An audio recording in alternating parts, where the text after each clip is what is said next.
If you ever feel like it's all so jover, just come over, hop into the stream at twitch.tv/HasanAbi. Live almost every day from sunny West LA. I'll cover daily news, so tune in now, see what I have to say. Blast off, blast off. If you're unhinged, prepare to take a week off. Hasan, Hasan. I swear to God, Allah, please end this long pause.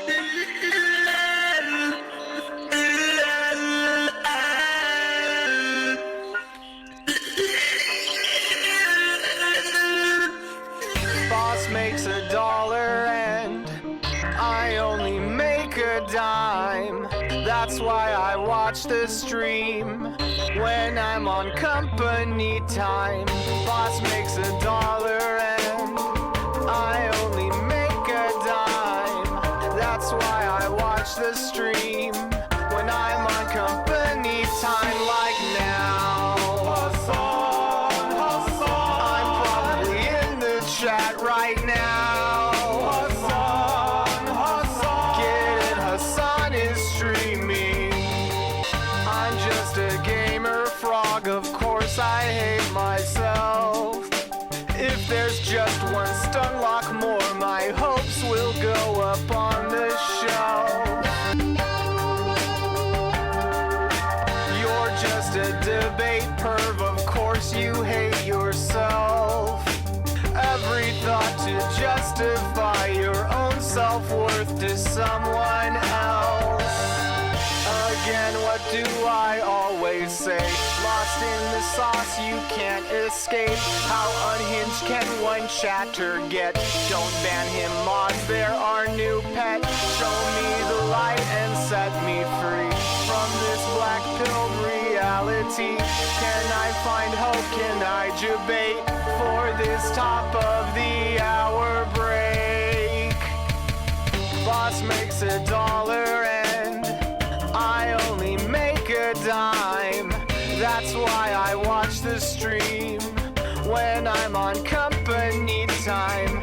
Boss makes $1 and What's going on, everybody? I only make a dime.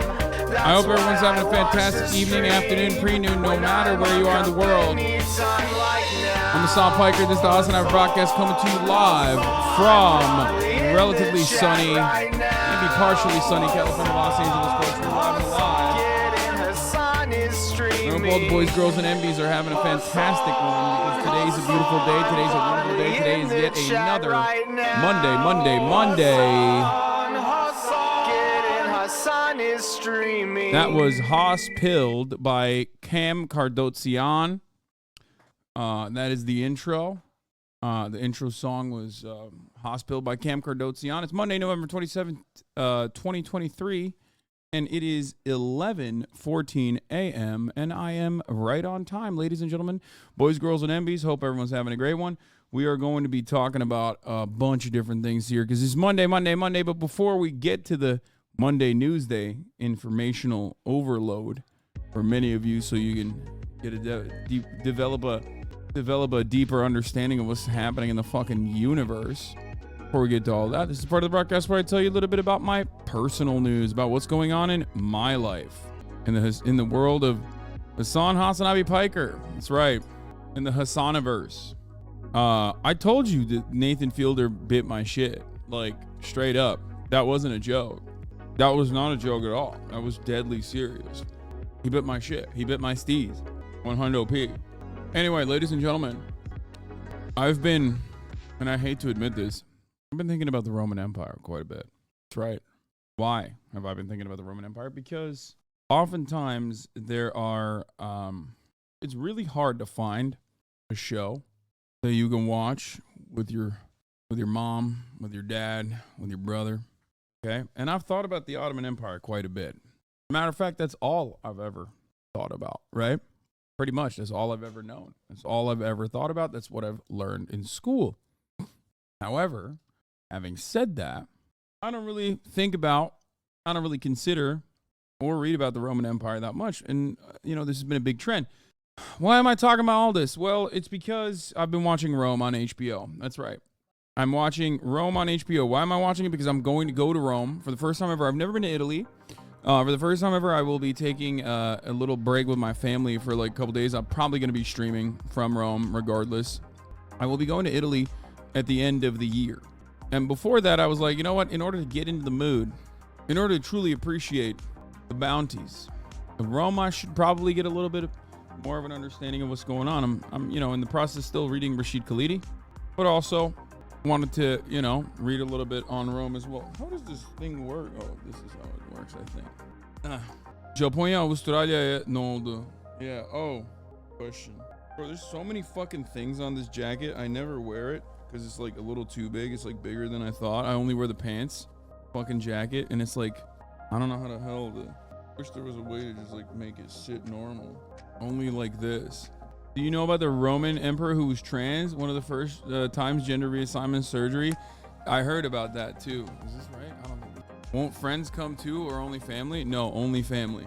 You can't button the collar back. It's wrong. I don't think you can do that. Oh, this is how you do it. Jagged one Hasan 0. Yeah, literally. It's my fat man cosplay. Anyway, Hasan looks like a toddler who needs help buttoning his jacket because it's true. That is how I am currently. Why are you making fun of me? Anyway, wasn't that the last time you did that when you went to Barcelona, like in 2018, 2019? Glad you're taking some time off. God damn, Little Bear, the fucking lore master, knows my family vacations better than me. Yeah, it was in 2019, not 2018. I think it was in 2019. Or was it in 2018? Fuck. I don't even know. Let's see. Let's go back. Anne, Barcelona'ya biz ne zaman gittik? 2019 mu 2018 mi? Oh shit. I guess we went to Barcelona in 2018, not 2019. When we went, Sagrada Familia was not even finished. It is now, apparently. That's what she's saying. She's like, we gotta go back. That's crazy, man. That's crazy. Anyway, fuck. I just remember seeing an only clip you were in Sagrada Familia. Yeah, I also met a fan. A toxic raid, by the way. What do you mean? Did I get raided? Who raided me? I didn't see it. Anyway, this is part of the broadcast where I tell you a little bit about my personal news about what's going on in my life. Oh, raid by Toxic SJW. Oh, thank you, Toxic SJW, for the raid. Yeah, this is part of the broadcast where I tell you a little bit about my personal news about what's going on in my life. And yesterday I took a day off and I feel fucking awesome. It was good. Normally when I take a day off, I don't have any like idea of what to do, but on Sundays I at least like have some kind of a regimen.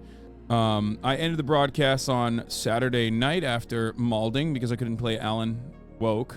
I could not play Alan Woke because my PlayStation 5 was busted for some reason because it's the most expensive paperweight of all time. But then after that, what did I do on Saturday night? I watched Rome. That's it, with the family. Woke up on Sunday. I played basketball. I took Kai to the dog park away from the other dogs because we are afraid. We're very afraid of the doggy coronavirus that's going around. But she had a wonderful time. I played some basketball. It was great. After that, I took my dad to the Turkish, like it's not a Turkish market, but it's like a Middle Eastern market. And then I had a big day. I had a busy day. Puppy pandemic scaring me so bad. Yeah, I'm more fucking scared of the puppy pandemic than I am of COVID at this point. So, took my dad to a Middle Eastern market. It was great. Took Kaya to the Middle Eastern market as well. I just spent like the whole day with Kaya. Everything is fun when I do it with Kaya. You know what I mean? Where like normally if I'm going to get groceries, that's boring. But if I go to get groceries with Kaya, then in my mind, this is how stupid of a person I am. This is how much of a child brain I have, okay? In my mind, I think like when I go somewhere with Kaya, it's like I'm a hunter-gatherer and that's my lion. You know what I mean? I'm like Craven and that's my lion that just my pet lion that I bring everywhere with me. So like it could be like the dumbest thing and I'll just LARP in my head. You know what I mean? It's the dumbest thing. Like my mom will be like, can you go downstairs and grab this bag that I forgot to get from downstairs? And I'll be like, all right, Kai, we got to go on a mission. You know what I mean? It's like a little quest that, you know, me and my companion go on. That's the way I see it. It's just like more fun that way. I don't know. Most sane dog owner, by the way. I mean, ironically, thinking about all of that as a quest and having your dog as your quest companion is unironically where the whole quest companionship concept came from. So it's really funny that you're saying that. Also, you can't do that with your cat, so suck me, okay? Cat owners, literally, you cannot do that with your cat. So guess what? Dogs are on top. Just think about that. Your cat will not go on fucking quests with you 100%. Imagine, yeah, dude, going to the fucking grocery store with your cat. You can't do that. What do you think about Finland after we joined NATO? After we joined because of Russian aggression, we just wanted to live our lives without Russian influence, says Finland. Finland, thank you for the $3 dono. What do I think about it? What do I think about it? It's Vladimir Putin is literally the fucking worst leader of all time because he's literally failed his own standards. Like, he so sloppily took over Ukraine that he basically demonstrated to the rest of the world that, like, one, he is a threat because he's wilding out and he will fucking come to your country. But two, he will simultaneously do it in a way where he will get owned. So, you know, there is no fear if you're Finland in joining NATO any longer, because what are they going to do? Fucking try to take over your country? Well, they can't even take over Ukraine. So maybe not of all time, but like, he's up there. He's very bad. He's just bad in general. I'm not even saying this from like a moral point of view. Obviously he's, you know, a monster for sure, but like, he's not even good at pushing Z. You know what I mean? Like, if I'm a Russian ultranationalist right now, I'm thinking like, the fuck are you doing, dog? Like, what are you doing? You failed to push the Z. Straight up. Unironically, he's not, he gift wrapped NATO. He gift wrapped NATO solidifying its power, making it completely permanent by offering them a real justification for joining NATO 100%, while also showing that he does not have the capacity to you know, actually invade countries. Worst of both worlds type situation. You know what I mean? Anyway, personal news wise though, thank you to Macy's for the playlist. Personal news wise, yeah, I shot an episode of The Yard. I went on The Yard yesterday, finally, for the first time ever. It was great. Lots of fun. And also, wasn't Ukraine losing hard? Fuck Putin, by the way. I mean, it's always going to be a fucking chaotic situation where hundreds of thousands of people die, regardless when a massive military does a ground invasion on your country.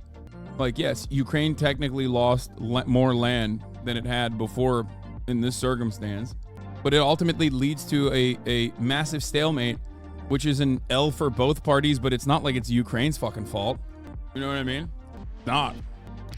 Weren't you one of the first Yard guests? No, I've never been on The Yard. So yeah, I did The Yard, and then I also had Aiden and Ludwig on the Fear End podcast, which I think was a banger episode. It was a great episode. We didn't have Cutie. We did not have Will or Cutie. They both died through a self-suck, obviously, as you guys know. Very sad. But having said that, I don't know if you actually believe it's a stalemate right now. Then you've really been buying all your biased media stories hard. Wait, what? What is it? First of all, I will be the first to admit that I haven't really kept up with what's going on in Ukraine. But as far as I understand, American intelligence and the American State Department has openly stated that it's a stalemate, which is a big L in general for the counteroffensive that was supposed to happen. So that's like, overall, stalemate is a more, as far as I understand it, stalemate is a nicer way to put it. Having said that, of course, it's still awful that, I mean, it's entirely Russia's fault, but I don't really get what you mean by this. This is a really interesting predicament because, like, I think there are people on both sides of this situation that will just like greatly overestimate the power of their own side, where they're like people will be like, no, you don't understand, like another counteroffensive is going to happen actually, and this time it'll be different. Like, there's some people saying that, not many.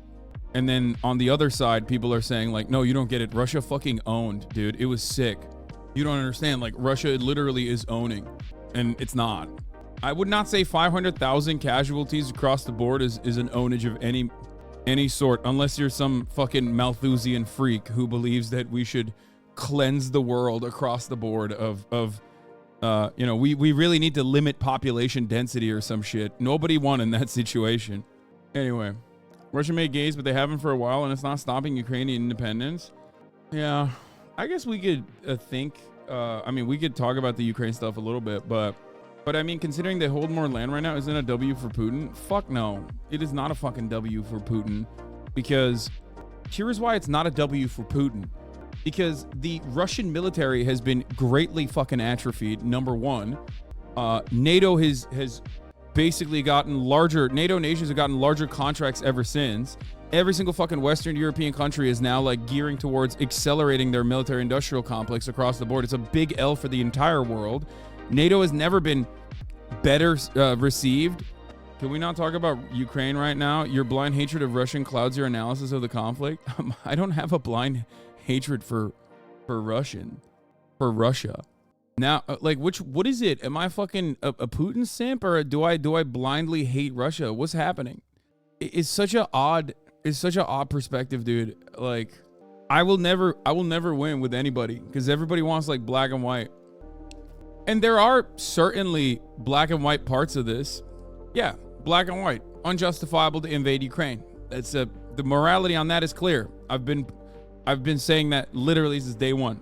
Completely and utterly immoral, unjustifiable, cruel, straight up, major L.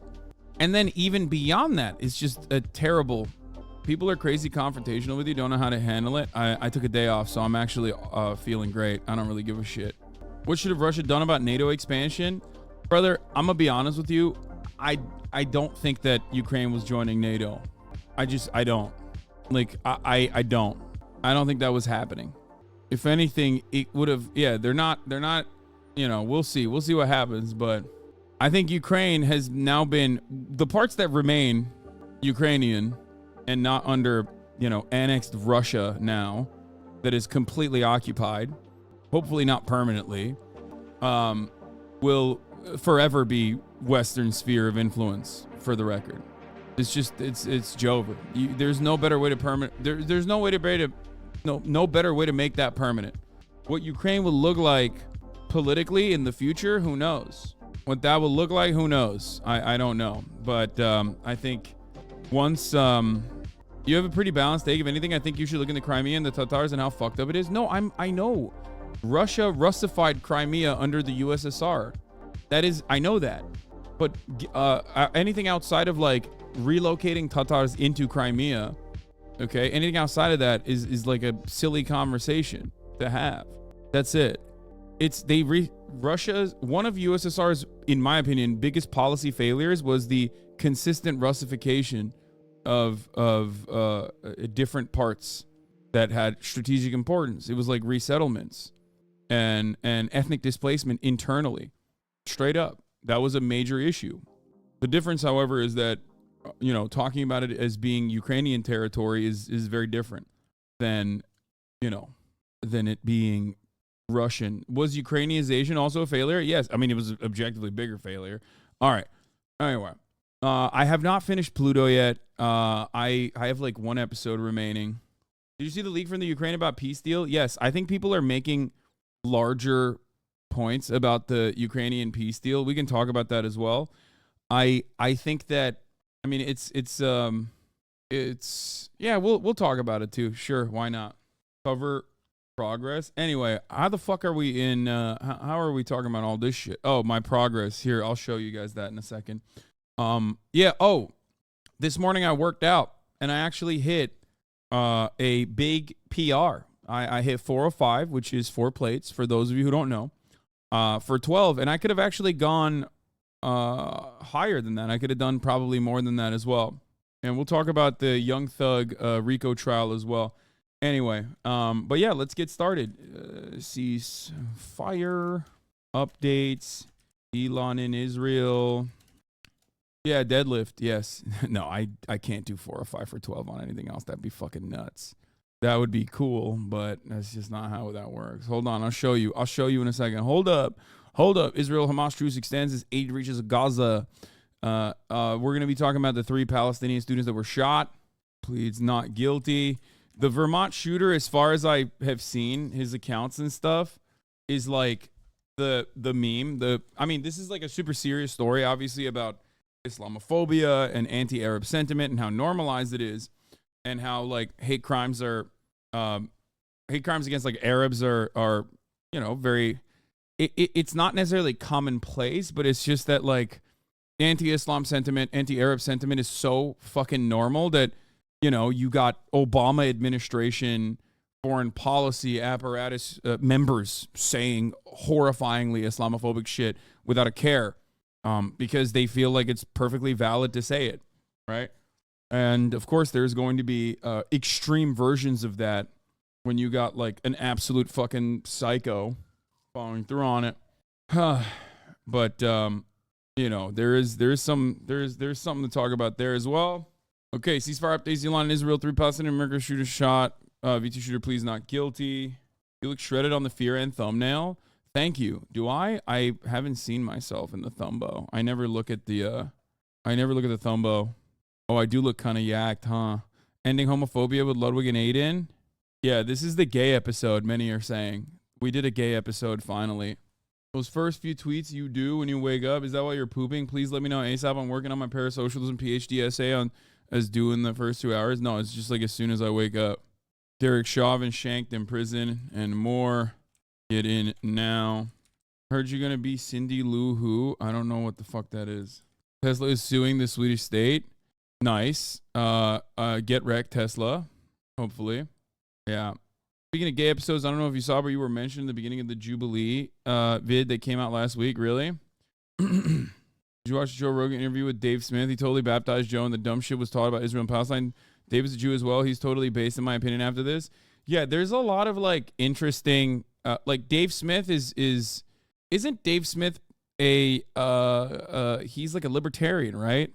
There are always like some very weird guys that out of nowhere will just have like this is a very interesting, Israel-Palestine is like a very interesting circumstance because like there's so many different through lines here. Like there's so many different fault lines in this conversation that, some people do legitimately take like anti-Semitic positions and then will criticize Israel because they're like, they think it's a good way to promote anti-Semitic conspiracies. But then there's like other people who just weirdly, this is their one issue where they're like, no, actually, unironically, this is unacceptable. They might have like bad politics and everything else, okay? But then they might have bad politics on everything else, but then for some weird reason, this is like their one issue. It's like that cop with the Blue Lives Matter flag at the Chicago Palestine protests who just like is weirdly anti-Zionist out of nowhere. And you're like, dude, every part of your politics agrees with Israel. What is happening? You're literally a fucking cop.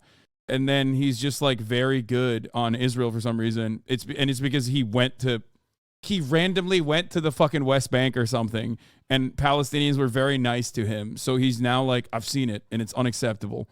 One of my friends is a very Trump chud dad and says Israel's in the wrong. But it's really interesting though, because it's like you see Bradley Cooper look like he's wearing a mashup of 5 of your fits. Oh, come on, dog. You're killing me with this. He's got literally the Travis Scotts on, which those are fire. I think this is maybe Kith. Is this Kith? I can't tell. I don't know what the other stuff is, but yeah, this is sad. I would wear a lot of these pieces individually. Alperen Şengün finally reviews his free throw routine on the podcast B show. Şengün apparently talks nice to his basketball. Alperen Şengün brings a tear to my eye. Give me the gay right to it. He brings a tear to my eye. He is. I have tried to fucking link up with him. I would love to link up with him. I'm so proud of him. He fucking makes me feel very patriotic about Turkey. Bro, I got to ask you, man. Look, I know people. He also kind of reminds me of Tadic a little bit as well. He also has a Zoomer fuckboy cut. Love sports. He's everything NS content wasn't. Yeah, I wouldn't even put NS content in the same fucking zip code as him, okay? Love basketball. I love him. Please tell me what the hell they're calling him the Turkish Jokic. you be doing at the free throw line with the basketball? Because you be like this, man. Yeah. Oh my gosh, bro. And then you shoot the ball. I'm just nice to be ball, and it can be help me in the free throw, I'm just, that routine started like a couple years ago. From just- where? I know. I was talking to all the time. Can you show me No, what you do? no, don't touch that now. He just kissed it. No, I didn't. You're right. Show You're me- right. No, show me what you do. It's wet. Show me what you It is do, wet, man. bro. Because they need to have the lights off when you shoot your free throws. It's like Listen, there's a lot of people who've played in the NBA, and like in Turkey, we consider them legends unconditionally. Because like if you're a Turkish guy and you get to play in the NBA, with the exception of Enes Kanter, you got Hidayet Türkoğlu, you have Mehmet Okur, right? And then you have who fucking sucks, right? And everybody hates him. You have Furkan Korkmaz is another one, I think. But then you have this guy. I love this guy. Alperen Şengün, fucking love this guy. Okay, Furkan Korkmaz, who was on the Sixers, is called the Turkish LeBron. Cedi Osman. Damn, there's a lot of fucking Turks, man. It's kind of crazy. It's kind of wild how many fucking Turks there are, dude. What is happening? I mean, Cedi Osman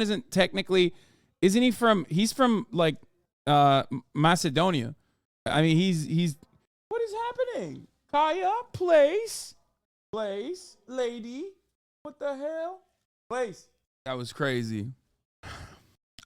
Anyway, it just makes me really happy. You don't even know really anything about Enes Kanter beyond the fact that he changed his surname. You don't even need to know anything. Yeah, that's true. Yeah, I despise Enes Kanter so much. He makes me ashamed. Okay. Water. It's okay. Go drink your water. Pick her up. I can't. She's too big.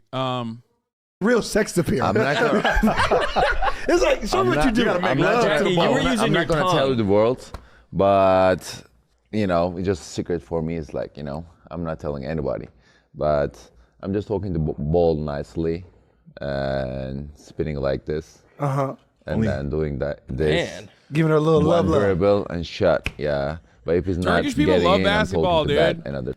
Like, this is a thing. This is a thing. Yeah, It's a real I'm thing. talking shit next time. Where did it come from? Did you just have a stretch of just not shooting well from the free throw line, and it was like, you know what?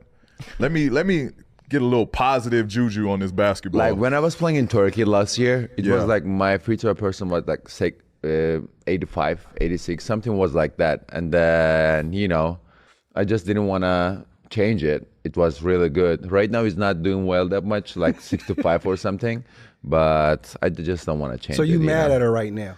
I'm talking bad right now, Talking yeah. bad smack. and are you consistently saying the same things, or Yeah, generally yes. Okay. Yeah. For I example, love him. I love him. I fucking love him. I want to link up with him so bad. I think he's awesome. He's great. That'd be sick. It would be sick to have him on the stream, I think. Wait, what the fuck? I sent him a DM a long ass time ago, but it shows up as though it's not there. I don't know what it is. I don't know what happened. Anyway, HasanAbi? No, not at all, dude. It's not like that at all. Are you kidding me? This is literally fucking, this is like, he don't know you, little bro? No, he literally don't know me, little bro. It's true. He actually don't know me. I mean, I hope he don't know me. Because if he do know me and he doesn't reply, that means like he fucking, that would be worse. Would that make him not be able to go back to Turkey? Nah, that's fine. That's not, it don't work like that. Listen. Here's the thing, okay? My criticism of the Erdogan administration is totally separate. That's like, we wouldn't talk about that anyway if he came on. Lightweight. It is lightweight. Yeah, baby. This is 405 for 12, boys. Come on. 7. Come on. 8. Come on. 9. Come on. Oh, we're fucking hitting 12 at 405 today? Fucking.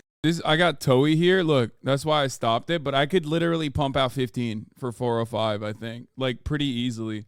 It's crazy how fucking easy it came to me for, but... But yeah. I mean, it's... Dude, you guys have to remember, like, a year and a half ago, this is what I busted my back on. I blew up my back on the trap bar, too. I blew up my back on the trap bar a year and a half ago.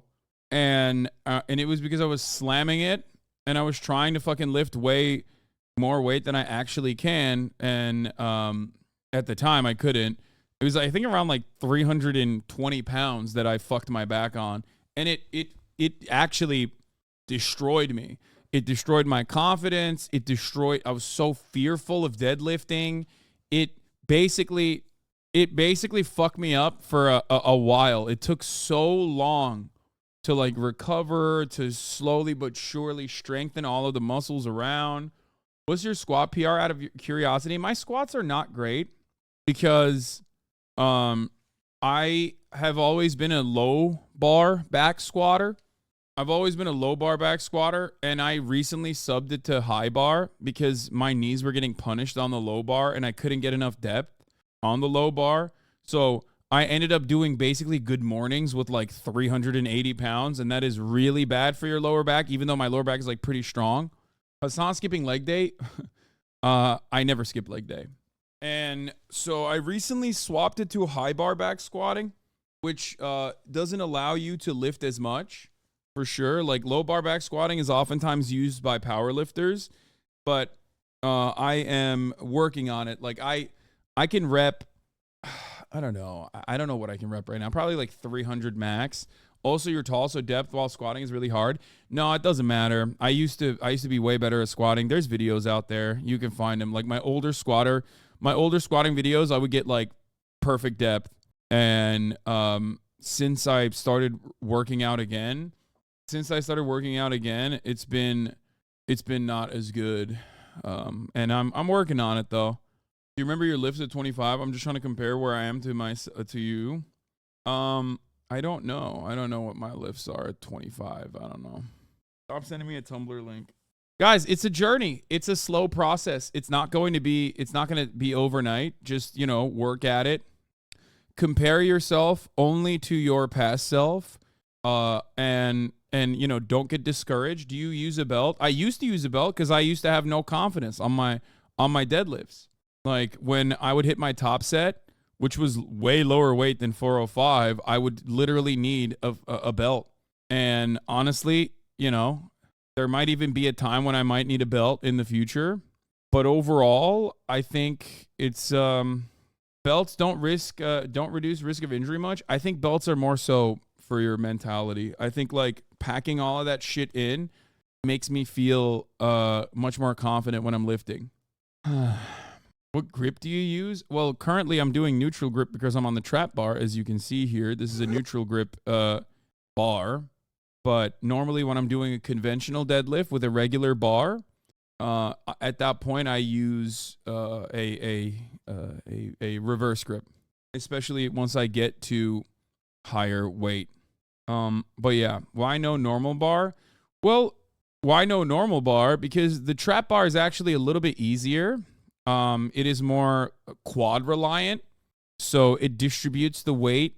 It distributes the weight a little bit better to your quads and your lower back. So it makes the lift overall more comfortable. I do, however, prefer conventional deadlifts. Like that's what I've done my whole life. But it's supposed to. The conventional deadlifts trap bar deadlifts are supposed to be easier on your lower back because there's better weight distribution to your quads, which makes it safer. However, that's when I blew my back out because I was slamming them. I was slamming the weight on the ground and it was like higher weight than I was able to put up. So you put more of your weight on your toes, by the way, just an observation. Yes, you're right. My feet were not perfectly planted, but also part of that is because the ground I was weightlifting on, as you can see here, is not great. Like it's a little wobbly. I think there's like a hole there or something, which is definitely not great. Slamming the weight down bad. Why? Slamming the weight down is not good because you're using the force. You're using the weight. You're using the force that and the bounce in order to like put up the weight. That's why some people will do stop and go. Anyway, do you not feel the need to use a weight belt? No. Anyway, that's it. So that's what I got. 5x5. What do you mean? No, this was my top set. I did 12. I did see, look how toey the last one was. Like I lost balance there. It's kind of crazy though, because it's a testament to how fucking how strong I've gotten, in my opinion, because that I can like literally do a calf raise basically with 4 plates. That's nuts. You're treating your spine like a fucking rubber band. All that tension with a quick release is not good for all or any part of your body, chatter. Controlling your also helps work out important secondary support muscles and help prevent future injuries. Yes. Are you 260 though? No, I'm not. Luckily, I'm not. I'm 245 right now. Overall, though, aside from the last one being kind of toey, this is perfect form in my opinion.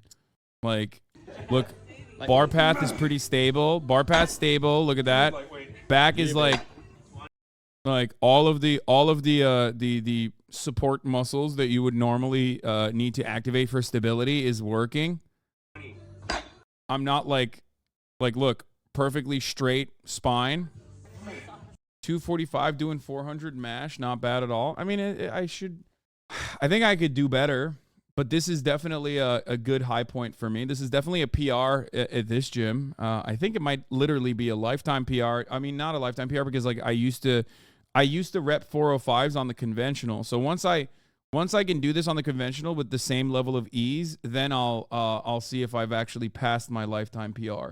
Why don't you train like a bodybuilder? I do different programs.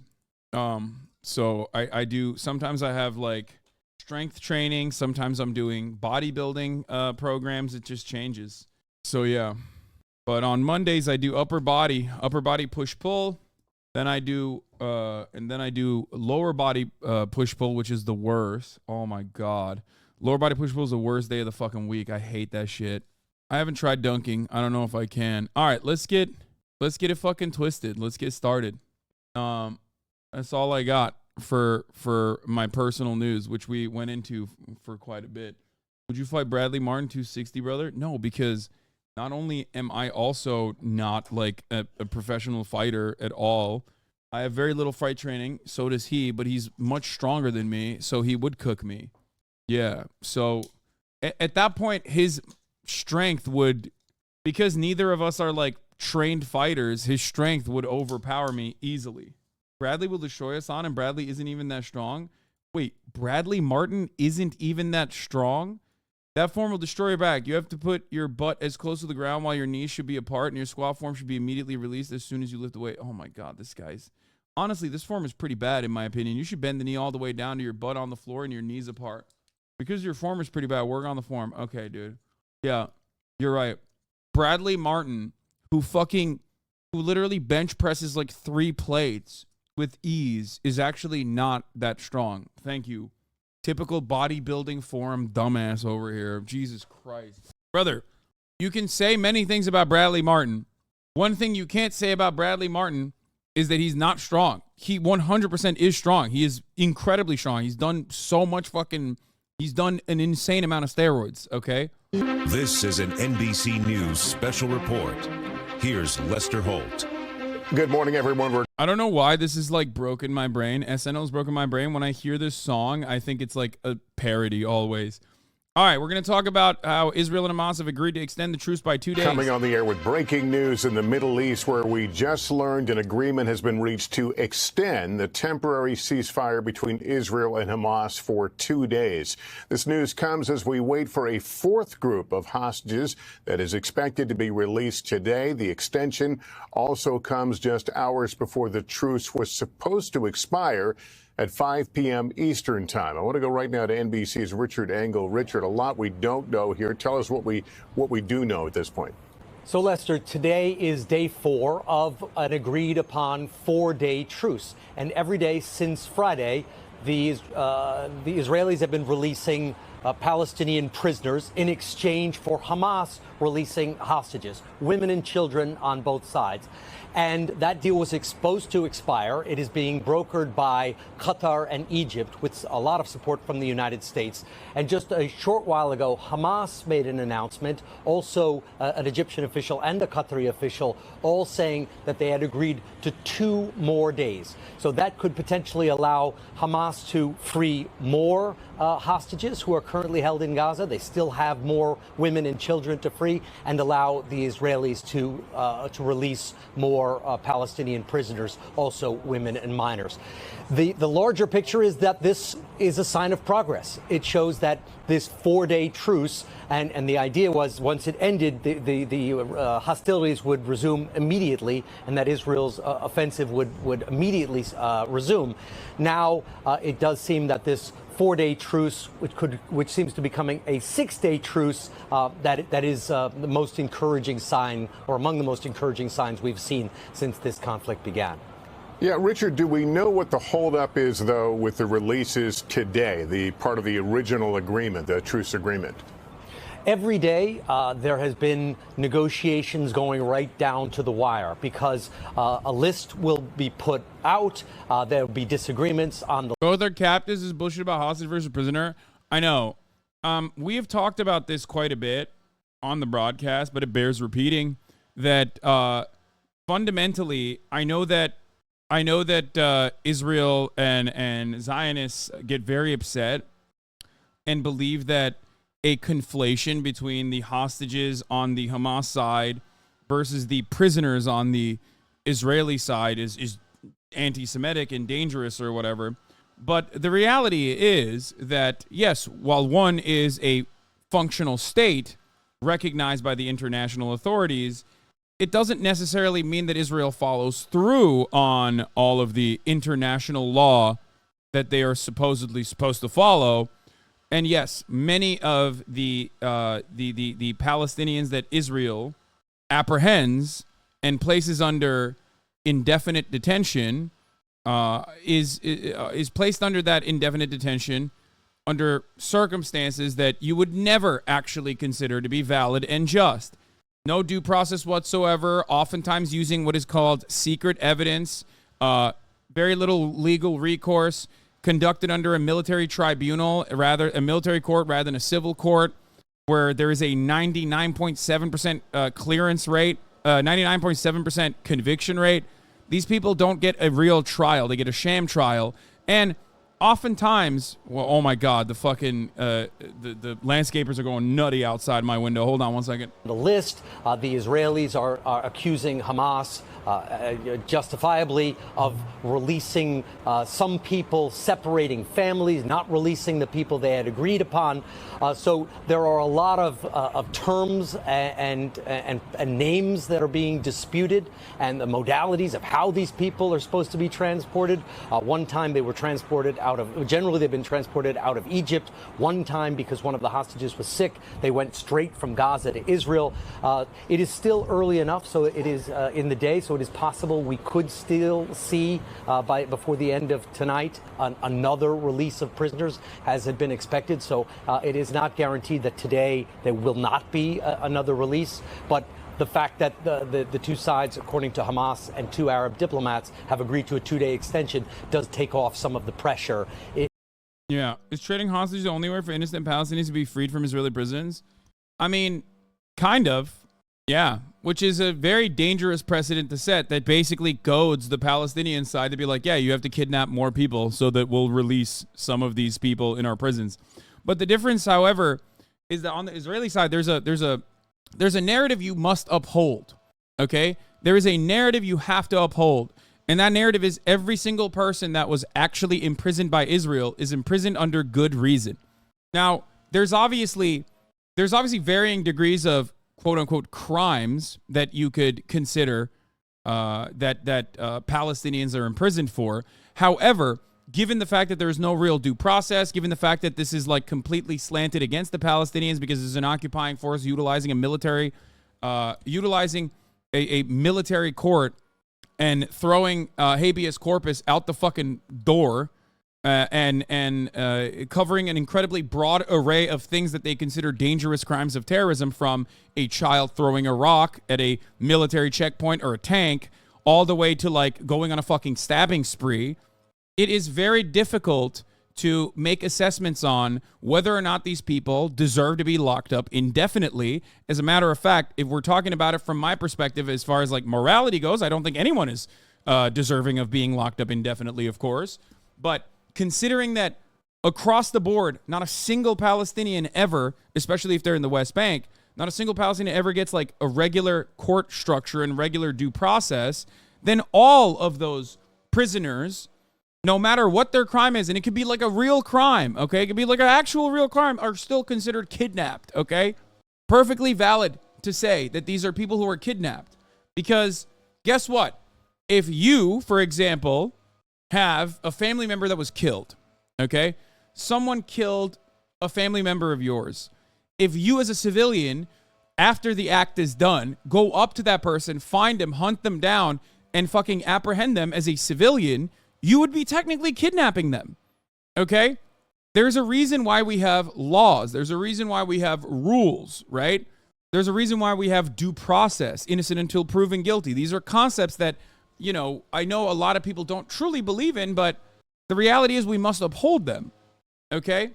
So the reality of the circumstance is that most Palestinians, if not almost all Palestinians, regardless of whether they've done a severe injustice, a severe crime or not, are technically still being unlawfully kept under indefinite detention. Now, of course, the overwhelming majority of Palestinians that are, especially like the minors and whatnot, are not actually under indefinite detention for good reason, right? It's just like rock throwing, or, and this is one of the worst aspects of this this conversation, they're oftentimes accused of committing a crime that they haven't actually committed. And even if the Israeli courts find them not guilty of the crime that they were originally suspected of committing, the narrative builds up beyond it. Anne! Şu camı kapatın ne olur. Lütfen şu living room'daki camı kapatın. Camı da kapat. Tamam. I read a personal account of a Palestinian where an IOF soldier tried to get one kid to say another thing, was taking him to a protest and rat him out. The soldier would just shoot his mother. Shit is insane. Yes. There are just like really, really incredibly awful things that the Israeli occupying force has done. It's fine. We don't hear that loud. I hear it, though. I can't even fucking hear myself think. Okay. What do I mean by this? This is really important for everyone to understand. Like, for example, I have brought up the example before of Ahmed Manazar, a 13-year-old boy that was apprehended, okay? A 13-year-old boy alongside his 15-year-old cousin went on went on a spree, right? They had knives. They were running around with knives. The 15-year-old cousin actually stabbed a 20-year-old security person who was running away from them. They found a 13-year-old kid at a 13-year-old child, right? And they stabbed the child. Luckily, neither of them were killed, right? Neither the 13-year-old child or the 20-year-old security person wasn't killed, okay? Now, this is a crime. Of course it's a crime. Perfectly, this is understandable to say that this is a crime. You can't just go and fucking stab people, okay? Doesn't matter. Obviously, because they're 15 and 13, it's important to recognize what conditions have led to these people, these children, behaving this way. However, the 15-year-old cousin was killed on the spot. The 13-year-old did not stab anyone. There was no blood on his knife whatsoever. The Israeli courts themselves found that he had not stabbed anyone, right? And yet,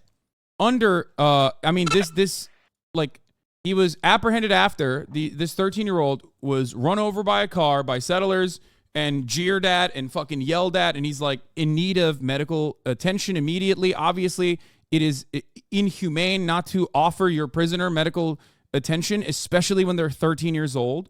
Okay. However, this footage came out of the 13-year-old being fucking yelled at while he's like holding his head and very clearly in distress, very clearly in mental distress. Okay. He's 13 years old, and this dude is like interrogating him under torturous circumstances, like a blood boiling fucking injustice, right? Absolutely unimaginable cruelty in this circumstance. 13 years old. This is a child. It doesn't matter what the child has done, okay? You have to abide by the same standards, okay? Like, this is probably one of the most edge cases that you can arrive at, okay? Where the 13-year-old participated in a stabbing, He did not actually do the stabbing himself, but he's 13 years old. He has a knife in his hands. Security footage shows that he has a knife in his hands when they're running around. And immediately the assumption was, oh, this 13-year-old is actually a terrorist criminal that went on a fucking stabbing spree. And the narrative around this remained to this day, people still, 8 years later, this person's fucking entire life is gone. It's done. Kept in solitary confinement, developed schizophrenia as a consequence of the torturous conditions that he was subjected to as a fucking child, ripped away from their fucking parents, okay? And placed under torturous conditions, interrogated without a fucking lawyer present, interrogated without his parents present. These are completely not allowed, right? Completely not allowed. Ridiculous, immoral, monstrous shit that you could do to a child, okay? However, people still go with, well, that was a 13-year-old terrorist who went on a fucking stabbing spree. Why are you defending him? Why are you defending him? The reality is, a 13-year-old white child, 13-year-old black child, they have this exact same situation in America. If the American authorities treated them like this, I would be just as fucking outraged, okay? Just as outraged. It is completely immoral. You cannot just slap on the sticker of like, well, that's a terrorist, so it doesn't matter. You can do whatever the fuck you want with him. When you do that, you become the monster. When you do that, when you do not believe that normal morality applies in the situation, that like a 13-year-old is now no longer considered a child, a malleable, impressionable child, but instead a terrorist that should be tried as an adult and subjected under torturous conditions that you would consider torturous for adults. That's unacceptable. That is completely unacceptable. That's not allowed. Okay?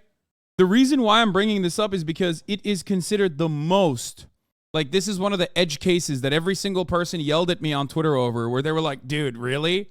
Really? You think this is like, you want to defend a fucking guy who went on a stabbing spree? Ahmad and his cousin went on a stabbing spree in East Jerusalem. And it's like, dude, you're doing this thing that you claim I'm doing. Like, you are relying on people not knowing the actual story. You're relying on people not knowing the actual fucking story to build a narrative that this kid went on and fucking stabbed and killed like a bunch of people. And even in that circumstance, even if he had done that as a 13-year-old, that is not how you treat a 13-year-old. You can't do that. You cannot do that. He didn't stab anyone. His cousin did. His 15-year-old cousin did. His 15-year-old cousin was shot and killed on the spot. The 13-year-old, Ahmed Manazra, here, this is from Ahmed Manazra, was arrested in 2015 in relation to the stabbing and injury of two Israelis aged 20 and 13 in occupied East Jerusalem. Although Israeli courts found that Ahmad did not participate in the stabbings, he is serving a 9.5-year sentence for attempted murder. Okay? There's another one, Isra Jabis, which we can talk about as well. The idea is Ahmad's 15-year-old cousin, Hassan, was shot dead at the scene of the stabbings in 2015, and Ahmad sustained serious head injuries when he was hit by a car. As he lay bleeding on the ground, large crowds gathered to jeer and shout abuse at him. Were they together? They would be charged together in the United States. Sounds like the justice system in the U.S. First of all, the justice system in the United States is also fucking dog shit, okay? But even within the confines of the justice system in the United States, there are legal standards for a 13-year-old. You cannot treat a 13-year-old this way. That's my point. Does that make sense?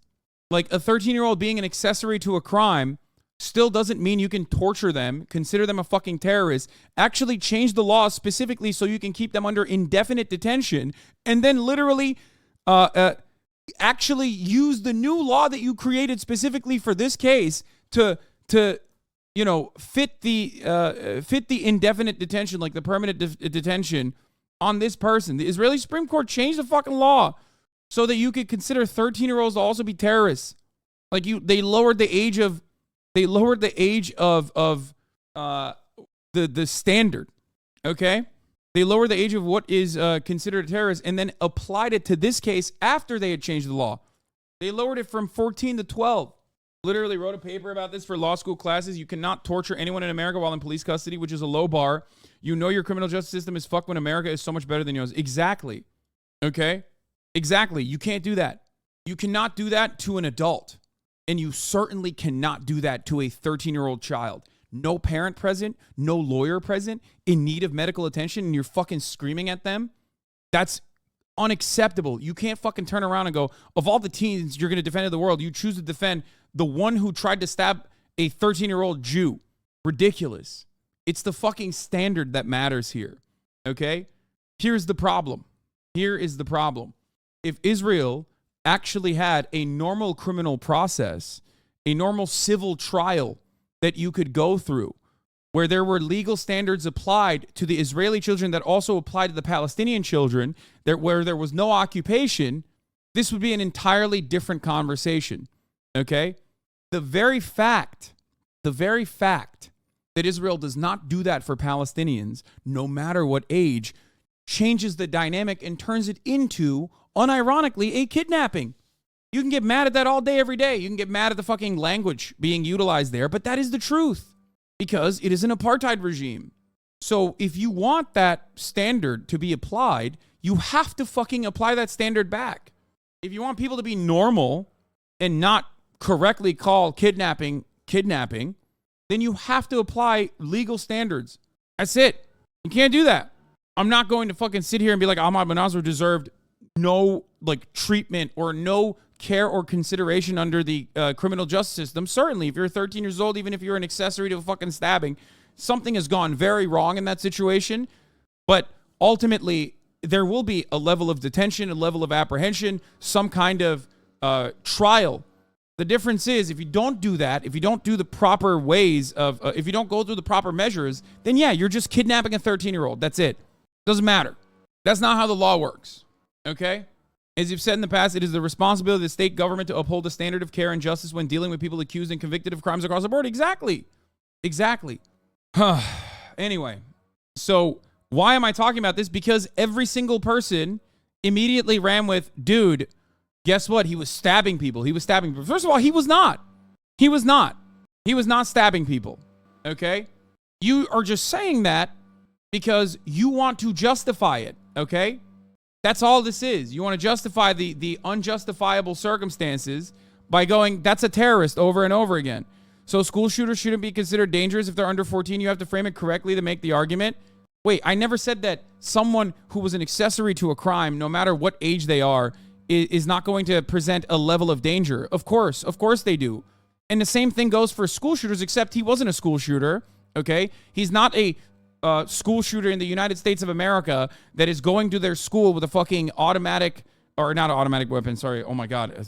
I've gotten so used to making fun of gun guys, gun perverts that I forgot. Just like I forgot the top of the hour ad break, which comes at the top of every hour. Here's a 3-minute ad break now. If you no longer want to see them, all you need to do is subscribe for $5 or free. I was about to say automatic rifle 15. Here's a 3-minute ad break. Okay.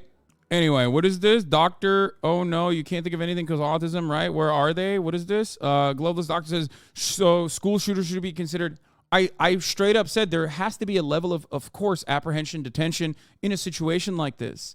Okay. But yes, even a school shooter gets a fair trial in the United States of America. If they're injured, they have to get the proper medical care. That is how this works. That's what we talk about when we talk about how civilized we are and how not like different, how civilized we are and how we don't act in barbaric ways, even though our system, especially our criminal justice system, is still incredibly barbaric in comparison to many other contemporaries, many other OECD nations.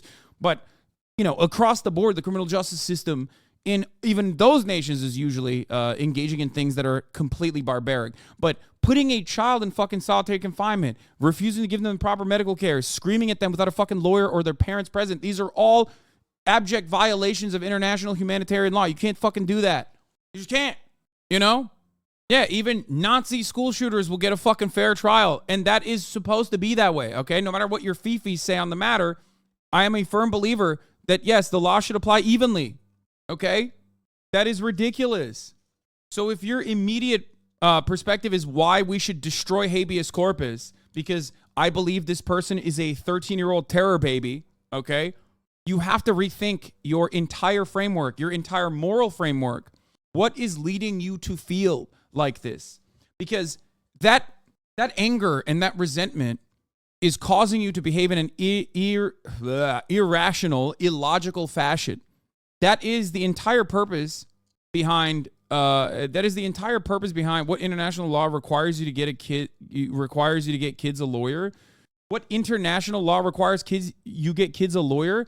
International laws absolutely dictate what kind of apprehension you can engage with when it comes to children. Hold on, here I'll show you specifically. I mean, even if you don't have the international law, by the way, which there is clear-cut international laws surrounding this, which Israel violates regularly, I hope you understand, morality-wise, you're completely fucked.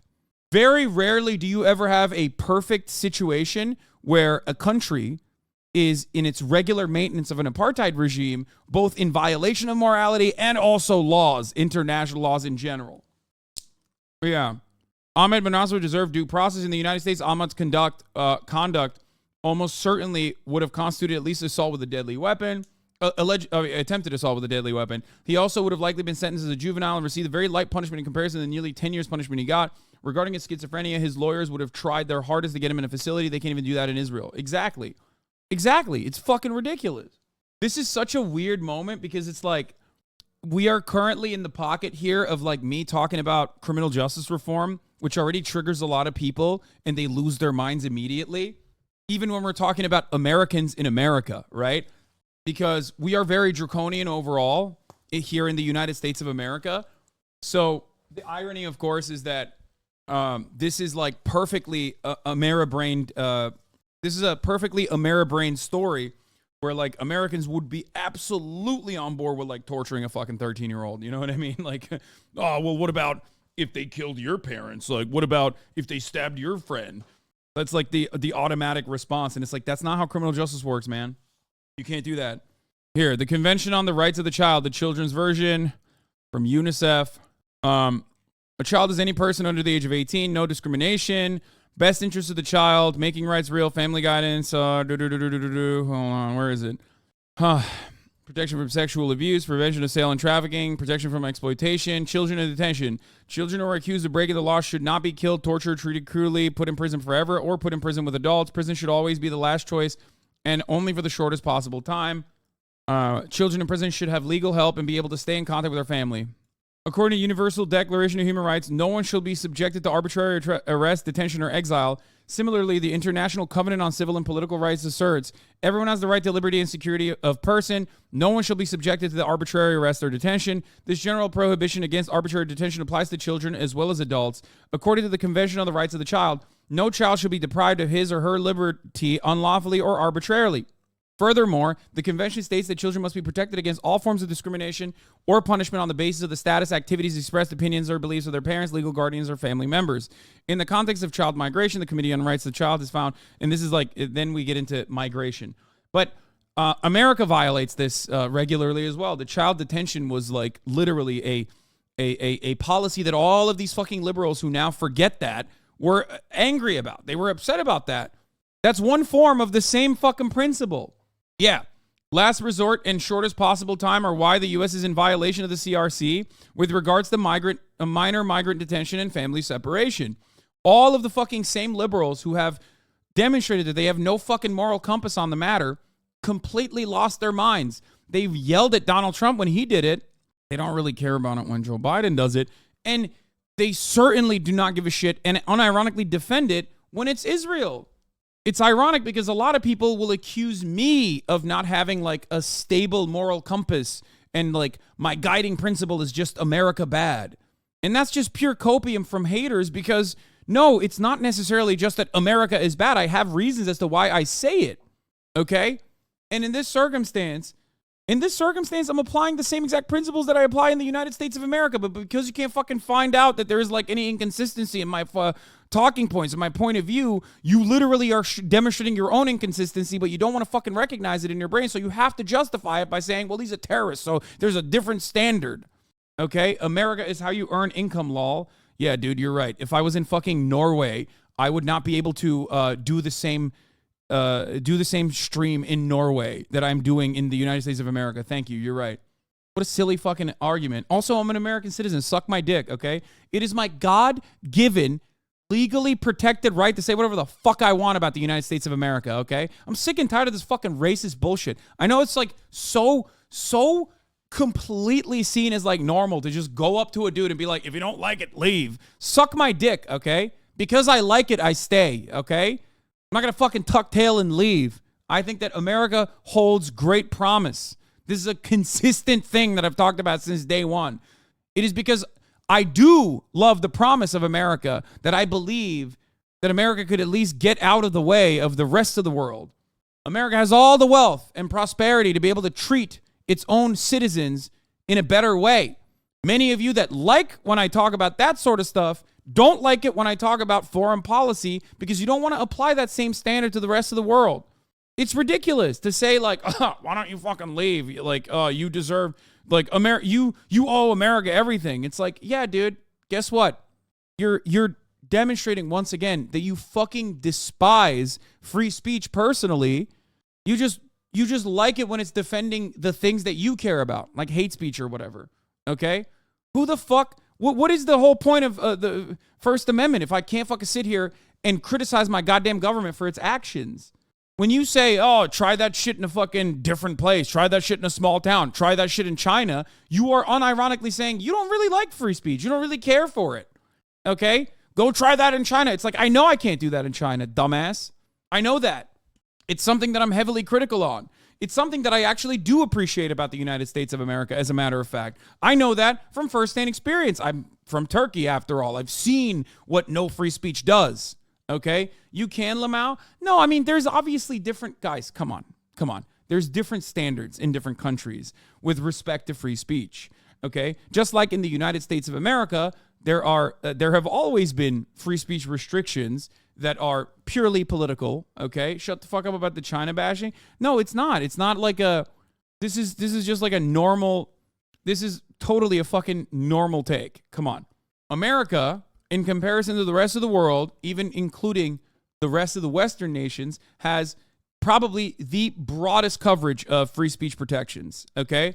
Unfortunately, however, it has, time and time again, violated the First Amendment rights. The ironic part of this, of course, is like anti-BDS laws in 36 states. That is a clear-cut violation of the First Amendment rights. It is directly unconstitutional. America has violated First Amendment rights with its anti-communist acts from time to time. McCarthyism and the Red Scare was directly a violation of the First Amendment, but it didn't matter because it was against our ideological enemy and enemies, suspected ideological enemies. Okay? Whistleblowers, obviously, is another reason why it's fucking bullshit. But having said that, even in most circumstances, America's application of the First Amendment is definitely broader than many other nations. Certainly many other nations, including ones like Turkey that I am from. Okay? You never condemn the Chinese government? Yes, I have. What do you mean? I talked about fucking Xinjiang and the fucking cultural erasure, cultural genocide of Uyghurs. Like, what do you mean? This is you fucking literally listening to dumb Reddit perverts and thinking that I've never criticized China. One thing that I regularly talk about with respect to China is their lack of freedom of speech in comparison to a country like the United States of America, even though the United States of America also has like obvious violations of that same principle. Okay? Ridiculous. Oh, anyway, most people have a one-track mind. They can't fucking comprehend things that are more nuanced, okay? That's why so many people lose their fucking minds over like what I'm saying about China. When like I talk about good things that China has done as far as like even development goes, people lose their minds over it because they're like, no, you must say China is bad across the board. No, they're good things that every fucking government does, okay? Anyway, ironic because I've also talked about America's one good thing in comparison to its European counterparts, free speech. At least a broader application of free speech principles, despite many violations of those clear-cut free speech principles as well. How funny. If you look to Germany right now, you can't even say fucking from the river to the sea without getting arrested, okay? There was a lady that got fucking arrested. Bammy, you cowardly debate loser. Dude, that is so sad. My man, I love you, okay? I hope you get better. Yes, I know, China, you can fucking criticize your local officials and shit. Shut up. It's not the same. I know that there's a complaint structure the Chinese governance is actually really interesting, and I think we should probably do a whole day on that at one point. I do find it very like, it's almost like the technocracy that I think a lot of liberals would actually come over if they could just like override their xenophobic tendencies. They would probably love, like, if they knew the operation at the local levels, especially at the municipalities in China, they would probably, like, all the orange pilled fucking weirdos would probably be the biggest China simps on the planet. Like, I'm not even joking, because they have like a very weird, they have like the most liberal social democracy technocracy style of governance, where they have like unironic efficiency metrics. Orange pilled is like all the sock them European social democrats. Yeah, it's so funny to think about, but you know, obviously you can't have that fucking conversation. China is the most YIMBY country of all time, 100%. That is also true. Anyway, those motherfuckers love their bureaucracy. Okay, holy shit, they love it, and they've figured out the most technocratic measures for efficiency. There are actual processes where you can like file complaints that do get heard. There's also like a voting mechanism. There's a voting process, like a voting mechanism that unironically that regularly, as far as I understand it. Anyway, but when I talk about this stuff, people think like, oh, Hasan is dick riding China again. Here he is, dick riding China. It's like, no, I'm not. I'm just telling you what it looks like. Obviously, there's still, many faults and many failures in that structure as well. You know what blows people's minds when you tell them the average citizen in China has more representation? Every single group is guaranteed a rep. That's why you see those videos of thousands of people at government buildings. No one in the West can imagine having pretty positive support for your government. So the people supporting their government in China is actually mind blowing. I know.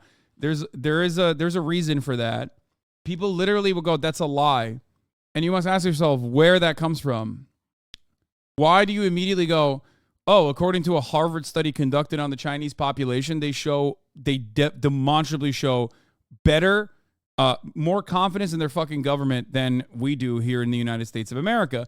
Americans look at that and go, that's literally because they're brainwashed. That's brainwashed. Like 1 billion people brainwashed, all of them.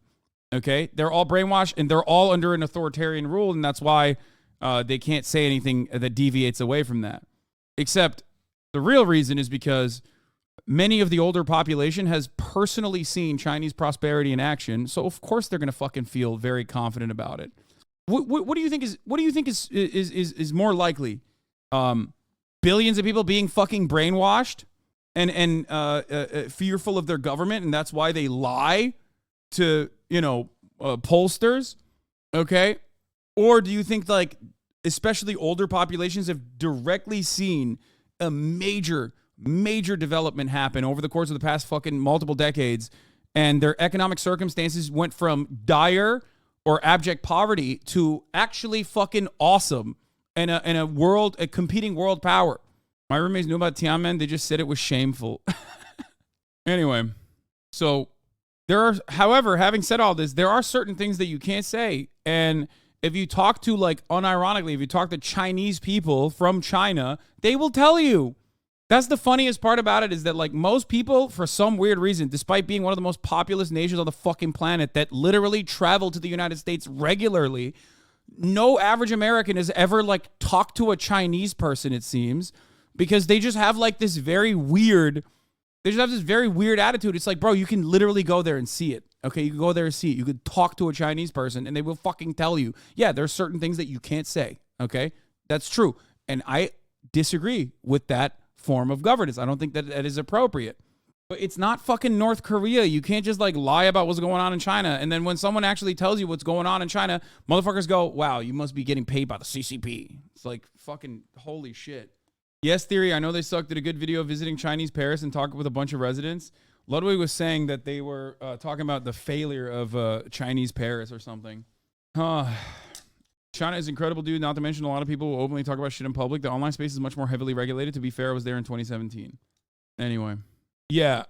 The same reason why people claim Cuban elections are rigged. 90% support a constitution that enshrines civil rights. That's impossible by U.S. duopoly standards. Anyway, going to a boarding school, the Chinese students did complain about online censorship, but nothing else. The U.S. pushes a communist prop. Yeah, online censorship is very real in China. No one will tell you that that's not the case, okay? It is very, very, very real. And that is also incredibly damaging. I know this from my own fucking personal perspective of online censorship in Turkey, okay? It sucks. And it is like, it is something that we here in the West take for granted, okay? When you are a part of the imperial core, especially when you're in the United States of America, you 100% take that shit for granted. It's something as like stupid as not being able to fucking access porn immediately, okay? Like something as stupid as that will genuinely like change your perspective, change your worldview, okay? I know I'm joking as like porn, but there's plenty more that is censored, obviously, in China. And that shit sucks. That shit sucks. And that's why I'm very fearful whenever, like, on the one hand, I understand that, like, you know, TikTok is worse than opium in the sense that, like, you can also engage in, like, a psyop if you wanted to, okay? But also simultaneously, I do feel like Chris Murphy and the like talking about banning TikTok because they think that, like, people are too pro-Hamas or whatever the fuck they're saying is terrifying. And then there's shit like this, okay? Trisha's dad and brother are held on an exit ban in China. I mean, this is completely unacceptable. Like, this is what I mean. This is the type of shit. This is the type of shit that is just completely unacceptable. And they do it all. This is the type of stuff that happens all the time as well. The difference, of course, is that, like, criticizing this should be perfectly valid, perfectly appropriate. You should be able to criticize it. That's average government stuff. No, but it's like, it's shitty when we do it as well, guys. Come on. That's my point. To be fair, that almost happened to me and Shira in Australia. We were held up forever because of a weird middle name thing. I know. It's just, it's still bad. You know what I mean? All right. Yeah, but to think it's only a Chinese problem, it's not as the American standard. Yes, 100%. All right. To be fair, you do have some China dick rider takes. One example, freely visit Tibet. No, foreigners need a permit and a minder, much like North Korea. Wait, what? We're lucky China isn't taking advantage of the Hamas attack. No, China doesn't have the military capacity to invade Taiwan. Blockade, yes. Invade, no. 3, diminishing language of the Uyghurs. Re-education or genocide. Re-education or genocide. I've said what China did to the Uyghur population under the auspices of anti-terror activities, anti-separatist terror activities, was directly cultural genocide and Disneyfying their entire fucking, Disneyfying their entire culture. And putting them under mass surveillance around the clock, completely unacceptable. As far as like freely visit Tibet goes, Tibet had been even under the KMT rule, de facto under Chinese like governance, okay, as an autonomous region.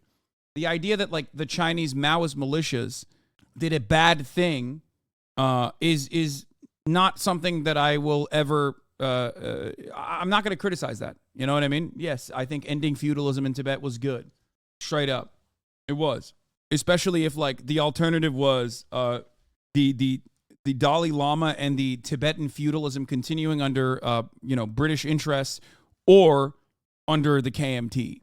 What do you mean? As far as the Uyghur cultural genocide goes, I've talked about that quite a lot. I don't know what you mean by this. I don't know why you're saying this. I'm not saying Tibet was great before, but the cure in some ways isn't great either. I think every group of people legitimately have the right to self-governance, to have autonomy. I believe that fundamentally. It's a fundamental principle I believe in, okay? Why not end feudalism and also give them autonomy, though? Okay. It's up to the Tibetan people, not the Dalai Lama, the Tibetan people in general, okay? That's it. Tibet was never independent. They were always a Chinese vassal. If Tibet is an autonomous region, is an autonomous region, I'd much rather have it not have feudalism and slavery. I think you have to compare where they were and they are now, and they're better off regardless of the legitimate criticism of how China governs the autonomous region. Sure. The other part of this conversation that also like falls apart is when people come to me and they're like, dude, what are you going to do about Tibet? Okay. Like, what am I supposed to do about Tibet? I can't even do shit about America. I just pure copium to fucking cry and complain about, like, China's governance over Tibet without even understanding, like, the historical background of it. Call me an imperialist, but I think feudalism is bad. Yeah, I think it's like ridiculous. What do you want me to do? Fucking join the CIA and like liberate Tibet? Even the CIA gave up on liberating Tibet. What the fuck are you talking about? They literally, I think it was under Richard Nixon, when Chinese normalization happened, they literally dropped the fucking operation. They left it hanging. And normally, as far as I've seen throughout American history, they usually don't necessarily care about the interests of the people in all of the countries that they end up meddling in the affairs of. Look at fucking Indonesia. Okay? So if the alternative is like, oppressive Chinese rule versus whatever fucking American fascist movement is, or whatever Western-backed fascist movement and militias are going to seize power, then yeah, I think like the situation comparatively is better overall. As far as personal autonomy goes, as far as like self-governance and personal autonomy goes, yeah, no, I think that people in Tibet deserve it. And if China doesn't do a good enough job of economically developing Tibet, then they 100% would revolt and should. Funny how none of these Reddit dudes bring up Hong Kong anymore. Kind of weird. I mean, yeah. Chatter is right. Your CIA arc is here. Just accept it. Yeah, I'm joining the CIA, boys, so that all of the fucking neoliberal NATO-backed Andes will stop chirping at me. Okay? What are your thoughts then on the South? The South wanted to break away and reform the Confederacy. It would be a form of self-governance then? No, obviously, I have talked about... listen to me. I'm not talking about like whether it was historically appropriate or not to fucking go into Tibet, because I do think it was appropriate, which is why a lot of people have fucking yelled at me over it. And I am the one who made the Confederacy argument. So I don't know what you're talking about. You're literally using my argument against me now. I'm the one who said Chinese liberation of Tibet from serfdom and feudalism and slavery was unironically similar to invading the South, if not even more than that, because like they literally were fighting alongside like the Chinese army at that point. The Maoist army at that point was unironically comprised of also Tibetan serfs as well. It wasn't just like they came in and fucking killed people. Anyway, I don't think the feudalism is clear cut. It might be Chinese propaganda. Okay, we're done talking about Tibet and China. We're done.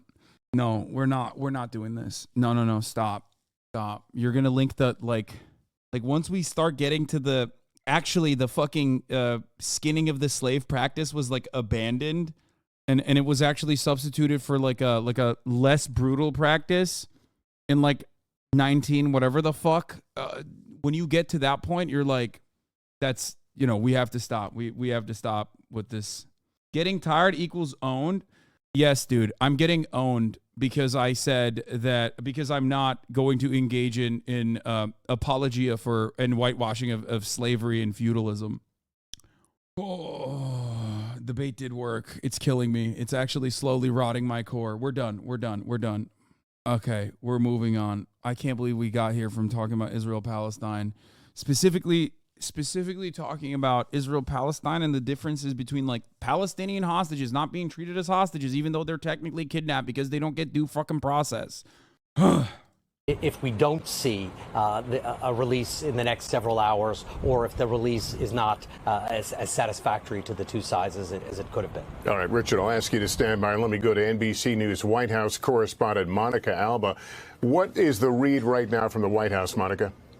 Well, Lester, I can tell you a White House official confirms that this agreement has been reached to extend the truce between Israel and Hamas by at least these 2 days. This is something that the Biden administration had been working on actively, with the president making calls all weekend long. We know he spoke with Israeli Prime Minister Benjamin Netanyahu yesterday, and they specifically discussed this possibility, with the U.S. pushing for this extension.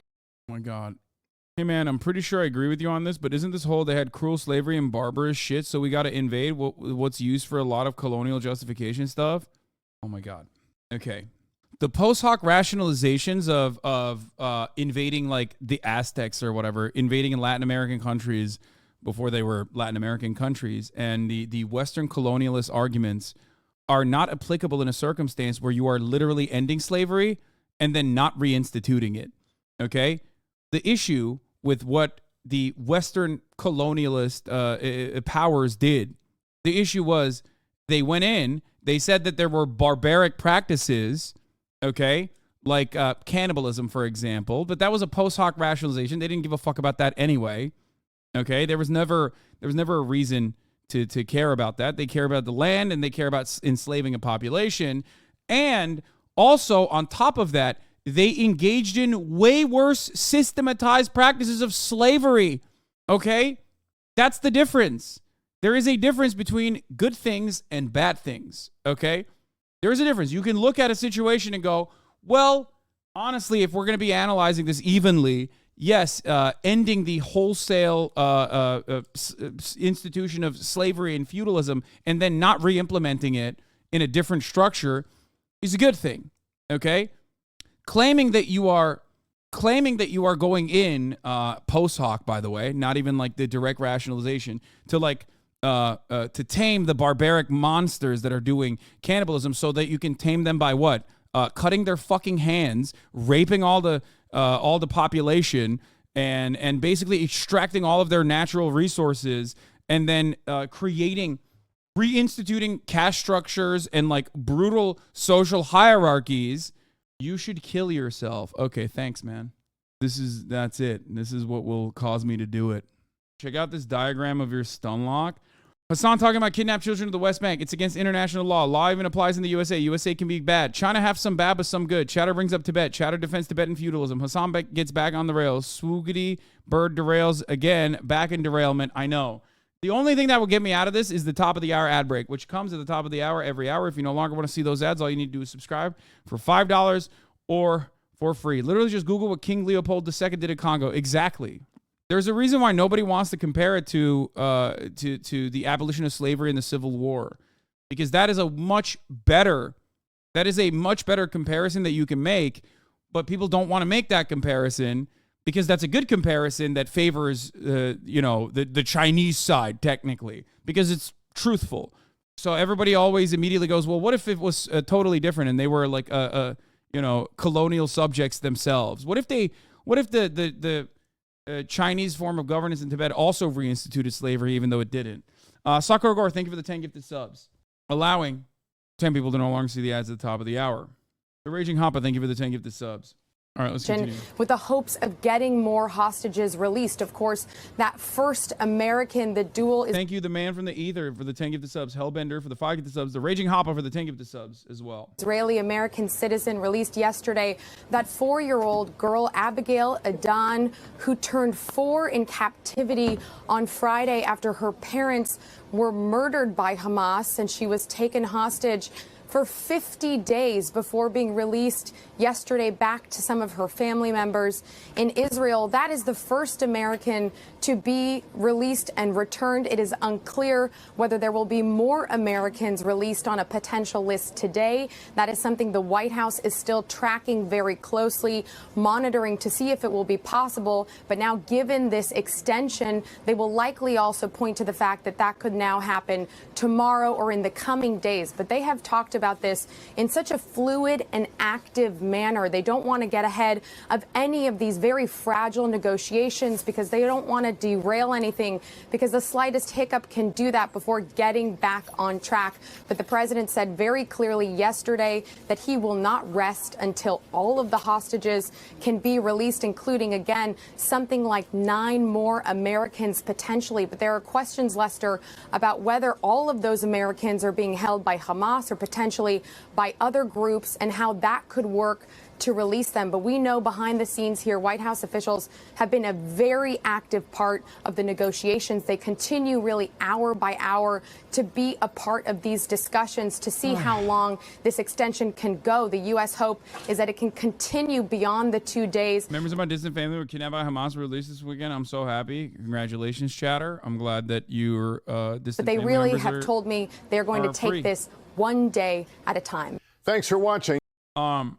So there is like some misinfo going around. Like, listen, guys, calling balls and strikes here. I don't know how much emphasis I'm going to place on a personally handwritten letter by a kidnapped, a kidnapped person. I'm going to wait for more clarification. Okay.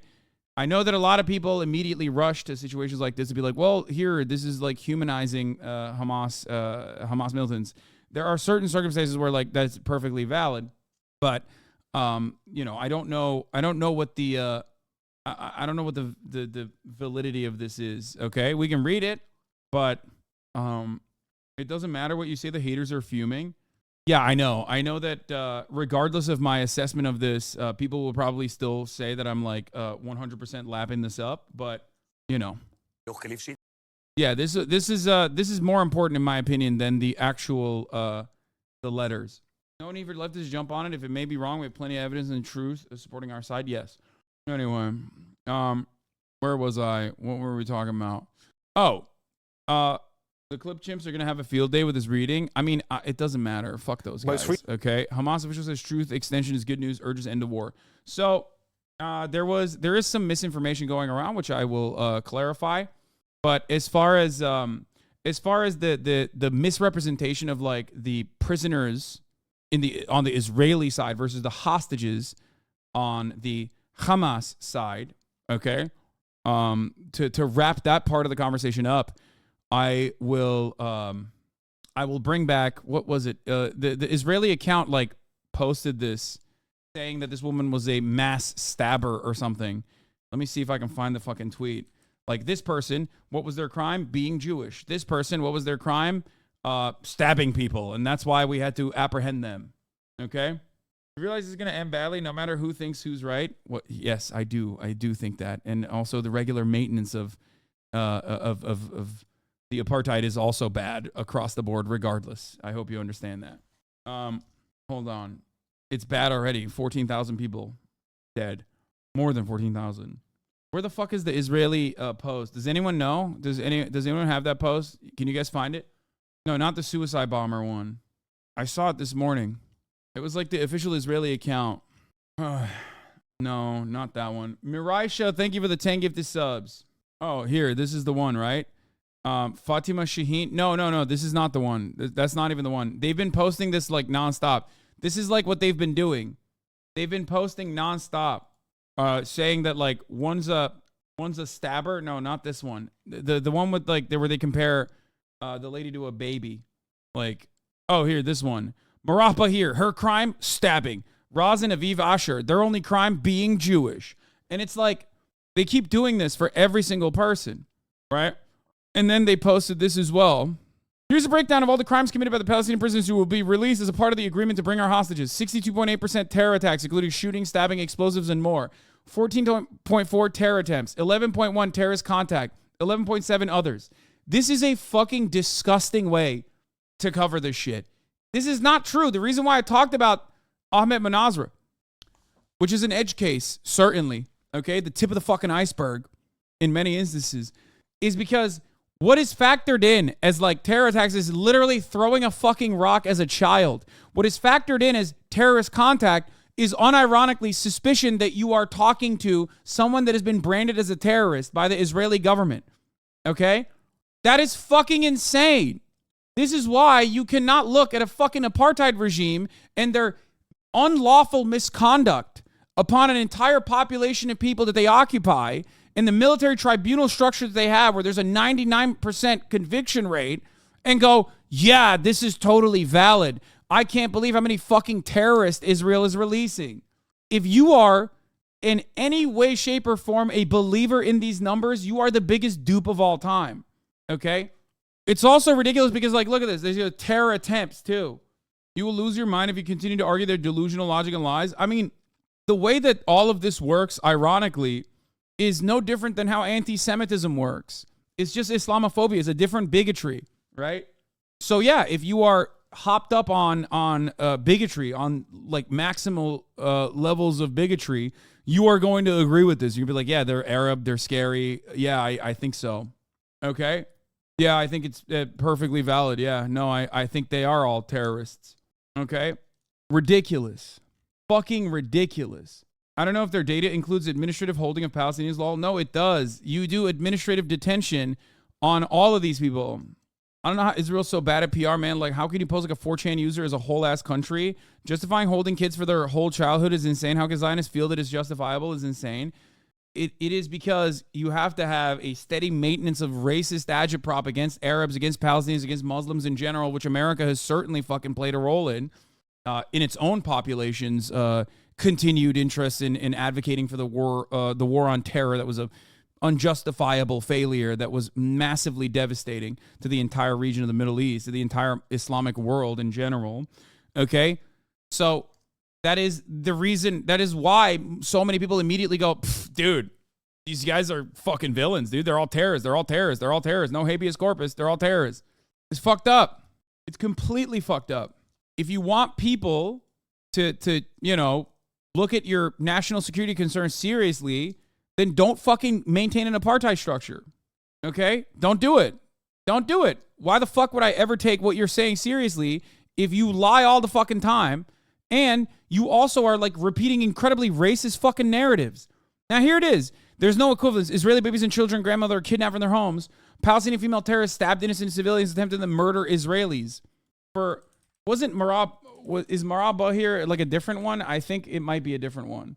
Oh yeah, no, it is the one. It is the fucking one where she was stabbed, or she was shot 12 times in the fucking arm. She's the one who got shot up at a bus stop. She never stabbed anyone. They found a fucking knife in her bag, which is understandable to have a fucking knife in your bag, dude. What do you mean? That's like a universal thing.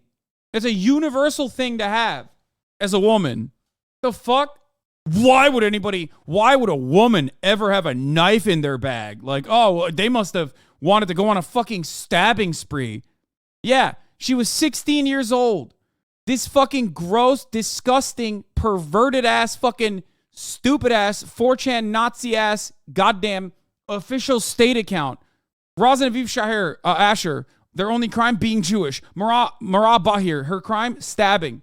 Ridiculous. This is true. Their crime is not being Jewish, but yes, they are apprehended and held hostage by militants for nothing that they did, okay? They're babies. That's ridiculous, okay? Totally ridiculous. But to turn around and say, this is totally fucking valid, look at this terrorist, is insane. She was 16 years old at a bus stop when a settler accused her of wanting to stab people, okay? That's all it took for the Israeli occupying force to shoot her 12 times in the fucking arm, permanently damaging her arm. They apprehended her. They stripped her naked. They humiliated her. And now the Israeli government still says, oh, she stabbed innocent civilians. Yeah. It's ridiculous, dude. It's so nasty. It's so fucking nasty. And if you do not have the framework to understand how insanely racist this country is across the board with its occupation, with its apartheid, if you don't want to fucking believe that it's an apartheid to begin with, okay, then yeah, that's what you're going to do. You're going to look at the situation and go, yeah, no, totally. I think it's valid. This is a terrorist. They're brown after all. You know, she's brown. She's Muslim. Dude, there's a video from the incident on the CCTV that shows the soldiers throwing the knife next to her. Wait, what? I thought she had a knife in her bag. I've never seen that video. It doesn't matter. Even if she had a knife in her bag, it doesn't matter. It's like fucking ridiculous to be like, oh, she's going to do a knife attack. That's why we had to shoot her 12 times as a 16-year-old, strip her naked, not find a fucking knife at all. Her hands are completely, she puts her hands up and she still gets shot 10 to 12 times, survives it, and then is placed in fucking jail for 8 years. You think that's valid? That's a fucking kidnapping. And yeah, I will say this much. The structure in which this person was kidnapped for the crime of being Palestinian in occupied territory that she has every right to be there, or the illegal occupation, the belligerent occupation has no right to be there, and the mistreatment of her through this supposedly legal structure is literally worse. It's worse than anything that the Hamas guys have done to their hostages. This does not make the hostage taking of children appropriate. It does not. But Israel cannot even abide by standards that you would put towards a fucking militant faction that is violently resisting against an occupation and sometimes engages in acts of terror. That's insane. There's no moral equivalence here in this structure, but even if you were to apply moral equivalence, Israel loses. That's crazy to me. That's what's crazy. So in order to justify this, you have to literally in your mind just be like, no, they're terrorists, dog. They're terrorists. They're terrorists. They're terrorists. Oh my God, they're terrorists. Please, please, please just always assume they're terrorists. They're terrorists. I promise, bro. They're terrorists, bro. Okay? Please, bro, believe me, bro. Believe me. They're terrorists. Anyway, now here is the testimony of Israeli hostages that have begun to emerge. They literally fucking apologize. The way that they cover the Yoshev's Lifshitz story, I think, in this one. They entered a very long tunnel, many kilometers. Some of them on bikes with Hamas men. Others on foot. And this probably towards the area of Khan Yunis Hospital. And there, most of the time, were held together. They were said they were not harmed, they were not tortured, there was not much food. We saw they lost some weight. Hamas tried to provide their needed medications every day. Some days medications could not be provided, but Hamas tried to provide the medications every day. But couldn't always succeed at that. They said most of them were held together, holding meetings and lectures, telling each other stories, doing activities, and because they were all held together, this gave them the strength to keep going underground. Some of them heard on the radio inside the tunnels about their relatives who died on Saturday. Others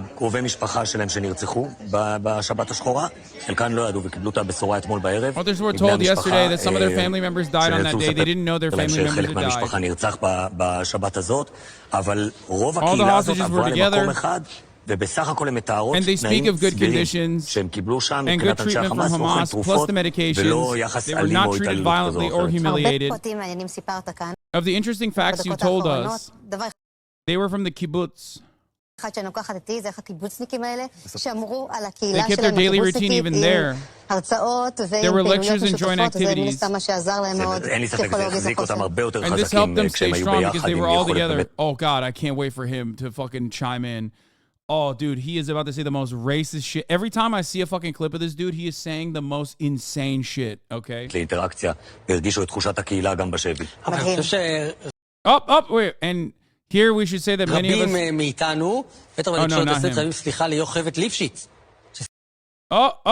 And here we should say that many of us that attacked Yocheved Lifshitz, she exactly said the same things, but received very bad treatment from us. They accused her of causing a PR disaster. They accused her of lying for the sake of her husband. They accused of her being brainwashed by Hamas. Yet every word she said was the truth. And the released hostages now say the same thing. Because they were all held together. Now, listen to me, okay? Saying the truth in this situation doesn't change the reality, okay? It's still fucked up. I mean, yeah, obviously it's fucked up to hold people hostage, okay? And I've talked about this already quite a bit. Elon News says, I mentioned this yesterday, but I don't get why some people online are somehow surprised by the treatment and others are using this as propaganda to suggest are somehow Hamas are humanitarians. If they died, it would negate the whole point of them being hostages. Did people expect them to be tortured? Yes, they did. They did expect them to be tortured and raped. You want to know why? Because that is the fucking propaganda from Israel. The dad that was literally like, it's so much better that my daughter died. I'm so happy that my fucking daughter died. Because if she would have been held by Hamas, she'd be fucking raped and tortured every fucking day. Turns out she's alive, by the way. But the point is, yes, that is how propaganda works. Because yes, you have to say that like Hamas has no rational principle. They're just operating on pure virile anti-Semitism. They don't even have like any sort of emancipatory need. People yelled at me when I said, guys, like this is an act of terror, okay? An act of terror, certainly.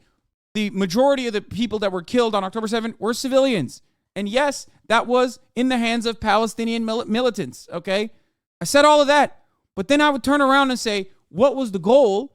Well, the goal from their perspective, we only have their perspective to rely on in this situation, was to get as many hostages as possible, take down IDF positions, take a bunch of hostages and run back into fucking Gaza so they can do a hostage swap. And when I mentioned that, did I say virile? Virulent. Sorry. Not virile. That's so funny. I said virile. Yeah. Okay.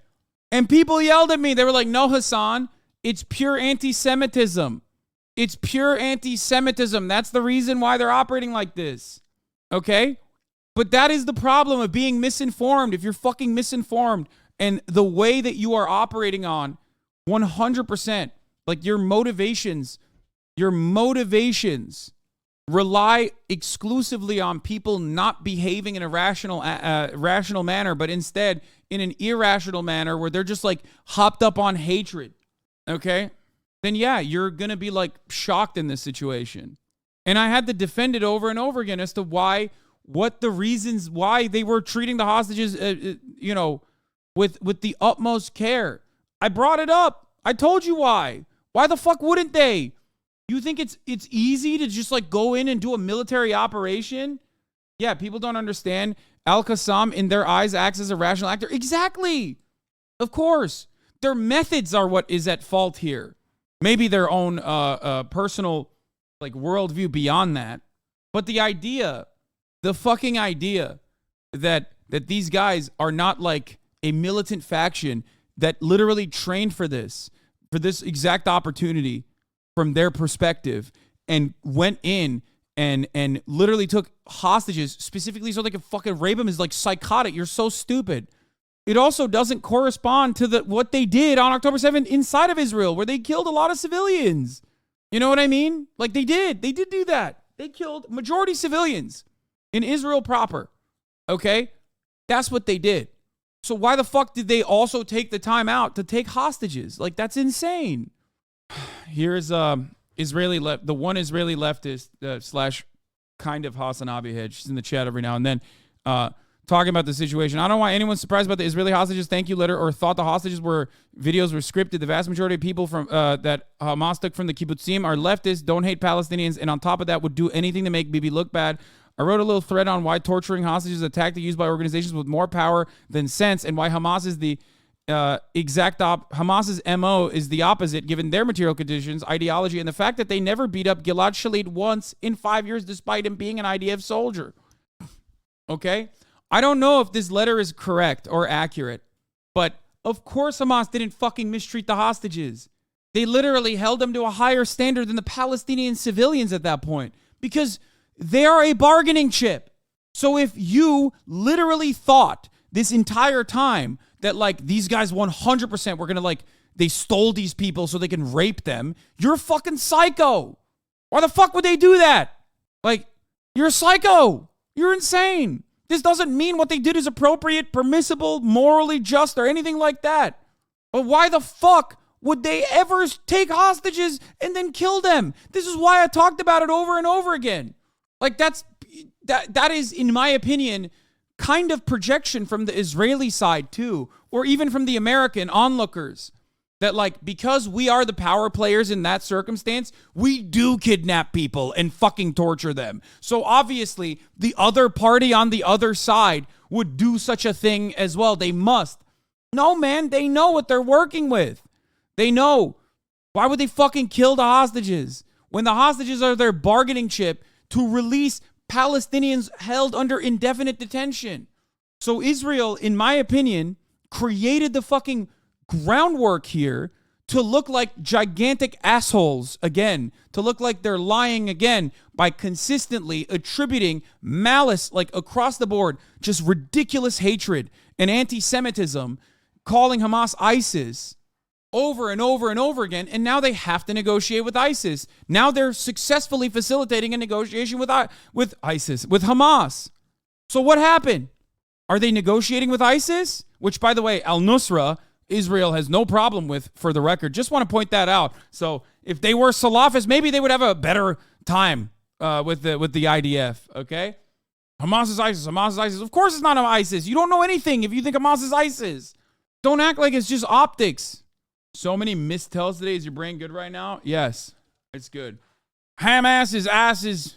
Doesn't ISIS hate Hamas, Hezbollah, and Ansar Allah? Yes, they do. Yes, of course. Hamas and ISIS have fought one another. ISIS's goals are entirely different. Anyone that makes that comparison is relying on most people being just fucking insanely racist, okay? That's it. That's it. Hamas would never exist if there was no need for resistance. Okay? ISIS's interests in the region have never been to resist against Western imperialism. After all, they are a They were manufactured through Western imperialism. They were funded and facilitated through Western imperialist vassal states, okay? The idea that they are not like a destabilizing force that the CIA wanted in that area and like fucking moves from place to place, as a matter of fact, regularly, is ridiculous. That comparison is so stupid, and it immediately demonstrates your lack of knowledge. However, when you make that comparison between a violent, fundamentalist Islamist and sometimes violent militia force that was built out of a resistance to an occupation that has gone on for 75 fucking years, making that conflation between that and a fucking CIA operation overall in the region that only has like colonial interest, even though they are a militia force, so it's very different than a Salafist colonialist movement, okay, is ridiculous. Question mark sometimes? Yes, I say sometimes because Hamas also has civil governance duties, okay? People don't want to compare it to the IRA because they're Muslim. Exactly. I'll tell you a very simple answer. Are you ready? Not everything that Hamas militants, even Al-Qassam, for example, does is an act of terror. You want to know why? For example, right now, what Hamas is doing when they are in a defensive position inside of Gaza against an occupying force is not an act of terror. You can fucking cry about it all day, okay? You can cry about it all day. You could say they're terrorists. No, they're not. Not when they're inside of Gaza. Not when they're fighting against an occupying force that is indiscriminately bombing. Not when they're fighting against a belligerent occupier. Not only are they no longer engaging in acts of terror, they are unironically doing something that is legally permissible, okay? 100%. You might not want to agree with that, but that is absolutely correct. Yes, they are a spontaneous militia that is organized on the boundaries of defense against an occupying force. ISIS are Kharijiites, not Salafis. Okay, sorry. So we yapping now. Yeah, we're yapping, dude. It's Yap Central. I'm speaking Japanese fluently. So, wait, so Hamas's first terror attack was October 7th, 2002 suicide bombing attacks? Wait, what? When did I say this first thing? When did I ever say that? Did I ever say that? Why did you act like I said that? Not once did I ever say that. Of course, suicide bombing attacks against civilian positions is an act of terror. What do you mean? I would never in a million years say that that's not the case. Of course it is. Why did you make that up, though? Why is it that you find yourself unironically shadowboxing against things that I didn't say instead of listening to what I have to say? Are you too afraid of like legitimately agreeing with me? It sounded like you were saying they weren't a terror organization. I said Hamas is an Islamist fundamentalist, violent resistance movement that would not exist if Israel's occupation did not persist. Israel is a belligerent occupier, and Hamas and its prominence that has only increased over the course of many, many years has not been out of the hatred, the anti-Semitism that people hold in their hearts and whatever the fuck people claim it is, especially if you understand Palestinian history at all, okay? If you understand Palestinian history at all, if you understand the peace process, the quote-unquote peace process, and what violent movements in the past have done and how they've changed their structure, changed their strategies, and actually tried to negotiate with Israel and what they got as a consequence of that negotiation and how that created a more violent militia force that actually started gaining more prominence. Still never as popular as like the PLO was or Yasser Arafat was in the beginning of the peace process, which demonstrates that obviously Palestinians have historically always been on board with peace, especially since 1967, I would say. The idea that these guys or the Palestinian population as a whole has not been moved towards the arms of Hamas's actions, okay, or any kind of violent resistance against Israel over the course of the past 3 decades, okay, and how that is entirely up to Israel is just objectively the truth, okay? Palestinians, and even now, Hamas is still nowhere near as broadly popular and has ever had a governing mandate that the PLO did the first time around, the first elections. But even then, Israel fucked it up because they were arrogant and because their interests were to consistently expand to the West Bank, to make the occupation worse and worse for Palestinians, okay? That is how Israel propped up Hamas. That is how Israel propped up, don't call it Hamas, call it anything else. any kind of violent resistance, any kind of reactionary movement that says we are going to violently resist against the Israeli occupation is, of course, going to gain prominence if there's no other avenues, if there's no other alternatives. When there's no other way to... Wait, what is this? Someone said, bro, chat is crazy. I usually have the time to watch some of the YouTube vids, but whenever I tune into the live stream, I'm dumbfounded by some people in the chat. Well, understand that this is a much longer and much more convoluted process when I'm live streaming. And that's why we cut it down so that it's like the juiciest parts and the best parts, really. Here. We went to the Jenin refugee camp to speak to... Someone said this guy was Al-Qassam, but I told you guys this was a Jenin Brigade guy. And I was wrong. He's not. And I believed you guys when you said he's Al-Qassam, but he's a Jenin Brigade guy. Resistance fighters like him were the main target of Israel's recent military assault on This is the guy this is the bodybuilder who was crying. It's biggest in the occupied West Bank for 20 years. هو فشلوا انهم بدهم يعملوا اقتحام واسع ويعتقلوا اكبر عدد من المطاردين ويتم قتل اللي راح يواجههم اللي هو اكبر عدد برضه من المطاردين. هذا الشيء فشلوا 100%. He says he used to be a gym trainer, but life under Israeli occupation made him change course. أكثر شغلة أثرت فيه اللي هو استشهاد صاحبي. من ناس تاريخ استشهاده بجزء 2013 استشهد. أثر فيه كثير يعني. إحنا اللي عايشين مع إسرائيل وإحنا بنقدر نقدر شو إسرائيل شو بدها. إسرائيل بدها كل فلسطين وبدها تقتل الشعب الفلسطيني وتشرده وبدها إيانا نبقى عبيد عندها. إحنا نقاوم الاحتلال. مستحيل إسرائيل تعملنا حل ثاني غير المقاومة، إنه حل سياسي أو إنه في هدنة أو سلام. مستحيل. هسه لو تجيبي كل السلام اللي بالعالم تحطيه بدولة إسرائيل راح تلاقيهم ثاني يوم بيعملوا مستوطنات، ثاني يوم بقتلوا، ثاني يوم بيأسروا. يعني هم بيأسروا نسوان وبنات صغار وشباب صغار أشبال. ما هو إحنا اللي بتطلب منا الشعب كله يكون ضد إسرائيل مش بس السلطة. He says his dream is to see Palestine free, so he can lead a regular life. أعيش حياتي الطبيعية وبطش وبروح على البحر وبعمل كل اللي أنا نفسي فيه، كل اللي أنا بدي إياه.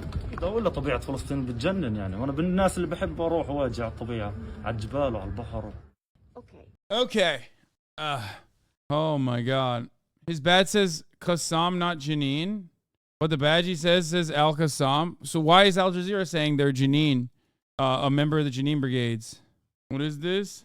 Who's not being, who's saying some dumb shit? Aren't the Jenin Brigades multiple groups like the Lions then? Yeah. There are, I mean, I didn't know personally that the Al-Qassam operated inside of the Jenin Brigades as well. I thought that there's the what is the Fatah one? I think, is that the Lions one? There's a unity of all resistance. Literally all the groups collaborate. The PFLP army, the PFLP gets arms from Iran. Yeah. Oh, here, this is another thing I was going to talk about. What? Dumbassery exposed? Where is it? I want to know what the fucking guy said. Anyway, this is while 2 women were arrested in the UK for holding a sign in Arabic. The cops asked them to translate the sign. They did. The cops couldn't verify because they didn't have a translator, so they arrested them. Is this real? 2 women were pulled over by officers and asked to translate their banners. The best translation would be, who will roll up the sleeves for heaven? But without an independent interpreter on the ground, police asked the women to wait. I don't know if they know this, but like, you have Google Translate as an application on your phone, you dumb fuck. God damn it. Police are so stupid, dude. Across the board, fucking baboons, dude. Oh my God. An example of the difficult balancing act police have, allowing free speech, but not allowing anything that incites hatred or promotes terrorism. After several minutes of confusion, they arrested them. You're under arrest on suspicion in section 4A religious... You're under arrest for suspicion of inciting hatred because it's Arabic, yeah? Islamic law, yeah? Section 4A, aggravated public order. How can you arrest us? Why would writing something in Arabic cause a suspicion of supporting terrorism? Something you don't know what it means, though. They were taken to a police station for questioning. Back on the main march, demonstrators said protests will continue until there's a permanent ceasefire, not just a temporary halt to the fighting. It's a pause, it's not a ceasefire. We want Israel to stop bombing. That's insane, brother. I thought I didn't watch this. I only saw the tweet. I didn't realize it was like a full-blown news broadcast, for the record. I did not realize that that's what the fuck they were on right now, okay? Oh, also, yeah, speaking of translations, or mistranslations, rather, the BBC went fucking nutty with it. I don't know what happened there. Does anyone have the actual video, the original video, the BBC with their off the cuff, translation? Because Response Christ Translation reported a released Palestinian prisoner in Arabic that Israel says that Israel held him in cold without electricity, sprayed us with pepper spray, left us to die. She never mentioned Hamas or a word like it, yet BBC translated to, no one helped us, only Hamas cared. We love them very much. For the record, I just want to point something out here. There is certainly a Palestinian woman, if I'm not mistaken, that did unironically say those words, okay? That like, yes, I want to thank Hamas for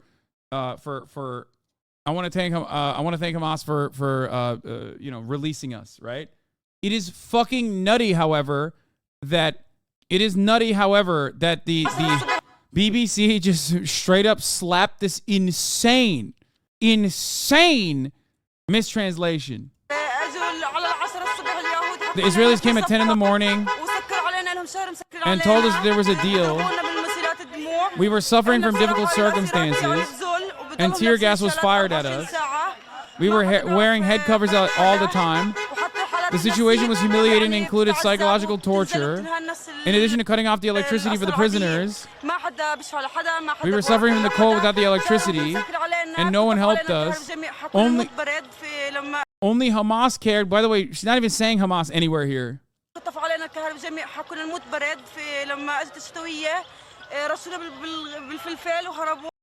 ما حدا بورك ولا حدا شهرهم مسكر علينا كطف علينا الكهرباء جميع حكونا نموت برد في لما اجت الشتويه رشونا بالفلفل وهربوا وخلونا نموت هناك جوا السجن اجوا على 10 الصبح. The BBC responded said it was an editing error. So for the record, the original translation was inaccurate due to the editing and is now updated a longer version of the video, which does include references to Hamas. So I don't know if this was the lady.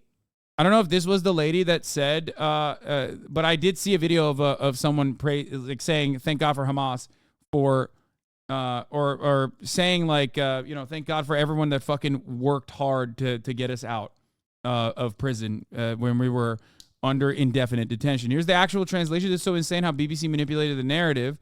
I mean, we saw that. We saw the actual translation. Nobody helps or supports. They've imprisoned us for a month. As winter came, they cut off the electricity. We almost died from the cold weather. And then BBC's translation is, and no one helped us, only Hamas cared. Those who felt our suffering and thank them very much. The correct translation, after she says, they sprayed us with pepper spray and left us dying in prison, and we love them very much. For the record, there's nothing wrong with, from her perspective of like saying, these are the people that got me out. It's important to understand for many of you here in the Western world, how Hamas gains more power and more prominence, okay? And what their actions look like to Palestinian people. I think it's important. Anyway, okay, so something very strange has happened here. The BBC took down a video that released prisoner Sarah al-Suwaisa due to an incorrect translation that falsely claims she expressed gratitude to Hamas. You could say that there was an error in the editing process. This translation by Response Crisis shows a difference in what was said and what was translated. It's a huge difference that points out a really serious mistranslation. The quote on Hamas helped is still on the BBC website. However, what makes it weirder, Sarah did actually say she was proud of Hamas and loved them to a video on Al Jazeera. The video is here. Oh, this is the video I saw. Yes, I did see this video.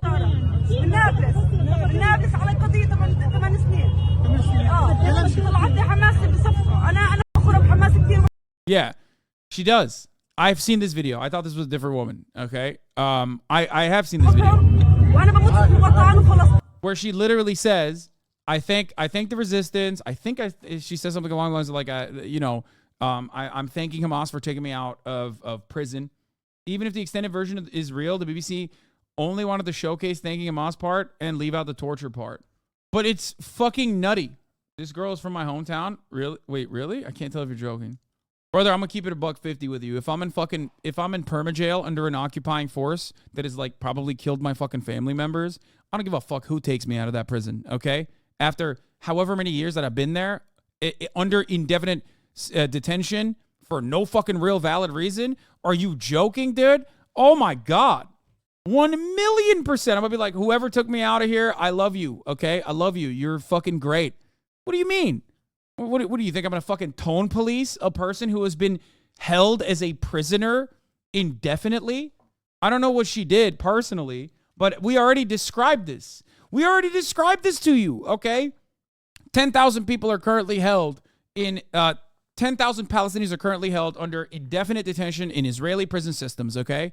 They do not get due process. Very rarely do they get due process. If they commit crimes, obviously in Israel proper, then there is like a civil governance aspect to it. But other than that, they're apprehended by an occupying force. There's no like real habeas corpus being applied to them. They are denied their human rights, and they're placed under indefinite detention under suspicion or with secret evidence with no legal recourse. And half of these people are fucking teenagers too. Get the hell out of here, dude. In that situation, whoever the fuck takes me out of there, I'm like, yeah, that's great. I might not agree with you all the time, but I agree with you here. Thank you. Ridiculous. Yeah, I would be sucking their dicks, dude. I'd be literally fucking out there being like, listen, thank you. Like, I've thought about this before.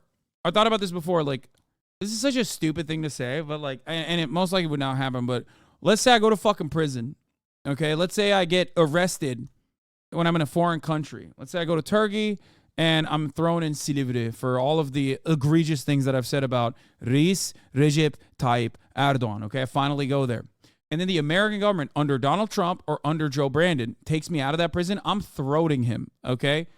I'm throating him. I'm the throat goat. I'm going to be like, Mr. Orange Man, I love you, okay? Orange Man bad? How about Orange Man good? Thank you for taking me out of fucking prison, dog. That's awesome, okay? I don't give a shit. What, are you kidding me? I might not agree with anything else you've done, but this I agree with, okay? I would suck Brandon's dick so fucking hard, he would die from the pleasure, okay? Chelsea, I have zero bad things to say about Obama. Interesting. Yeah, I would fucking give him the Nancy Reagan, you know what I mean? Get ready to go viral on Twitter for that. I'm just saying, dude, if I'm fucking unlawfully thrown in jail by the Turkish government, and then Joe Brandon takes me out of prison, dude, I am literally auto blowing him, okay? Automatic blowjob. Yet another fucking circumstance where, hey, guess what, dude? You don't want fucking Hamas to gain prominence, dude? Well, how about no occupation? It all goes back to the same thing. I repeat over and over and over and over again every single goddamn day here because it's the truth. Anyway, so somehow the BBC appeared to have taken the sentiment and some of the words from the Al Jazeera video and inserted it into their video, unless there was a longer unedited video of the BBC where Sarah said it too. So TLDR, Sarah did thank Hamas, and she's proud of them, but not in the BBC video they posted, which was translated incorrectly for some unknown reason, but one they appear to claim was an editing issue. Anyway, so I didn't realize this was the same person, but I have seen both of these videos, and I talked about it when it first came out, where I was like, I think it was on Saturday when I was live. I talked about how, like, yeah, some of the people are fucking hugging and kissing and praising fucking Hamas, being like, Al-Qassam, you are the best brigade of all time. Yeah, of course they're saying that. Why the fuck wouldn't they say that? They just got freedom. What do you mean? Yeah, that's normal. Okay? Finally, even normies are coming to this conclusion. Was watching Asma's stream and he surprisingly has similar takes. Yeah. Anyway, pro-Israel propagandists who haven't lived under decades of brutal apartheid and occupation seem to think thanking Hamas is some sort of wild revelation. Of course, they will use it to try and underscore the argument made even by the German press that all Palestinian prisoners, captives are terrorists versus all Israeli hostages are innocent civilians. A dangerous and dehumanizing narrative. Yeah. Yeah, they're like, they run with this and they go, well, they said praise Hamas. Like, tone policing victims of colonial violence, dude. Colonial subjugation. Like, 17th century shit, okay? Things that back then we praise motherfuckers, our ancestors, for like chopping off the heads of monarchs and shit. All of a sudden, when it's like in 2023, we look at that and we go, I can't believe these guys literally are violently begging to resist against the fucking apartheid regime. It's like, what are you fucking kidding me? Of course they are, dumbass. The fuck are you saying? Bad luck, sweaty. Guess my fucking conditional defense of your emancipation and your freedom was on the boundaries of like who you end up saying is your salvation. Like, what's the argument? What is this? Like, oh, if 100% of Palestinians support Hamas, then all of a sudden it's totally valid to do the apartheid? What do you mean? How did so many people support Hamas to begin with? This is why I've talked so much about the history, about how in 1988 they were like a marginal fucking sliver. They were nothing.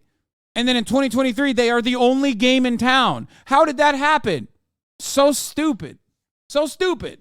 It is far more disturbing that people would uncritically approve of the draconian sentencing of the military courts and an occupying force that tries minors for throwing stones than try to understand the words of someone subject to that system and occupation in but hey, it's 2023. But that is precisely the reason why people are shocked oftentimes, and it has like this weird negative polarization that occurs when they see like Hamas not behaving like barbaric, monstrous villains, okay? But instead like rational actors, like their treatment of the fucking hostages. Yeah, Israel can do whatever the fuck they want as far as like torturous conditions that they subject these children to, okay? Because they are the occupying power. They get support from America. That's why they don't care about the fucking optics. Because many of you don't even look at the optics. Okay? You don't even care about what Israel does because you think, well, it's valid. It's the state actor. You're conditioned. You're primed into believing that, of course, in a situation where you have a violent militia of, scary Muslim guys versus a state, okay? A state in your mind that is comprised of people like your neighbors. You know what I mean? Like they're westernized. They're westernized. Many of them speak English. Some of them literally live in America from time to time or live in the Western world from time to time. So like in your mind, you think like Israel, just like me for real, Hamas, just like ISIS for real. It's that simple. So when you think about it and you don't ascribe any kind of fucking rationale to the way that a violent fundamentalist militancy operates under an apartheid regime, you are shocked and you end up finding yourself negatively polarized. That's how you get to the fucking maybe Osama bin Laden was right dumbassery on TikTok. Because, yeah, no, of course, like, the Arab world isn't comprised of fucking violent, barbaric monsters that are just bloodthirsty, okay? Yeah, no, there's rationale applied at every step of the way. That's why I talked about fucking the Nazis, too. The most violent contemporary example of, like, a system of death and destruction, okay? They had their reasons. They were not correct. The reasons were incorrect. They were made up, okay? They were made up, but they still had their reasons. So what the fuck? Are you going to be like, oh, maybe the Nazis were right? Like, you're not going to do that, right? You have to understand, are the reasons correct or not? And ultimately, when all is said and done, when it comes down to it, do you think an apartheid is appropriate or do you think an apartheid is not appropriate? That is the question you must ask yourself. I do not believe an apartheid regime is appropriate. I don't, okay? I don't. I look to Israel's reasons for why they must maintain an apartheid regime. Their demographic fears about a right to return is a non-starter because demographically we would not be able to have a Jewish supremacist nation. Everybody else gets one. Why can't we? Is not a good enough reason to permanently destroy the lives of millions of people. You cannot do that. That is inappropriate. That is unjustifiable. It is not morally permissible. And the copium that you engage with is so funny when you go, Muslim countries are so welcoming and full of hospitality. First of all, they are, you dumb fuck. They are. They absolutely are, you stupid idiot. If you knew anything about Islam or if you knew anything about Muslim countries, you would never say such fucking stupid, barbaric, Islamophobic nonsense. Okay? They are. Dumbass. Oh, never mind. I thought you were fucking saying it sarcastically. I'm so primed into seeing Islamophobia in the chat that... I thought you were fucking saying that sarcastically. My brain has been broken from all of the Islamophobia that I mainline, that I don't even assume that people fucking actually are saying it unironically anymore, especially when you're a gray name. I apologize for popping off on you. I am the stupid one. I thought you were being sarcastic. Anyway, listen to me, okay? Misfire, 1 day off, by the way. I mean, yeah, it's going to happen. So, having said that, okay, as far as what we were talking about, with respect to violent resistance against an occupation, when all is said and done, you have to look at what is morally appropriate and what is not morally appropriate. At the top of the hour, there's a 3-minute ad break. Inappropriate. Now, of course, you have the methods to avoid said ad by subscribing for $5 or for free with a Twitch Prime. Okay? You no longer want to see those ads. All you need to do is subscribe. Adnan TTK, thank you for the 5. Get the subs, allowing 5 people to no longer see the ads at the top of the hour. Dude, I have a ingrown hair inside of my nose. It's the worst thing that's ever happened to me. It's killing me slowly but surely. It's been like annoying me for like 3 days now. But I don't even know if it's an ingrown hair because because it like made my entire nose red yesterday, and the other parts of my nose also hurt. So then I was thinking like maybe it's a bug bite inside of my nostril. Yeah, it is a pimple. What? Homospicious. Speaking of hospitality, thank you for hosting us today. And crew, what is this? I don't know what you're talking about. It's a gay pride speech in the 60s. Brain rot cuts both ways. Children and teens locked up as political prisoners. 2K in administrative detention. I don't know what that means. I tried to fucking pull it out with tweezers. I think I have one at like outside. I think I have one outside of my nose too. It's like weird. Anyway, yeah, it's a vaccine injury. Okay. Have you ever done a collab with Majority Report? I have. I love Sam. And yes, I would love to do another collab with Majority Report. But yeah, regarding the Houthi anti-ship ballistic missile attack yesterday on the Gulf of Aden. Oh yeah, I saw this shit. This is like, yeah. U.S. officials now assess that the target of the 2 Houthi ballistic missiles fired Sunday was more likely the MV Central Park, an Israeli-linked vessel, and less likely the USS Mason based on trajectory of the missiles. According to U.S. officials, only one of the 2 ballistic missiles splashed down in the ocean, 10 nautical miles from the USS Mason and 5 miles from the MV Central Park. The second ballistic missile blew up midair, according to 2 well-placed U.S. officials. Yesterday, they were saying that the Houthis were trying to fucking lob missiles at U.S. carriers, an act of severe escalation on the Houthi side, in my opinion. Turns out that was not the case. They are not at that level at this point. No. Or U.S. destroyer, not a carrier, sorry. I would not rule it out. I'm just saying these motherfuckers are crazy. They're crazy. They do get nutty with it. Okay? The Houthis, you can call them many things. But when they make a promise, they deliver on said promise. Might not agree with their actions, but they got really good music videos. And when they say they're going to do something, they do it. Okay? They are men of their word, for sure. Honestly though, I don't know how the fuck they did this. Like I've never seen a glow up. I have never seen a glow up going from being victims of genocide by the American-backed Saudi regime and blockade, subsequent blockade and relentless bombing campaign. The fact that they turned that around, and literally started lobbing missiles at Israel, taking over fucking ships after saying that they were going to do that. I mean, it's wild. They bootstrapped themselves pretty fucking aggressively. You know? Some real underdog hours, in my opinion. The Houthis actually attacked this exact ship in 2016 with anti-ship cruise missiles. USS Mason fired 3 missiles to defend from Yemen cruise missiles attack. Correction. In previous posts, this was used the incorrect name for one of the U.S. missiles used in the engagement on Sunday. The missile is the Evolved Sea Sparrow missile, not the Enhanced Sea Sparrow missile. Ugh, I hate it when they get that wrong. I mean, they did get funding from Iran, not full bootstrap. Brother, what do you mean? It doesn't matter. Yeah, of course, they got a backer in the field, certainly. Okay, but think about it. 250,000 dead, minimum, okay, by conservative estimates. They are literally under full blockade. They're starving. They're dying. There's a relentless bombing campaign happening with American weapons, okay? They're fucking lasering school buses and shit with our weapons. And they go 1 year out from that, they go from that to being like, we step on the American and Israeli flag. We shit on you, okay? We shit on you. We will fight you tooth and nail. Don't matter. It's crazy. Anyway. Just like a startup, they need investment capital. Exactly. Seed funding, dude. They went through seed funding. Oh, this was funny, too. This is another Yemen update. I mean, they got kids, dude. This is like literally...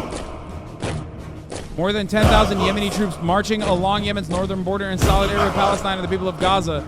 Yemen is pressuring Saudi Arabia to allow its soldiers to pass through.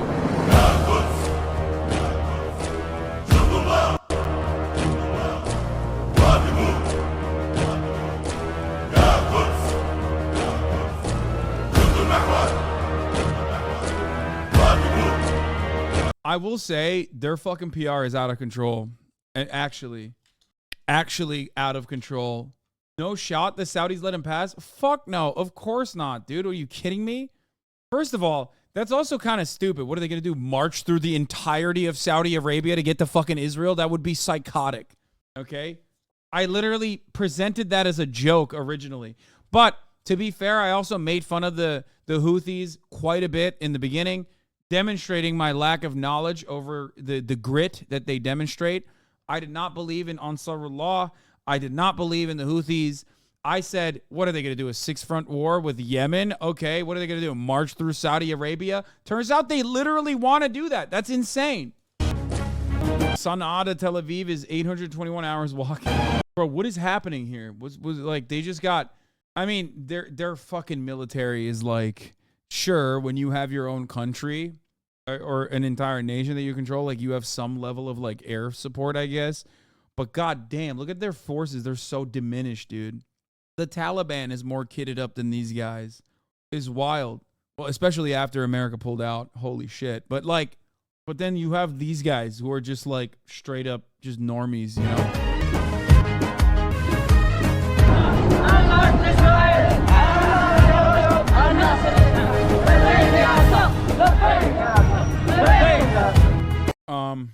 They're off the good cot, the fucking thing that they chew on. This track is a banger. I want more foreign action movie stuff like RRR. So yeah, I mean, Saudi Arabia's not gonna fucking allow them to cross through, obviously, and also them crossing through would be ridiculous in general. The kick in that track was so beefy, I kind of want to sample it. Anyway, they literally got nothing. So I don't know how the fuck they're doing what they're doing. Like I said, big glow up overall. Just a reminder, as fucking sick as their music videos and propaganda are, they are no doubt anti-Semitic. Their insignia/logo straight says "Cursed are the Jews." Yeah, that's like they need to do a little bit of optics for sure. I agree. Anti-Semitism in the region is synonymous with Israel, unfortunately. This is why I've talked about about the devastating impact of what anti-Semitism looks like in the Islamic world as a direct consequence of many people in a very anti-Semitic way thinking that like Israel is Jewish land and conflating Israel's actions with Jewish people across the board. They actually used a loophole in Yemeni law 15 years ago to allow free speech to use that anti-Semitic logo. Check their wiki page. Wait, what? Did you miss the parts where one of the hostages of Hamas fed them chickpeas and hummus with pita bread? Which is why saying Zionism associating with itself with Judaism is itself promoting anti-Semitism. Yeah. What would be an example of that similar realm of thinking, but in the West? The dynamic is greatly different, but I guess like it would be if Americans like hated all Islam due to Saudi Arabia, which is what they say, except when you are the oppressive force in the region, you have to, it's like Israel's Islamophobia and anti-Arab sentiment. It has to be learned because they are the occupying power. So they have to literally reinforce it over and over again, right? When you are the occupying power, when you're the dominant power, it's like white supremacist attitudes in America. You have to literally teach your next of kin white supremacist attitudes, right? You have to teach people to be Islamophobic. Because if you don't know what the fuck Islam is or what Muslims are, you're just like, yeah, they're brown. I don't really understand it, right? So it's never, in my opinion, it's never the same when you are in some way, shape, or form the oppressed group rather than the oppressor group. It's still unacceptable, but to defeat one is much easier than to defeat the other. This is very Western-centric. Yeah, kind of. I'm trying to directly compare it to the West. So here's how this works, right? There's this attitude in the in the Reconstruction era. There was this like fear that black people that were recently liberated would just like hate white people and want to kill them. That didn't actually end up happening. What ended up happening was those fears became super prominent. Those unjustifiable fears became super prominent and was weaponized in a way to reinforce the racial pecking order with terrorism, with acts of white supremacist terror, the Ku Klux Klan, right?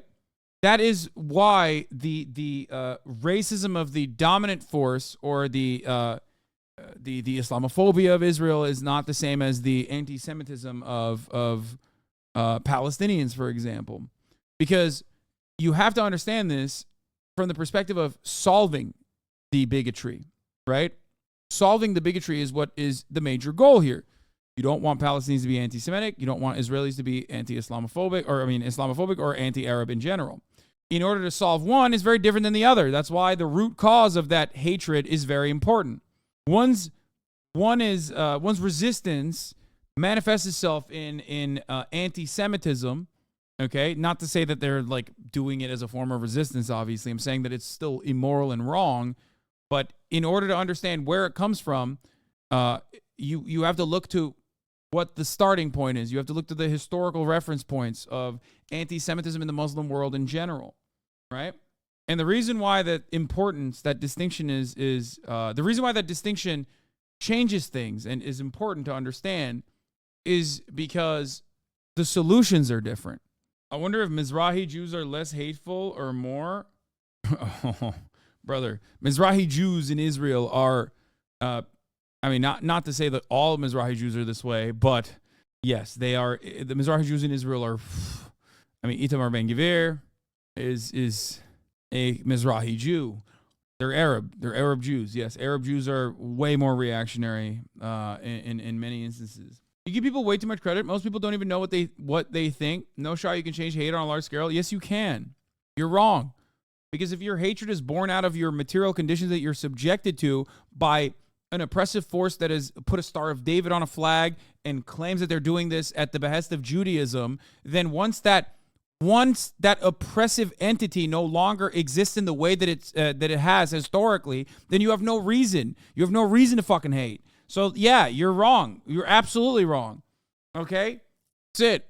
People always want to live peacefully alongside one another. The idea that our normal conditions are waging war is wrong. Look at Europe. These motherfuckers have killed each other while fucking each other's cousins for hundreds of years, and look at them now. Look at the free trade and open border structure that Europe has created under the European Union. You would never even think that these guys, for longer parts of their history, have fought one another and fucked each other's cousins and their own cousins at the same time. Okay? For far longer have European powers fought one another in gruesome territorial wars than they have actually collaborated with one another peacefully. But you don't even think about that. I mean, dude, World War II, that wasn't that long ago. Knowing a lot about the persecution of Jews globally throughout history is pretty enlightening in this regard. The West loves talking about how uniquely anti-Semitic the Middle East is, but it's because of global persecution of Jews, including in the West, that the state of Israel was sought out at the expense of Palestinian lives, and only after World War II did the West become mostly denazified themselves, and in some instances they didn't, like in Western Germany, they literally did not. So, and then very shortly after World War II, they renazified most of those places under NATO expansion in Western Europe as a cudgel, as a way to fight back against the more oppressive and scary force of communism, a specter that was haunting Europe. Anyway, and of course, when you don't properly denazify, when material conditions worsen, those reactionary forces will come back into power. Recent news that the ceasefire has been extended for 2 days. Let's speak to Ghazi Hamid now. I think it's actually quite similar to how Americans have become Islamophobic due to, in part, their war on terror, conflating a state enemy with the people that make up that enemy state. Yeah, except you have to understand, one is unjustifiable hatred that you must invoke upon a population, specifically so they justify further unjustifiable actions, like acts of war, like the war on terror. And that's why I talk about like the quote-unquote hatred that black people feel towards white people in America. Most black people don't feel hatred towards white people, but black people understandably hate white supremacy, right? The manifestation of that hatred might come across in maybe a black person every now and then calling a white person a honky or a cracker or whatever, but like ultimately it's not the same as a white person hating a black person in the United States of America and calling them the N-word. Why is it not the same? Because we live under a white supremacist structure, and the hatred that black people feel towards white supremacist institutions and white supremacy in general is not learned through schooling like the way that the Republicans suggest it is, like CRT is the reason why black people learn to hate white people. That's not how that works. Black people learn to hate white supremacy by existing under a white supremacist structure, right? That's how they learn it. They learn it by existing in it. They learn it the first time a cop treats them like they're a full-blown adult when they're 13 years old, okay? Treats them like a black man, as a matter of fact, not just an adult, but a black adult. That's when they learn it. They don't have to go to school to learn to hate white supremacy. They learn it by living in it, right? And the same structure exists in this circumstance for Palestinians. They learn to hate Israel. Some of the manifestations of that hatred might come across as anti-Semitic, and some of it is anti-Semitic, for the record, because Israel is also conflating these actions with Judaism, as though they're doing it at the behest of Judaism, when it's not. It's not at the behest of Judaism at all, right? But Palestinians don't need to go to UNRWA schools in the way that Israel claims to learn to hate Israel, okay? That is pure projection from the Israeli side, because Israelis do need to learn to hate the Palestinians, because if they don't, they're the occupying force. People are going to go, what the fuck are we doing here? Why are we treating these guys like this?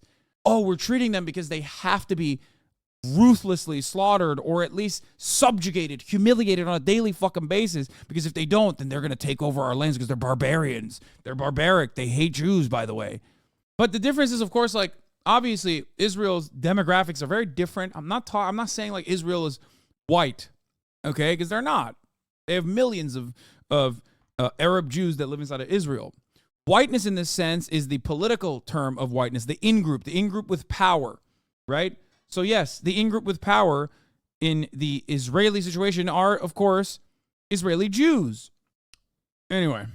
He's a member of the Hamas Political Bureau. A warm welcome to you. Firstly, let me start by asking you why Hamas has agreed to continue this ceasefire for a further 2 days. What was it about negotiations that led to this decision? You know, this is not a new thing, because this was written in the document or the agreement, and it said that if Hamas give more hostages and more captives, there will be more days of the ceasefire. And now I think along the 4 days we have communication with... Israel is a Jewish supremacist state, not a white one? Yes, I know that. Israel is a Jewish ethno-state founded on Jewish supremacist principles and maintains a Jewish supremacist apartheid regime 100%. That is literally that is the maintenance of the Israeli apartheid regime 100%. It's not a white one. That's why I said whiteness in this concept is whiteness as a political tool, okay? That's the true definition of whiteness, by the way, and how it's applied in the United States of America either, because 50 years ago, many of the people that are classified as white, including Jews, as a matter of fact, Ashkenazi Jews, who are white, okay, would not be considered fucking white. Or not, maybe not 50, but like 100 years ago. 100 years ago. So when we talk about whiteness in this perspective, we're not talking about like how pale someone's skin is, okay? We're talking about whiteness as a political concept. With the Qatari, with the Egyptians, and I think many countries are interested now to extend the ceasefire, different countries, and we have seen different statements that they support the achievement of the ceasefire. And I think now, maybe before an hour, I think we have agreed to give more hostages and to extend the ceasefire for 2 days. I think this is good news for our people, and especially for people in Gaza.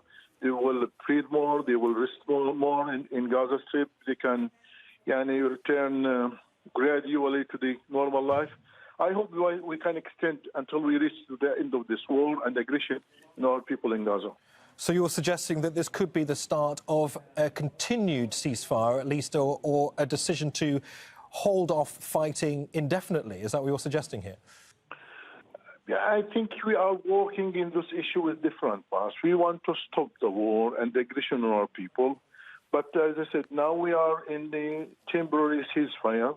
We are trying to extend it from time to time until we reach to the end of the war. I think there is big support from the Qatari government and the Egyptian government and even Western government.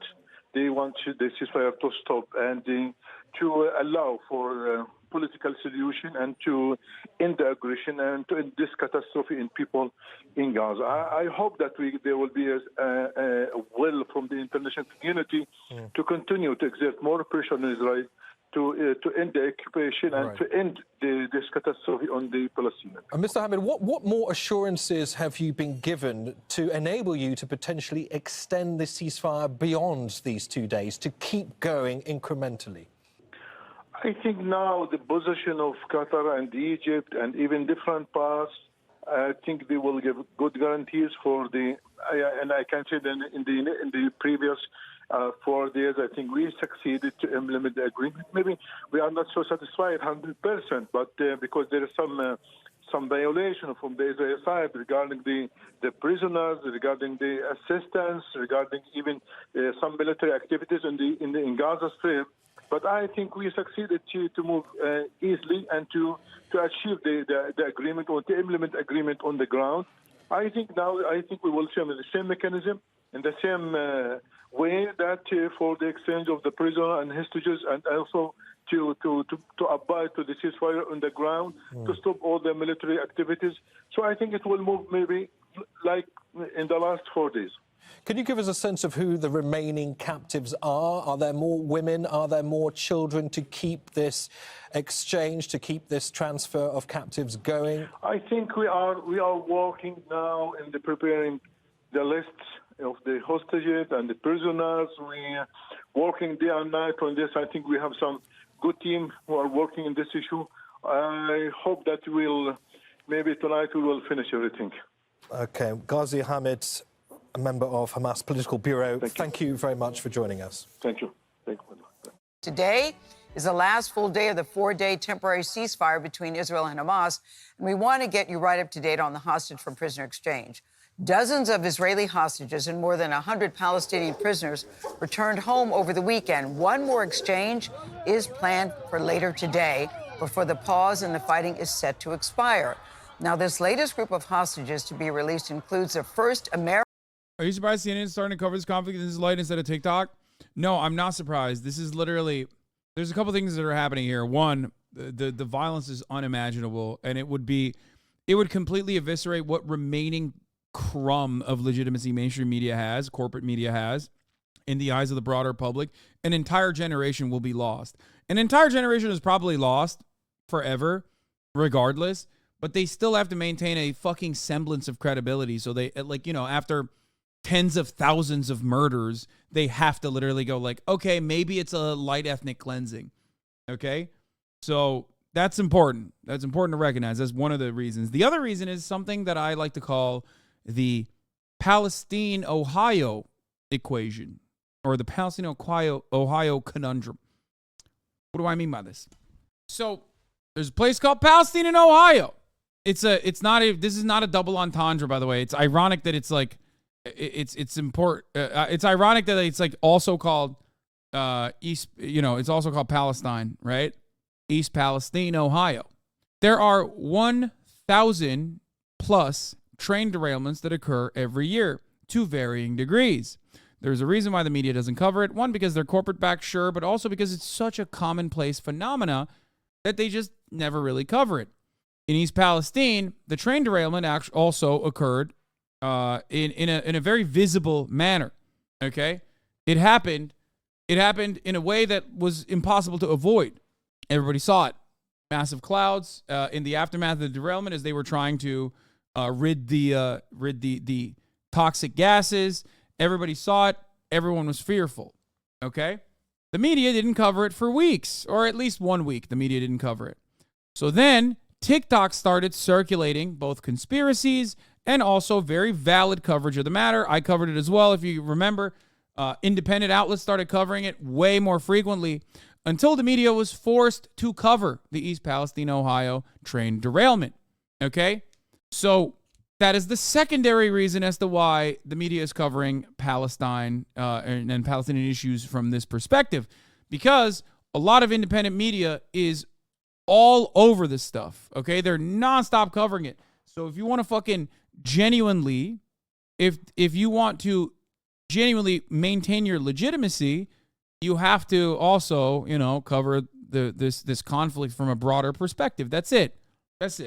I like how Israel Prime Minister Menachem Begin was on the UK terrorism list. Then he won the Nobel Prize of Peace. Yeah, well, he was only on the UK terrorism list because he fucking killed 91 people or played a role in the King David hotel bombing. He would never be on the UK terrorism list for killing Arabs, okay?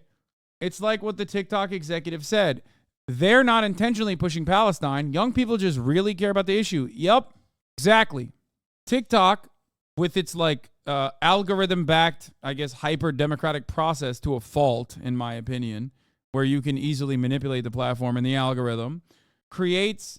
I got a rec from a random YouTuber about you, and it ended up being a video in support of Israel. Yes, brother. Most of the criticisms against me nowadays is going to be simply shielded as a way to just like say that you support Israel, but you can't say you support Israel because it's like not fashionable for younger generations. If you're like an online commentator, you know you can't like openly come out and be like, I love Israel, I think they should kill as many fucking Palestinians as possible. So you'll just go after like someone who is a very prominent figure that is in support of Palestinians unconditionally. So they're too pussy to fucking say, I love genocide and I support it. So they'll just position themselves against someone who is saying, I don't like genocide and I don't support it. I don't think Israel should do genocide. Well, unless you're a particular commentator who openly called for the genocide of Palestinians, as a matter of fact, before he knew anything about the conflict whatsoever. But that's a different thing. American to be freed. A little 4-year-old girl, her name is Abigail. We talked to her relatives here in the studio last week. Holly Williams is at the hospital near Tel Aviv where Abigail is recuperating. Holly, it was such great news to hear that Abigail and other hostages have been released. But, of course, we're still thinking about the others that are still being held. Good morning to you. Good morning, Gail. After more than 50 days in captivity, Abigail... Sweden news have not gotten the memo. They're now calling Greta Thunberg Girl Hitler. Dude, Europe is out of control because Europeans fucking despise Muslims. I would say even more than Americans do somehow. Like maybe because like they were the ones who, in their opinion or in their eyes, like saw the worst consequences, especially if you have like supremacist attitudes. Worst consequences of America's war on terror, because like all of the refugees that were able to escape their displacement came to Europe rather than America for the most part. There's a couple different reasons, okay? One, because Europeans are insanely racist, okay? Insanely racist. And two, they translated all of their, or they used immigration and refugees and, you know, Muslim refugees specifically as the perfect red herring to shift your attention away from the material conditions worsening in European social democracies over the course of the past couple of years. And basically that's like, it pops off. Like anti-Islam pops off super hard in Europe. That's what it is. The leader of the second most popular party in Sweden, the neo-Nazi party, literally called for tearing down mosques in Sweden like 2 days ago. Hello, Geert Wilders, the Dutch Nazi, the Dutch neo-Nazi, straight up won on a ticket that where he said the exact same thing. Geert Wilders. I'm not saying his name right. Gail Moore Edan is apparently tired and has been asking to see her brother. What the fuck's going on? Brother and sister, who both survived the massacre. Abigail Moore Edan, a dual US-Israeli citizen, turned 4 while she was held hostage. After both her parents were killed in the October 7th attacks, she ran to a neighbor's house only to be kidnapped by Hamas. So happy that she came back. It's so fucking sad. Batia Holin was a neighbor of Abigail's family and told us Abigail and her granddaughter were best friends. I don't know if she knows that she had no more father and mother. So far, the temporary ceasefire is holding, and Palestinians are taking stock of the destruction wreaked by Israeli airstrikes and fighting. Israel's held up its end of the hostage deal, releasing 117 Palestinian prisoners so far, many of them teenagers. There were celebrations on the streets of the West Bank to welcome them home, where some waved the green flag of Hamas. Here in Israel, child hostages have been returned to their parents, including 9-year-old Emily Hand, who was initially thought to have been killed. And this is the moment Ohad Munde spotted his father. 6 members of Shira Havron's family were released on Saturday, including her aunt and 3 cousins. There's no words, I think, invented to explain this feeling, but it was such an uplifting moment and so emotional, and it was a miracle, like a miracle. 85-year-old Yafa Adair was freed on Friday night. She was last seen being paraded through the streets of Gaza on a golf cart stolen from her kibbutz. You know, they say a lot of jokes about the Jewish grandma, but there isn't a tougher material in the world. Like the rest of Israel, Yifat Zayla told us she's watched the hostage releases with excitement and relief, but she has mixed emotions. I'm really jealous. I'm really jealous. Jealous because she's still waiting for her cousin Shiri and Shiri's 2 children, 4-year-old Ariel and 10-month-old Kafir. They were kidnapped from the small farming community of Kibbutz Nir Oz. It's torture. It is torture. Why wait? It's obvious they're keeping the baby to the end. Why do you say that? Those little redhead babies became sort of a symbol, and Hamas knows that. They can ask for a bigger price, they can ask for whatever they want. They know how much we want that baby back. The 4-day ceasefire is due to end tomorrow morning at 7 o'clock local time. Israel says it's willing to extend the ceasefire by 1 extra day for every 10 more hostages that Hamas releases. And this morning, Hamas told us that it also wants to extend the pause in fire. Guys, I mean, if my fucking family members are held by Hamas militants, like I'm gonna fucking say some shit that you might consider unhinged too. Come on. Like, Jesus Christ, you're judging a person whose, like, child is fucking apprehended. Fighting. Gail. Holly Williams, thank you, reporting outside of Tel Aviv. We're going to begin this hour. Like, it's like that dad, right? The dad who was like, oh my God, like, Hamas is a fate worse than death. Like, they're going to fucking rape and kill my daughter. Like, I'm so glad that she's dead. It's like, yeah, that dude fucking thinks that because he's racist, right? Obviously. And he can't think critically in that situation. But you're not expecting him to make a fucking rational decision in that moment. You know what I mean? His fucking daughter is, in his mind, dead. It's like ridiculous to fucking look at that and be like, yeah, dude, I know that guy got his daughter back. I know.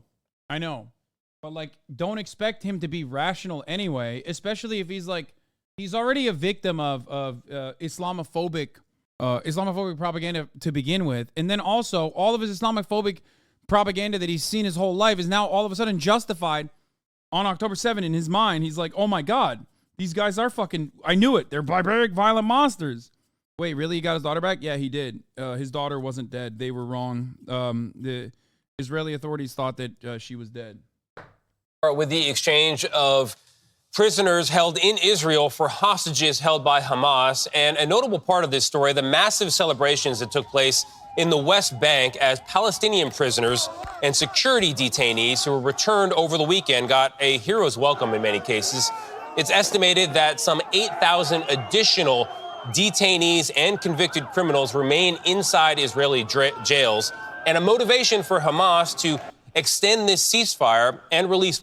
That's insane, bro. Convicted criminals, Israeli jails. Every time a new crime of the Israeli occupation is revealed to the Western world, I always think in my mind, like, surely this will open up the conversation for people to go, wait a minute, Israeli criminals that are criminals under Israeli occupation, like they're 13. How does that work? Right? And then the media does the thing that it always does and totally fucking frames it in a way where it's like permissible and justifiable and expected. And then I go, oh, that's why people don't ask those questions. Because why would you? If you're 48 years old and you've trusted the media your whole fucking life, especially if you're a liberal, right? And the trusted source in media, CBS Mornings, is telling you, you know, these are convicted criminals, you know, that have done crimes, unimaginable crimes. You're one step removed from calling them fucking terrorists at that point, which is like what the Israeli media calls them. Yeah, you're gonna go, yeah, well, I trust Gale. Yeah, in Gale I trust. So they must be convicted criminals. This is hard upkeep, though. Something to consider. It's hard. It's hard to maintain this. It's hard to maintain this mentality. More hostages is its own effort to bring more Palestinians out of prison. MTS Tayyab met with one of the younger Palestinians released by Israel, and one of those given a hero's welcome home. Rarely do the streets of the Israeli-occupied West Bank look like this. Scenes of massive celebrations at the release of Palestinian prisoners, mainly women and children. So far, a total of 117 have been freed as part of the deal between Israel and Hamas, including these teenage boys who were given a hero's welcome. The Israeli military warned Palestinians not to celebrate the return of these prisoners, but it's a warning they've clearly defied. But in East Jerusalem, Israeli forces moved in to crack down on the celebrations by surrounding the homes of several released prisoners. Israel says the minors it's releasing as part of the truce are terrorists. But Palestinian leaders say they're just children held for what other countries would regard as civil disobedience offenses, like attending protests. It's 100% true. The plight of prisoners is a deeply felt issue for Palestinians. According to a recent UN report, around 1/5 of the population of 5 million has spent time in Israeli jails. Among those released is Nurhan Awad. She was 16 years old when she was arrested in 2015 for the attempted stabbing of an Israeli man. Now 24, she denies the charges. But like many Palestinian minors facing Israel's military court system that the UN says has a near... Yeah, how fucked up, dude. How fucked up she attacked an innocent man. It's just like, yeah, I mean, within the context, you look at that. I mean, I don't know what are within the context of like what happens under the occupation and how this fucking lack of due process works. I mean, you can't go around trying to stab people. Brother, this is literally not a normal situation, okay? It's not a normal situation at all. What the fuck are you talking about? In Hebron, they literally have fucking built nets, okay? They've built fences on top of their fucking normal walkways. In the West Bank, in many parts, they have built fucking metal fences on top of their walkways. Why? She stabbed a man and then denied it, shaking my head. She did not. You're doing it. You're doing it. You're fucking doing it. Once again, you're doing it without even fucking thinking about the situation at all. Why, for example, why do they have these metal fences, these nets on top of like areas where people walk through? Okay? Why? They have it because people fucking dump their shit on top of them, on top of the Palestinians that are walking. Yeah, they throw plastic bags filled with urine or acid. They throw stones, breaking Palestinian cars or hurting children. And they do so with the protection of the Israeli occupation troops who watch the attacks on their guard towers. If you don't understand the everyday existence of Palestinians in the West Bank that are being brutalized, that have no legal recourse, that are being brutalized by settlers on a regular fucking basis in the most barbaric fashion, then you go at it and you go, wait, what do you mean? In a civil society, you can't just like stab someone because it's not a civil society. It's not a democracy. You're surrounded by literal fucking terrorists, dude. You're surrounded by terrorists. The settlers are the terrorists. The Israeli occupying force is the terrorist. You have no right to self-defense? Like, what the fuck are we talking about? Of course, under the Israeli military court system, they don't have a right to self-defense. Yeah, they have a truck outfitted with a water cannon that literally shoots gray matter, like sewage at people's homes in the West Bank to try and evict them. They shoot them with sewage water, like their houses, on a daily basis. It's like the cruelty is fucking insane, dude. What you just watched was the Israeli government shooting sewage at Palestinian homes in the West Bank. Yes, human piss and shit. They outfit their sewage trucks with these like water guns to make this task even easier. And you may be asking why. Yeah, you'd be like, dude, Israel is so ruthless with its occupation that I know I'm repeating myself, but like, if you didn't know, when you find out something new about like another gross, inhumane aspect of the occupation, it's so ruthless, it's so barbaric that you go, oh, dude, come on, that's an anti-Semitic conspiracy. Like, it is perfectly understandable that if you don't know anything about how Israel conducts its apartheid, if you don't know that Israel is an apartheid regime to even begin with, you look at the situation and you literally think like, oh, come on, bro, you're being a little anti-Semitic right now. Like, that's crazy. You mean to tell me that the Israeli government is shooting piss and shit at like using and shooting piss and shit at the houses of the people that they want to evict forcibly from the territories that they occupy? No shot. That's unjustifiable. That's like biological chemical warfare. Why throw your poop at Palestinians? And the reason is to make them leave, to either force them out or to get them sick and die of fecal-borne diseases. When Israel isn't too busy shooting or bombing Palestinians, they are actively trying to create a public health crisis. And please don't think for a second that what I just showed you is an anomaly in Israel's behavior. That is their MO, weaponizing their feces. Up at the top of this hill is the Ariel settlement, an illegal Israeli settlement. This means that innocent Israeli civilians moved here, forced the Palestinians out through violence or threat of violence, and they did this while being protected by the IOF, the Israeli Occupation Forces. As a reminder, this is in the West Bank. There is no Hamas here, and the Israelis steal more land in this fashion every single day, and they do this while dangling the two-state solution over our heads. That's like me and you arguing over how we're going to split a pizza while I am actively eating more slices. The Ariel settlement borders two Palestinian villages. Over here is Mirda, and on the other side of the hill is Salfit. Now pay attention to how these villages are positioned topographically. Ariel is up high, while the Palestinian villages are down low. And there's a couple of reasons for this. One, the Israelis want to look down on the Palestinians, not only in the white supremacist type of way, but also in the surveillance type of way. They want to monitor the Palestinians. The other reason for this topographical site selection is that it makes it easier for the Israelis to weaponize their poop. Israelis in these settlements will intentionally divert their wastewater down the hills, down the slopes, so that they flow into Palestinian villages and contaminate their water supply. The Israelis also bombed the only sewage treatment plant in Gaza back in 2014. And they didn't do it because it was a Hamas operating base. They did this because they wanted to inflict maximum suffering on the Palestinians, to make conditions completely unlivable, so they can't even dispose of their own feces. And they did this knowing full well that... Dude, it's like comical. It's comical. It's like, especially if you have a state doing this and then being like, we're doing this for Jews. Trust me, like, all Jews want this. Like, we love doing this kind of genocide specifically for Jews. And you repeat that over and over again. Motherfuckers like, what the hell's going on? I hate this. Like, if you watch this from the other side of the world, you would look at this and go, what the fuck? You have to be the most anti-Semitic motherfucker on the planet. Why would you in a million years ever have the audacity to fucking connect these inhumane acts of violence and subjugation and humiliation to a group of people that have been historically oppressed, you fucking psycho? Which is why I always say Israel does not make Jewish people safe. It makes Jewish people unsafe. You are safer as a Jewish person in the United States of America than you are in Israel. Because guess what? There aren't fucking rockets being lobbed in your head when you're in New York, unless it's 9/11. Okay?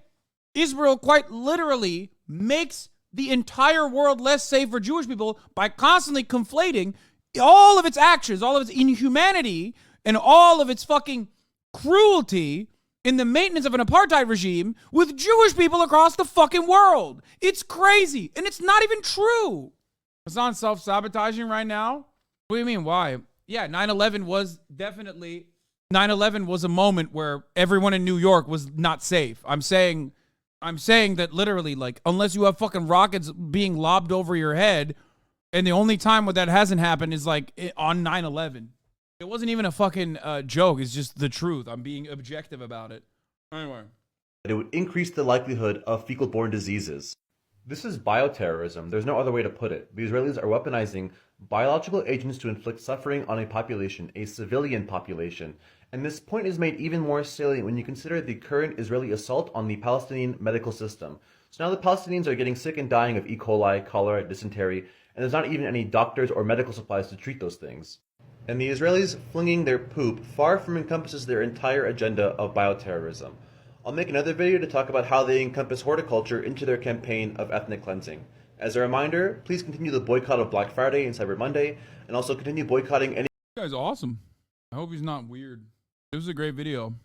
My reaction to every TikTok I like, yeah. I mean, that was correct. Popped off on that. I'm reading some news articles that say the spray is not sewage, but an artificial chemical skunk water. Nice. Glad you like it, bud. Why'd you say that? Is that you? Are you this person? Am I watching your TikTok? Anyway. Oh, scoop. From Israel Khan News, Netanyahu, the fellow Likud member, said, I'm the only one who will prevent a Palestinian state in Gaza, Judea, and Samaria. I'm the only one who can withstand U.S. pressure. I know Biden for 40 years. I know how to manage American public opinion. Yeah, this is a man who has realized that his position of prominence is now being held up to an amount of scrutiny that he's not used to. He's just fucking flinging all the way down. This has never been about security. Yeah, I mean, it's correct. Not looking too good for our boy Bibi out here, okay? But he's also openly revealing that he does not give a shit about the security part. He's just like literally personally trying to fucking stop it. But let's continue. Nearly 100% conviction rate. She later pled guilty and told us she was initially sentenced to 13 years in an Israeli jail. What was her name? I want to look up her story as well, because like it's so much easier to just be like, yeah, every single Palestinian is just like guilty of terrorism, than to like look at each individual action and what they did. Like obviously not every single person is like 100% purely innocent in this situation. It's never going to be that way. But, you know, you have to contextualize this kind of violence. Within the structures of oppression that exist under an apartheid regime. Okay? So let's see what she did, because I think there was video. A girl entered Israeli prisons and a young woman came out. Get to know the released prisoner Nurhan Awad. A 10th grade student entered prison and a 24-year-old girl emerged carrying traces of the 3 bullets in her body that penetrated her back, leg, and abdomen while she was suffering from one of them until this moment, which had become lodged in her liver. She is Nurhan Awad, who was among 39 male and female prisoners Israel released Saturday, as a part of the truce agreement with the Hamas movement, which lasts for 4 days, during which the fighting stops and during which the two parties exchange some of their detainees. Awad obtained her high school diploma while in prison with a grade of 94% so that she could enroll in the Al-Quds Open University to major in history. According to local reports, the Israeli authorities charged the Palestinian girl with carrying out a stabbing attack on the Jaffa Street in Jerusalem, while an Israeli court sentenced her to 13.5 years in prison and a fine of 30,000 shekels. However, she obtained an appeal to reduce the period of 3.5 years from the term she was sentenced to. So what happened? What does she do? Like what? There's a video evidence of it. Someone give me what she did. Among them was Mohammed Darwish, who was held in an Israeli jail for 7 months, accused of throwing a petrol bomb at soldiers. He denies the charge. He said he was dizzy with happiness. Most are in prison waiting a trial. Isra Jabis. Holy shit. Nurhan Awad, 23, served 8 years after her 10-year sentence for being released on Saturday. Okay. Miss Nurhan Awad, what the fuck? Was arrested on 23rd of November 2015, in which the Israeli occupation forces shot her 4 times, once in the left leg, 3 times on the right side of her stomach. She still suffers from the gunshot wounds. The Israeli District Court in Jerusalem sentenced Miss Nurhan. At the time, she was wounded and a minor to 10 years of imprisonment. Palestinian women. Wait, it doesn't say anything. It just says what the charges are. I want to know what I want to know what Israel says she did, and then I want to see what she actually did to better understand. Not that it fucking matters. Because, again, no correct due process here. I'm literally wounded and a minor. Yeah. State seeks 15-year sentence for teen scissors attacker. So, wait, she didn't even have a fucking knife? State prosecutors are demanding a 15-year jail sentence for a Palestinian teenage girl who tried to stab passersby with scissors in central Jerusalem. Nurhan Awad, now 17, was accompanied by her 14-year-old cousin, Hadil Awad, who was shot dead during the incident. Prosecution secured Nurhan Awad's agreement to a plea bargain in which she had confessed to attempted murder, which, by the way, those confessions are extracted under torturous conditions. I want you to understand that. You're trying to find out what happened, not what she did. Yeah, I want both. Fun fact, this young woman was 16. She did not stab anyone. She was accused by the IOF forces. She was searched and had a knife on her person. No, this is not Awad. You're looking at Marah Bakir, which I have covered. Okay? This is a different person. Please. This is a different person. Now you're linking me Ahed Tamimi. That's a different person too. Oh my God. Oh my fucking God. Yes, I know. There are so many fucking 16-year-olds. There are so many fucking 16-year-olds that Israel imprisons on a daily basis, many of which under similar circumstances where they just say, oh, she stabbed someone when she definitely didn't. And I know that is the reason why some of you are having a hard time finding the actual one.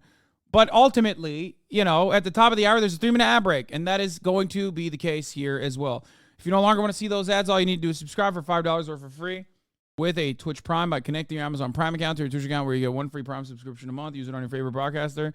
Also, here's the 3-minute ad break now. Anyway, Nurhan Awad. In the latest years, the Palestinian children who have been subject to extremely lengthy prison sentences. Nurhan, a Palestinian refugee from the Qalandia camp, had been in prison for 1 year and charged $7,000 in fines. Her cousin, 14, was shot dead by the Israeli occupation forces on the same day at close range. She lay injured on the ground. Nurhan and Hadil were accused of attempting to stab a man with scissors. Oh, fuck.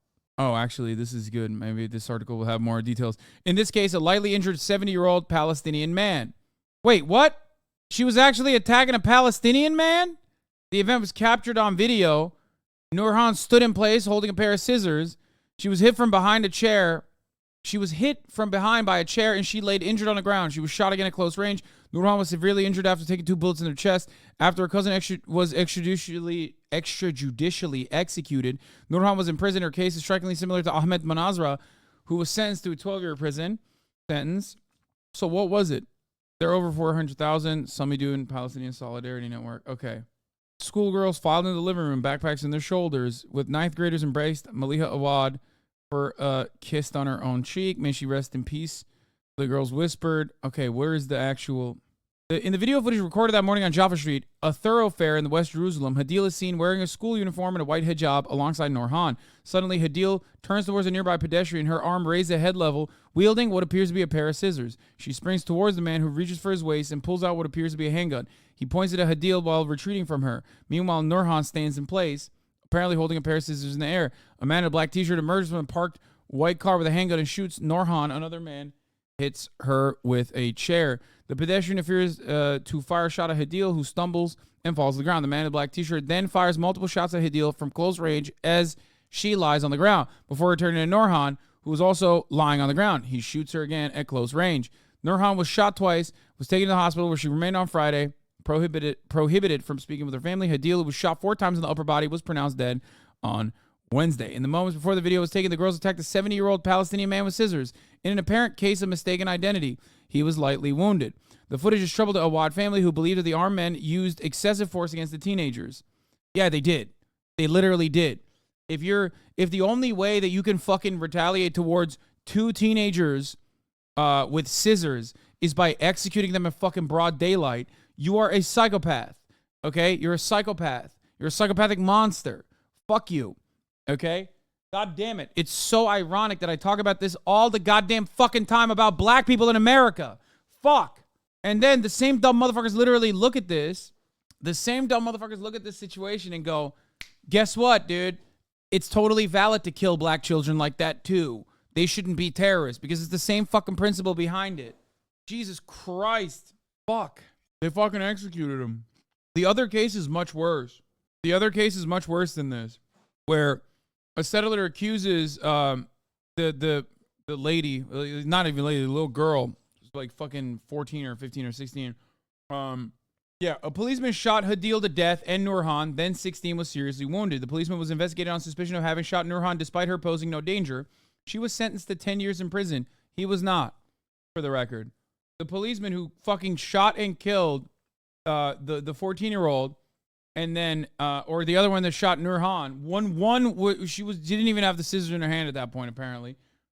Didn't actually get any fucking prison sentence.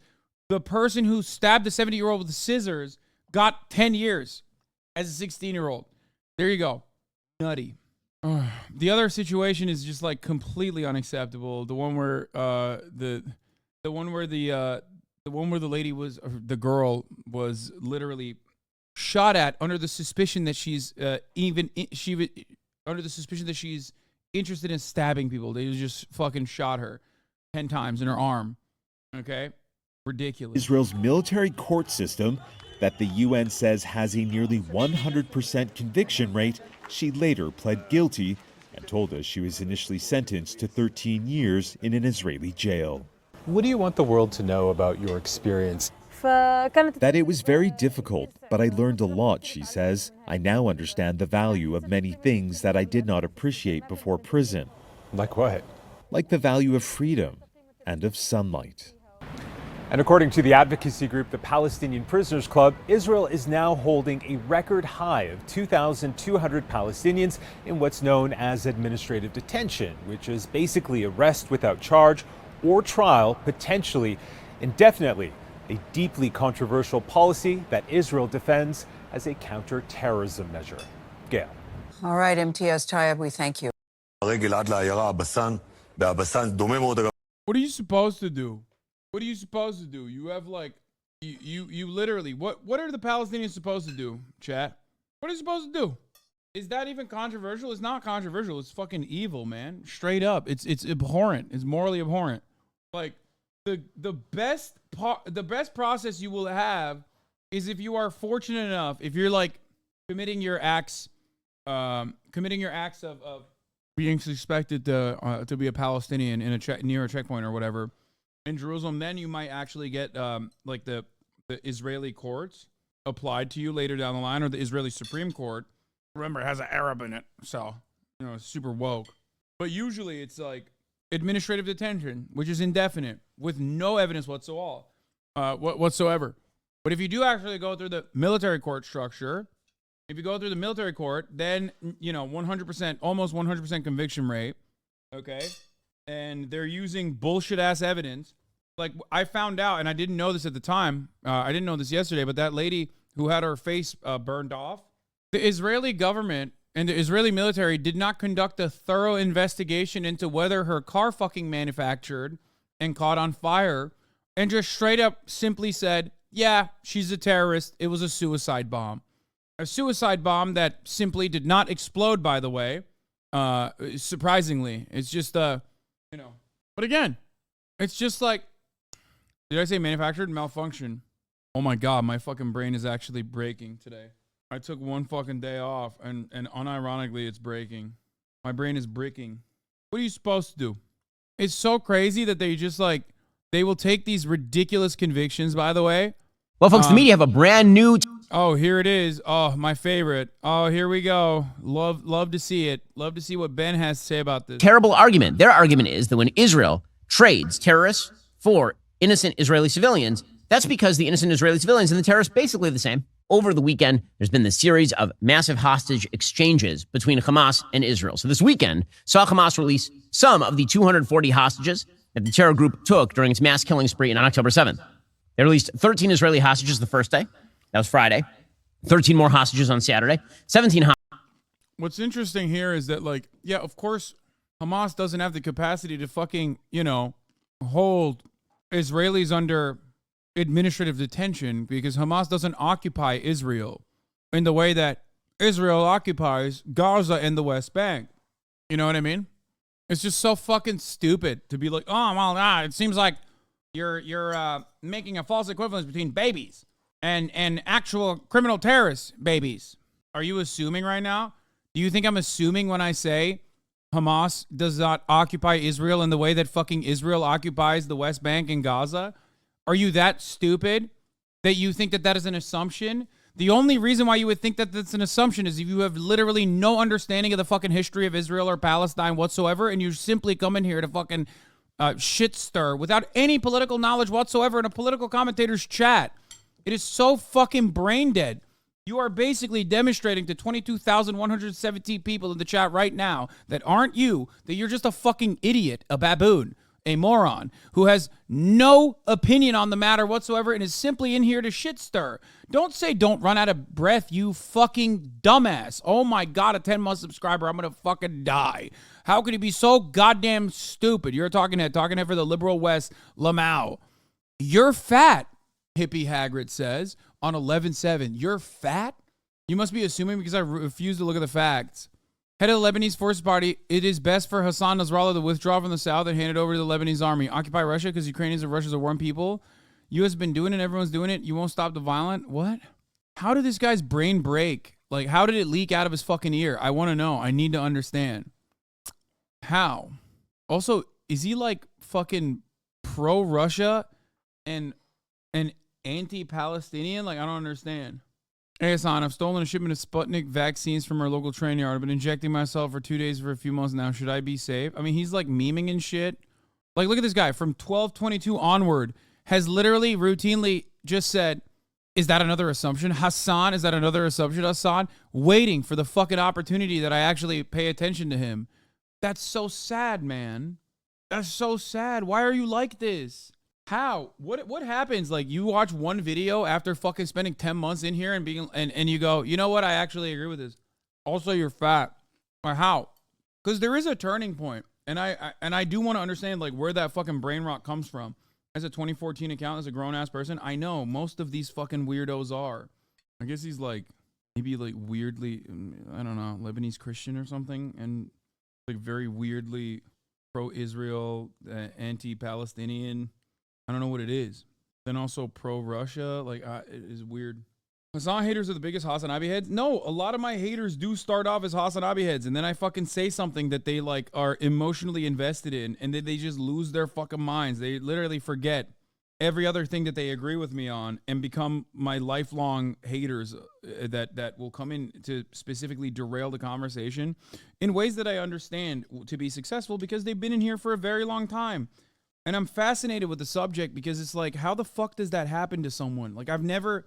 I like there are so many people that make content that I disagree with on a regular fucking basis that I never like. I always try to understand like what is the deeper desire behind why they have this perspective.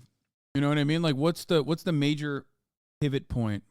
Look at this, Hasan. What's your handler's name? Like he's just schizophrenic. I think braces. I don't get it. Did I say on a regular basis? Oh my god! Fuck you guys. Shut up. Giving doorhead energy. Yeah, I have so many different types of haters that I wonder where they're coming from. But I guess they always just like unite on fuck Hasan as a narrative. Like you could be a Jimmy Dore fan, you could be a neoliberal, you could be a fucking reactionary right winger, you could be a neo-Nazi. Ultimately, you find common ground on being like, yeah, fuck Hasan. Chat mad they can't categorize me. Yes, bro, your fucking brain disease is so vast. Oh, you're such a typical fucking, guess what? I'm actually a heterodox thinker ass dumbass, dude. Jesus Christ. Hasan unites the right? Yes. Anyone to the right of me, oftentimes, on a long enough timeline, anyone to the right of me, even marginally, will fucking despise me as the major enemy. Nothing worse than me from their perspective. You know? From an outside perspective, I'm new, and it could be mostly just attacking because you have leverage here, and they go off because you seem to be doing well in life. If you had half a leg, they'd be up your ass, I guess. Well, also people to your left sometimes. Nah, the people that are ostensibly to my left are just fucking, you know, they're crazy. Anyway, there's people I watch on the norm, and it's not like I need to see their viewpoint agree 100%. People really need to have a mind of their own. I know. I think this guy might be like a Jimmy Dore guy who's like, I'm a heterodox thinker, which is also another substitute for being fucking stupid. Thinking that I have a CIA handler, dude. Meanwhile, motherfucker's like 30-month subscriber to The Juicer. Why don't you get your fucking takes from him then, dude? And Jimmy Dore, which, by the way, probably align on a lot of issues, I would assume. Their politics are both incomprehensible. Hostages on Sunday, bringing the current total to 43 hostages. Under the current break-in operations, Hamas was set to release 50 total hostages. The deal could be extended by 1 day for every 10 more hostages released.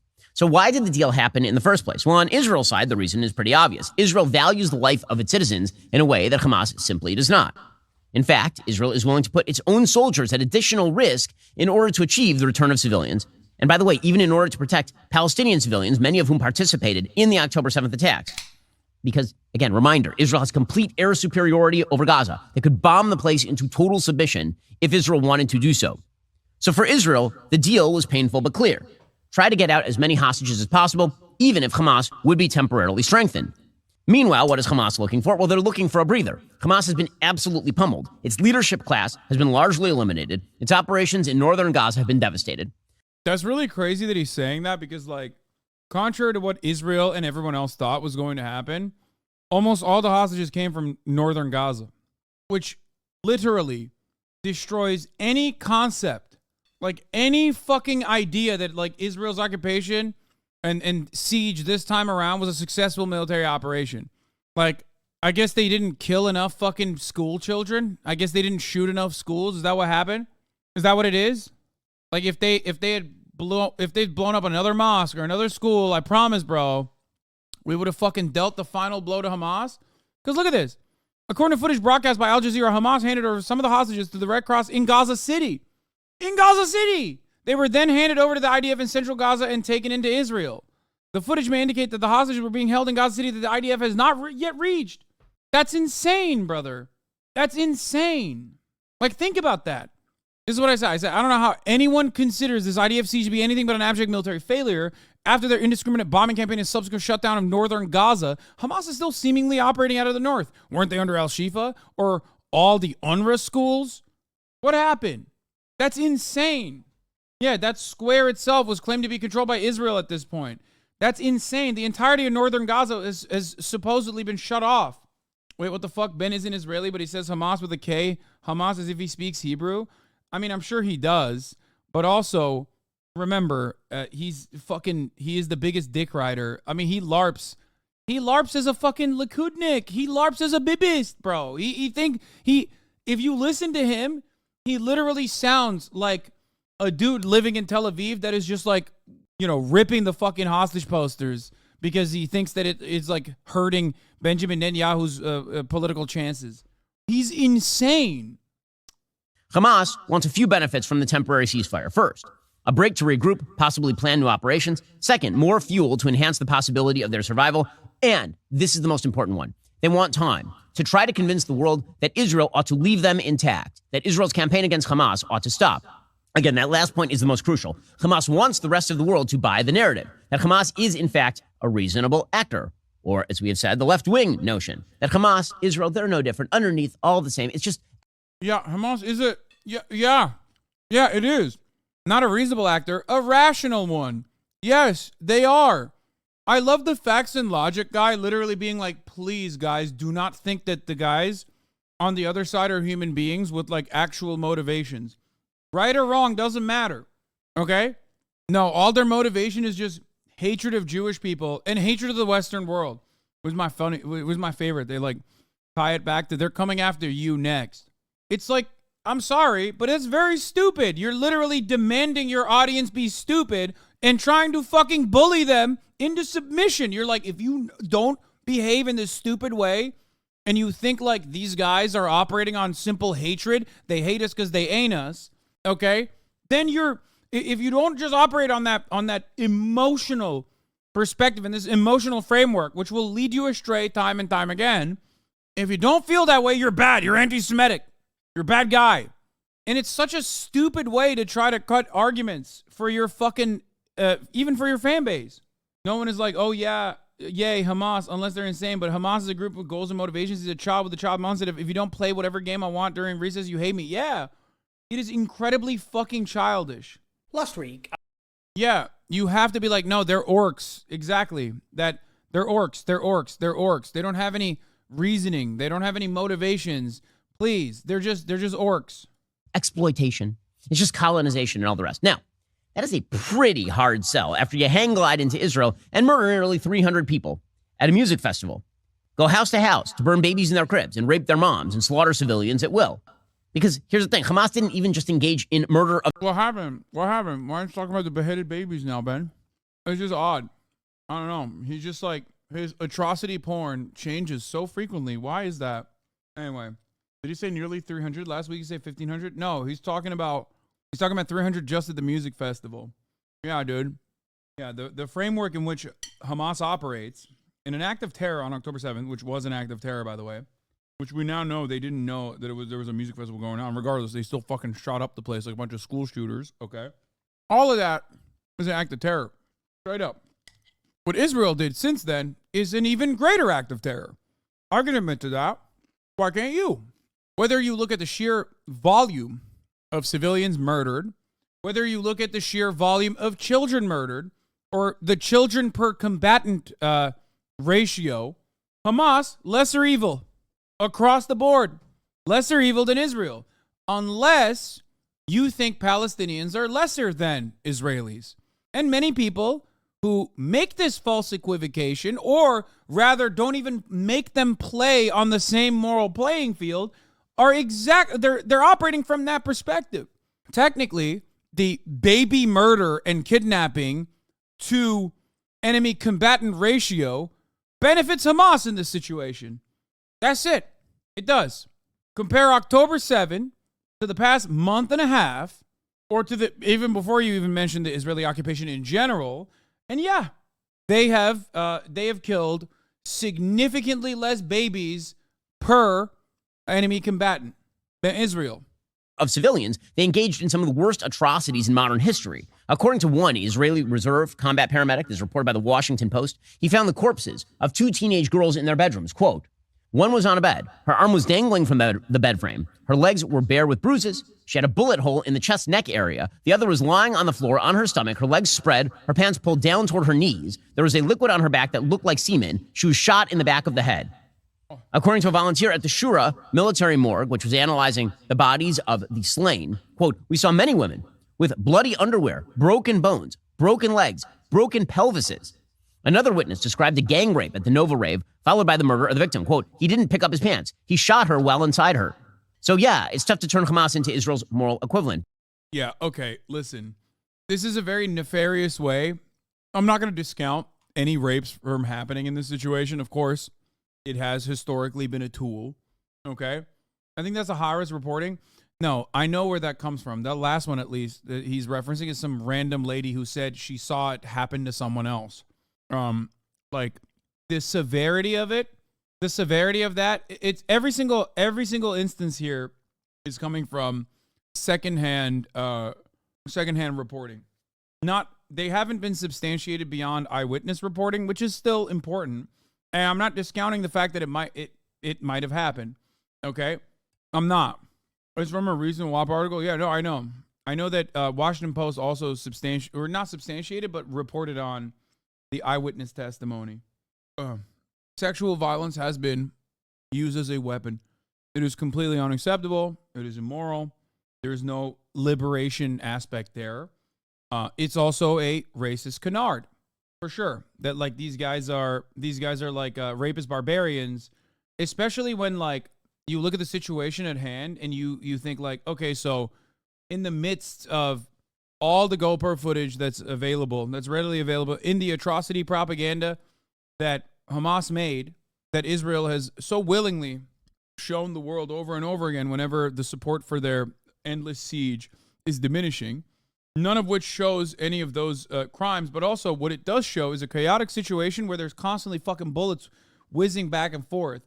In that circumstance, being able to like, once again, I have to respond by, I have to frame this by saying, I am not discounting that there might have been rapes on October 7th, okay? Rape is used as a tool in warfare regularly against women. Sexual violence is absolutely something that is utilized. It's just that I don't know how they would have, in that chaotic situation, been able to do a gang rape in the way that they are, in the way that some of these eyewitness testimonies claim was happening. Like, I just look at it from the perspective of not that, like, it's impossible, not that they would never do such a thing. These guys would never do such a thing. Hold up, you have to stop fucking stop calling rape a tool? Wait, what do you mean? No, it is sexual violence has been utilized as a tool in warfare to oppress whoever your enemies are, 100%. That doesn't mean that it is like what are you saying? They use it as a tool. It's not. I'm not making a moral judgment here. Obviously, my moral judgment on it is that it's wrong. What are you talking about? Where do you think the concept of raping and pillaging comes from? I'm not saying it's useful, dumbass. I'm saying it's completely horrifying. I said it's horrifying and not permissible in any capacity. What? That last one, Betty stating there was a man with that witness who said she made up the story. Yeah, that last one is completely unreliable. But the good news for Hamas, they never have to do their own selling. As always, their fellow travelers in the coalition of the oppressed, including their cheerleaders in the legacy media, do it for them. The legacy media have no regrets in their pro-Hamas coverage over the course of the last few weeks. In fact, they admit as much. Here, for example, was the BBC's international editor, claiming that the BBC has been doing a stellar job despite provoking international riots on behalf of Hamas, thanks to lies and false reporting about supposed Israeli human rights violations. Here's the BBC's international editor saying we've done an amazing job. Dude, that's crazy. That's crazy to claim that the BBC is pro-Hamas. Okay, here, I'm going to say something. This is the Amy Schumerification of Hasbara.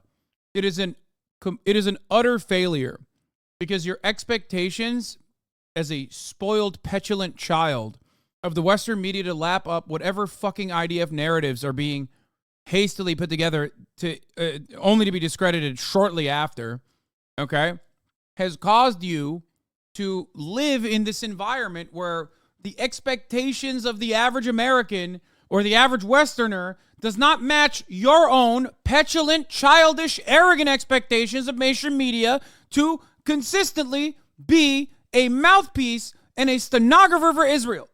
Okay? He literally is just like, BBC, pro-Hamas. Everybody knows that. It's like, no, dog. No. Everybody fucking sees exactly what's going on. If you run up and say BBC is pro-Hamas, you are going to lose most people that would be on your side otherwise. They're going to be like, what? I don't know. I mean, I think that they've done, seems like they've been pretty pro-Israel. I've got to ask you about the hospital on the 17th of October. Al-Akhli. Yeah, okay. Yeah. I love that he is mad about this guy. The BBC was also, he said which one, because again, criticised heavily for its reporting of that event. Tell us what happened that night, and bluntly, where were you getting your information, and do you regret anything that you said that night? So it broke in, I suppose, mid-evening. And to answer your question, no, I don't regret one thing. This is so fucking disgusting, dude.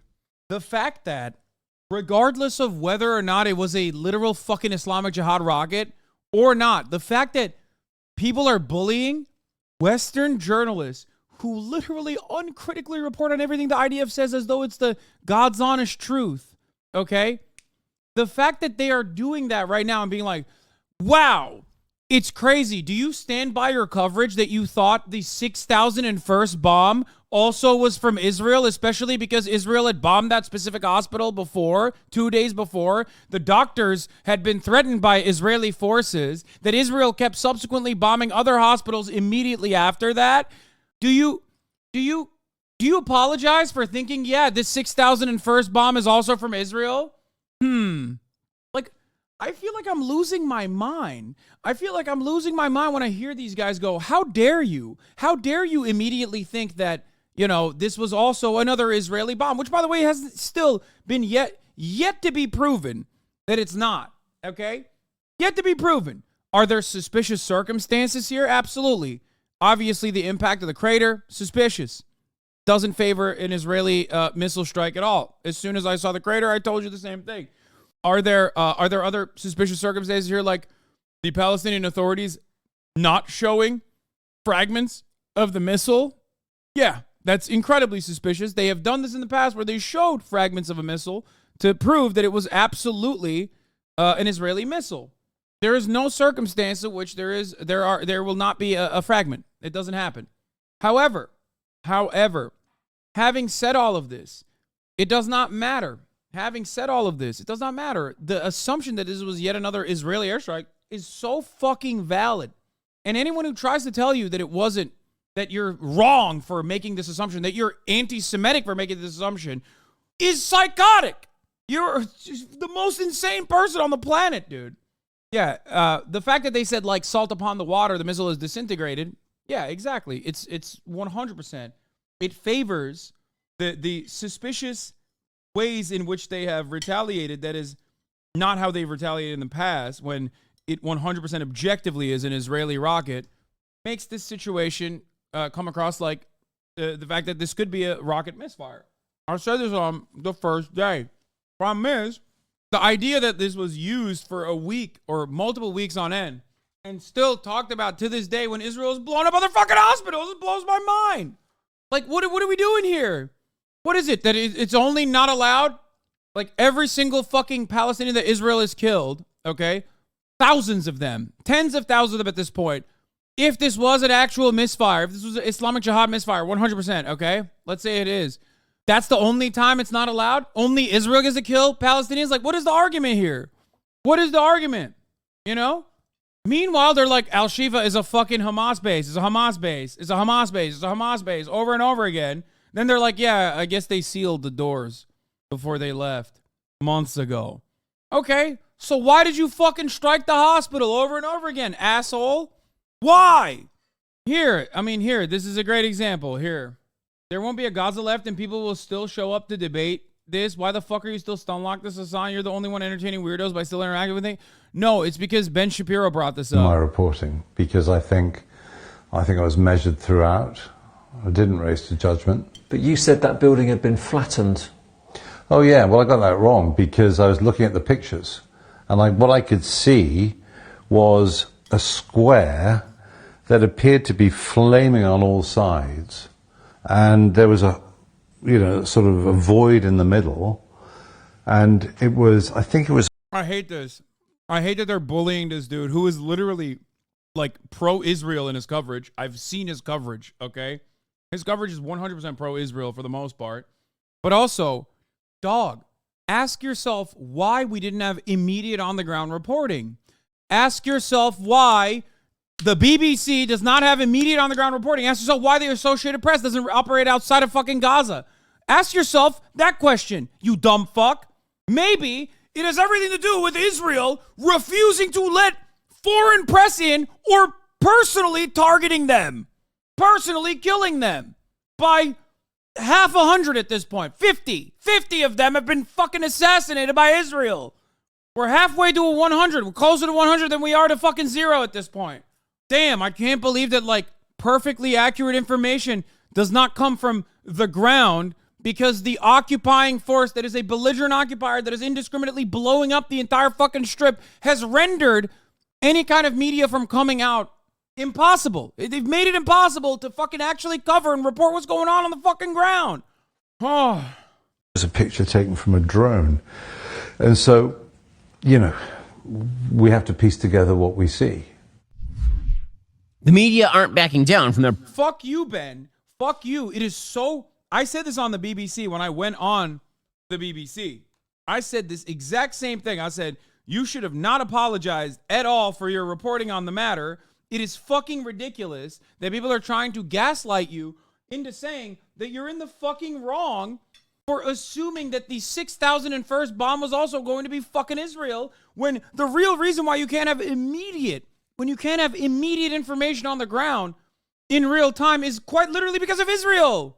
The fuck do you mean? They shut off the communication. They shut off the access. They kill fucking journalists regularly. They've bombed all these fucking hospitals, including the one that they claimed they didn't bomb this time. This time it wasn't us.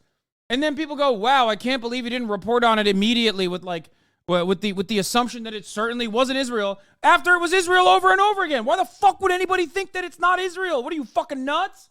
When did you go on the BBC source, please? I don't know. It's online somewhere. Someone uploaded it. They screen recorded and uploaded it. But I was on BBC World, and the lady before me was like bullying the fucking anchor about. The lady before me was bullying the fucking anchor about how like their reporting on the Al Ahli hospital is totally fucked up and anti-Semitic, and it's like, dude, it's not anti-Semitic. Shut the fuck up. Even if they got it wrong, okay.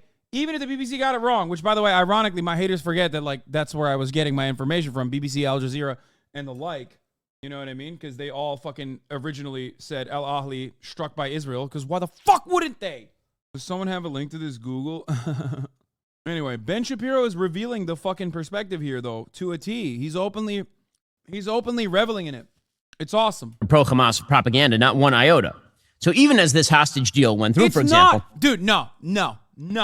It's not pro-Hamas propaganda to assume that Israel's 6,001st bombing campaign was still Israel and not Hamas.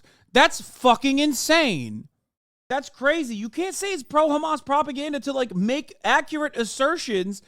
It's like looking at the Israeli account flexing that they dropped 6,000 bombs on Gaza literally like 3 days prior, with all of Gaza reduced to rubble, photos of them. Photos of all the buildings that they've destroyed, and going, well, this is pro-Hamas propaganda. It's like, bitch, Israel's doing pro-Hamas propaganda then. What the fuck do you mean? Anyone and everyone, okay? Anyone and everyone at this point that unconditionally responds to anything that the IDF says with like, oh, it must be correct. It must be correct 100% is psychotic, okay? I know we've talked about the moral equivalence, like the same moral playing field. As far as atrocities goes, lesser evil voter, Hamas, less babies per enemy combatant murders, okay? Than IDF. That's just a fact, objectively. Hamas, less destruction of infrastructure per civilian infrastructure, per military infrastructure than Israel by a wide margin, okay? So harm reduction on the Hamas side. Lies versus truthful assessment of the information from government organs. Hamas and the Palestinian Gazan Health Ministry 100% wins that argument. 1,000%. Sorry, it's fucking ridiculous. You can't always be like, oh, well, my enemies are terrorists, so I can just lie about them as much as I want. Okay? You can't do that. Israel has created an environment that is unsustainable. No one can fucking believe. Oh, shit, you just called 98% of Israelis psychotic. This is so very sad. Wait, what? Well, okay, well, regardless, it's insane. I'm sorry, it is psychotic to look at anything that the IDF says and believe it. That's psychotic. You have to be critical. People get so mad at me when I exercise this exact same principle against my own fucking government. They hate it. They hate it when I do this shit. At a certain point, you just got to be like, oh, I'm here to just lap up whatever the fuck the American government is saying or whatever one of their extensions is saying to me. It's so maddening. It's so annoying. This take is proof that Hassan is not a journalist. Exactly. But we don't have to get into that conversation. Israel is army and Hamas is terrorist, so it's okay, idiot. Exactly. That is the mentality here. Sorry. Israel is government. Hamas is terrorist. Israel is army. Hamas is terrorist. Israel is friend. Hamas is foe. It's nuts. It's so crazy because it's like for every one truthful thing the Israeli government says or the IDF says or any number of like high-ranking Knesset members says, there's like 1,000 lies that they tell along the way. And I'm supposed to just forget that? Like, what am I fucking... In order to believe Israel's propaganda at this point, you have to not have object permanence. Like, I have to have a child's brain. Good and evil, no object permanence. I have to be 3 years old in my mentality to be like, well, of course I believe everything they're saying. Or be so insanely racist that, like, I basically do have a 3-year-old's brain at that point. One LBC reporter, again, British reporter, asked an Israeli spokesperson whether the unevenness of the exchange, remember, here is the exchange. Israel is supposed to get back 50 of its own hostages, and they're releasing 150 terrorists. So that's a 3-to-1 ratio of Israel releasing 3 terrorists for every innocent Israeli. This reporter literally...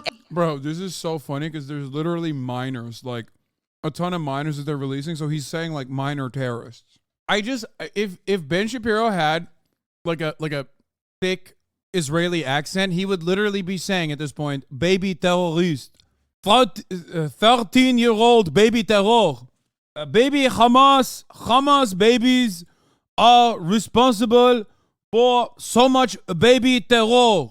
Asked the Israeli spokesperson whether that exchange rate represented Israel's disregard for Palestinian life because it was a 3-for-1 rate. I was speaking to a hostage negotiator this morning. He made the comparison between the 50 hostages that Hamas has promised to release, as opposed to the 150 prisoners that are Palestinians that Israel has said that it will release. And he made the comparison between the numbers and the fact that does Israel not think that Palestinian lives are valued as highly as Israeli lives? That is an astonishing accusation. If we could release... That's so funny because it's true. It literally is. The reality is the reasons as to why Palestinians are detained is so fucking frivolous and stupid that, yeah, they don't give a shit about releasing them, okay? Especially when they can, like, unironically turn around and arrest them again. Yes, the idea that, like, the fucking dude in the apartheid ethno-state has this look of, the humanity, the audacity of you sitting at Westminster to tell me that I have a supremacist attitude when I've spent the last fucking month and a half giving you live contextualizations of like untold amounts of violence that I've subjected these fucking people to? How dare you say that I'm racist? It's so stupid. Look at how fucking Ben's stupid, racist, arrogant-ass face is on this, too. God, I hate that. That's the thing I hate so much about this whole process is that, like, I feel so vindicated, but also at the same time, this conflict has, like, turned some of these fucking dumbass liberals into, like, extra stupid, extra racist, Islamophobic pieces of shit. It feels like I'm back in fucking 2014, you know? People just straight up went, do I question my fucking implicit biases? Nah, it's everyone else that's wrong. Islam is a fucking dangerous ideology. We are one step removed from motherfuckers in my DMs being like, you are a jihadi. Go back to your Haji country, you Haji fuck. Except we're not even one step removed from that. People are saying that. Look at any of my fucking replies. My sea of replies on Twitter is just straight up like people that have to be like 48 years old. Like the insults that they're utilizing is like stuff from a bygone era. To be honest, it's a stupid question. What's the counter? That it should be an equal trade just to maintain a sense of equality? No, I agree. I think that it is a stupid question. It's a stupid gotcha. Like, who gives a shit, dog? There are plenty more people that they can release, too. So it's good. It's good that they are fucking racist. Sand N-word I saw under one of your tweets. Oh, that's a classic. Sand N-word is a banger, dude. It's a classic. I've heard that so many times. That's the default, dude. That's a hood classic. Certified hood classic. What the fuck is sand N-word? Come on, dude. Really? Think about it. One prisoner for every one hostage, we would obviously do that. We're operating in horrific circumstances. We're not choosing to release these prisoners who have blood on their hands. We are talking about people who have been convicted of stabbing and shooting attacks. Notice the question of proportionality doesn't interest Palestinian supporters when they are able to get more of their prisoners out. But yeah, scissor attacks. As a 15-year-old, for example, is really... They need to go to jail for 100 years. Really, it is outrageous to suggest that the fact that we are willing to release prisoners who are convicted of terrorism offenses, more of them than we are getting our own innocent children back, somehow suggests that we don't care about Palestinian lives. Really, that's a disgusting accusation. He's like, that's a disgusting accusation. We, of course, don't care about Palestinian lives, obviously. Okay? Obviously. Like, how else could we have gotten 10,000 prisoners so quickly? How else could we have doubled up on the number of people that we have since October 7th? How could we have done that? You can't do that if you genuinely care and have like actual fucking laws surrounding detainment. You need to sleep more, homie. You're glitching and shit. What did I do now? What did I say wrong now? Am I glitching? I don't know. Maybe you're just seeing the top of the hour ad break and that's why you thought it was glitching. Careful, from 7:24 to 8, he shows the stabbing, censored, but still, yeah. It is a particularly stupid question. But the most common idiotic message of the weekend was actually parroted all over the legacy media. That somehow there is moral equivalence between Israel releasing terrorists and Hamas releasing children. This is something the legacy media are actively promoting. So let's start with the actual fact. Every single person Hamas is releasing is an innocent person. Every single person Israel is releasing is a criminal. Here is a chart of the Palestinian release. Oh, shit. Dude. Duh. I didn't think about it that way. Dude, I didn't think about it that way. Wait, I love when they put stones in there too, by the way. The largest percentage of the Palestinian released prisoners is stones. Stones make up the plurality on this, dude. Terrorist attempt is the second largest. Oh, my heart. I'm dying. Stabbing attack, shooting attack, other violences, terrorist contact. Terrorist contact is 11. Oh, my God. Other violence is 6.4. Other 11.7%. This is the best. Thank you, Ben. Thank you for releasing this. Thank you for putting this pie chart. This is the absolute worst pie chart I've ever fucking seen in my entire life. This is so demonstrably, like, I don't even need to get into the whole, like, Israel is an occupation, an illegal belligerent occupier, and these people don't actually get to see the same legal recourse that is necessary for there to be a lawful conviction here. It's a violation of international human rights to do this to children and do this to any enemy combatant, even, as a matter of fact. But then the pie chart is so bad that it's like terrorist contact. Wow, that's crazy. I feel like this brings up more questions than answers for any average person that doesn't fully understand what's going on here, that isn't completely fucking lapping up Islamophobic propaganda. Other violences and other. So, of course, this is the only thing you can get together and put together when you realize that, like, yeah, most of these illegal acts are simply secret evidence with very little legal recourse, no proper representation whatsoever. Okay? Like, what the fuck is a terrorist attempt? Get the fuck out of here, dude. Anything that Israel considers Palestinian in the wrong place is a terrorist attempt. Terrorist contact, by the way, is literally when they suspect you of, like, talking to someone that they suspect is a terrorist. It's fucking ridiculous. Come on, man. They ran out of other. I love how stupid this list is to begin with. Okay, because even on the edge cases where there is actual violence that has been dished out, okay, even in the edge cases where there's actual violence that has been dished out, like the Ahmed Manazra situation, right? Like, he's 13 years old, his cousin is 15, his cousin gets killed on the spot, he doesn't even fucking stab someone, and they immediately violate any kind of international human rights that you could have had in that situation, right?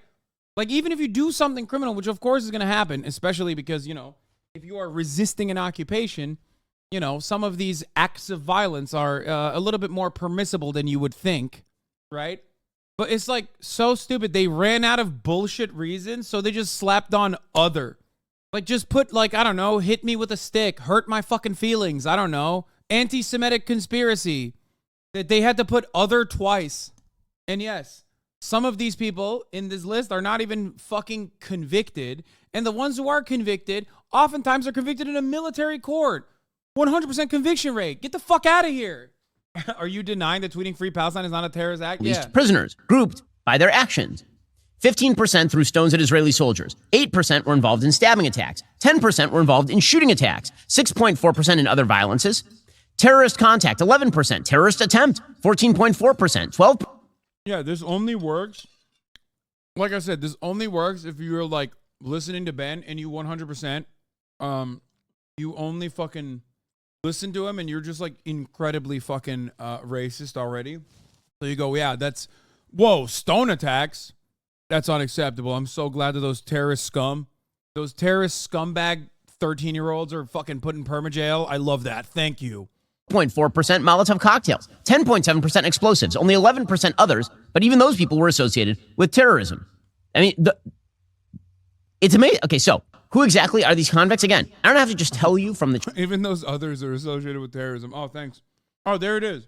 The question to ask, Ben, is there a Palestinian that hasn't been convicted of terrorism?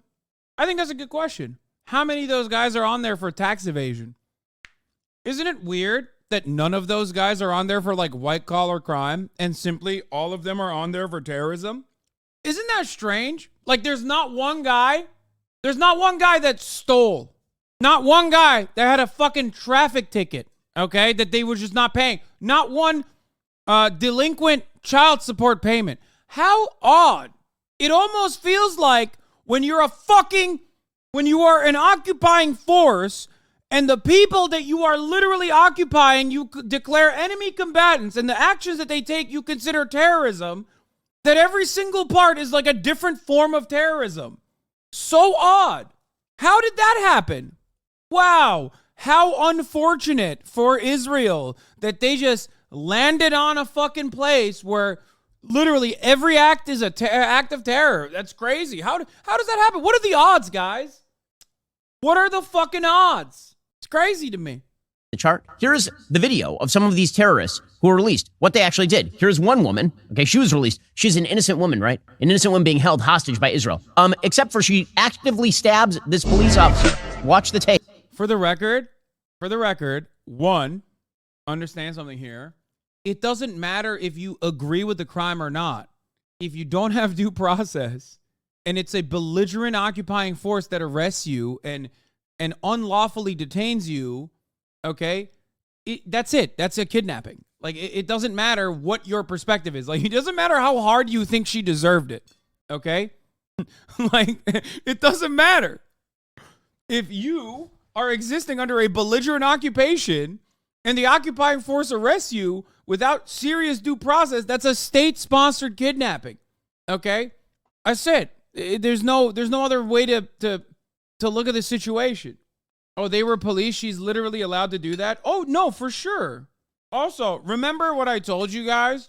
That, like, of course, if Hamas on October 7th only killed military people, they would still react the same way. Who do you think has the power to exercise force here? The funniest thing is this might even be a PA cop. Is it an Israeli cop or is it a Palestinian Authority officer? You know what I mean?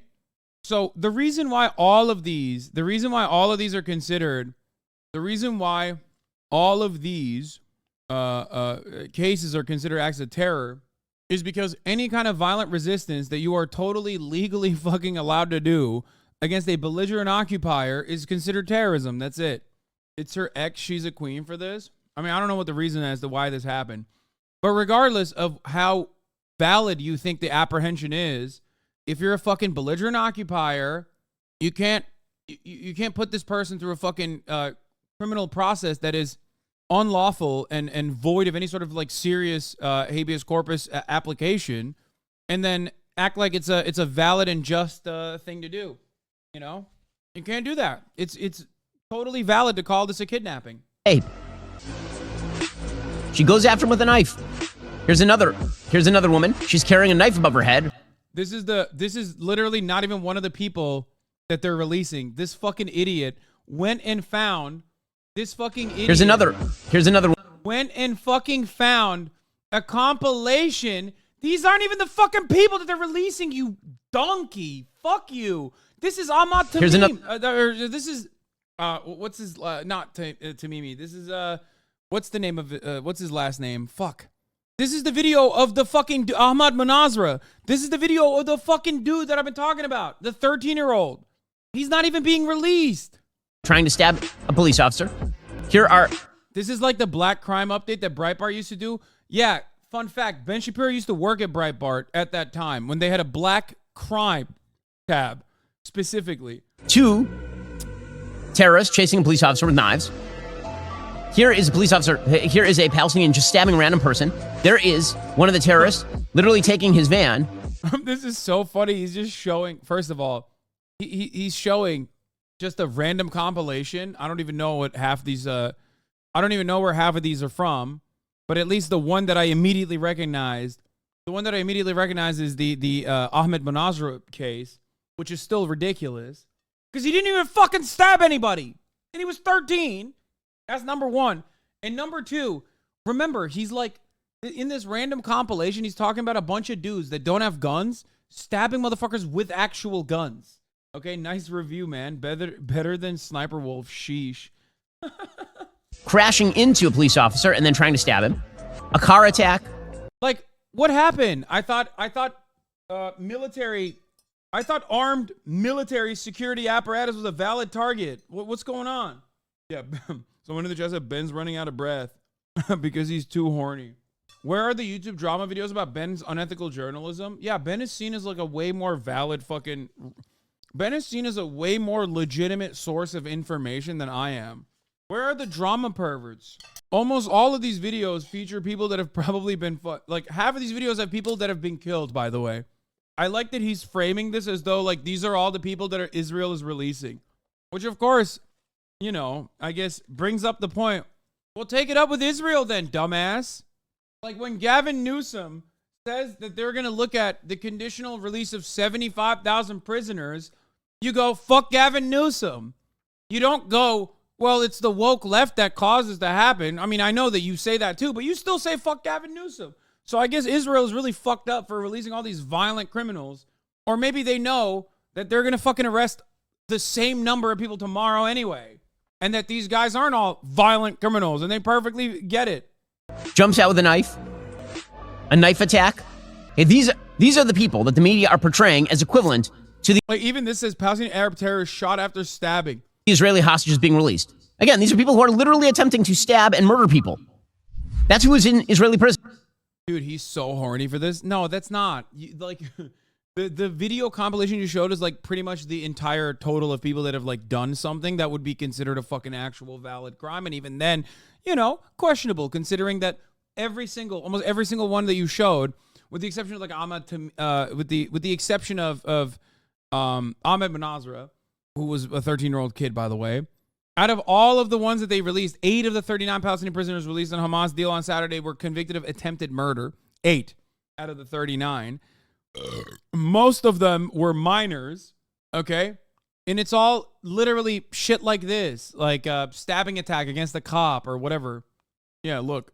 Another Palestinian woman prisoner is released, Sharuk Dwayat, 26, who in 2015 stabbed a 35-year-old Israeli, wounding him moderately. The man managed to cock his handgun and shot Dwayat, wounding her seriously. She was sentenced to 16 years in prison.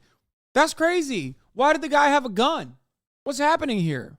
Isn't it so strange that all of these really violent, scary really violent, scary criminal scumbag terrorists are all like 16-year-old girls with scissors against a fucking 35-year-old man with a weapon?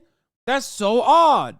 Also, the guy was a settler who tried to take off her hijab. Yeah, that's the other part of it, but I'm not even getting into that aspect of the conversation where like half of the fucking individuals that we're talking about have a different story than just, you know, these are bloodthirsty monsters. They fucking live literally under an occupation, man. It doesn't take that much to figure out that like half of these fucking people are being unjustifiably prosecuted. Anyway, according to the indictment, traffic policeman Moshe Chen stopped Jabez from driving in a public transit lane and approached a car.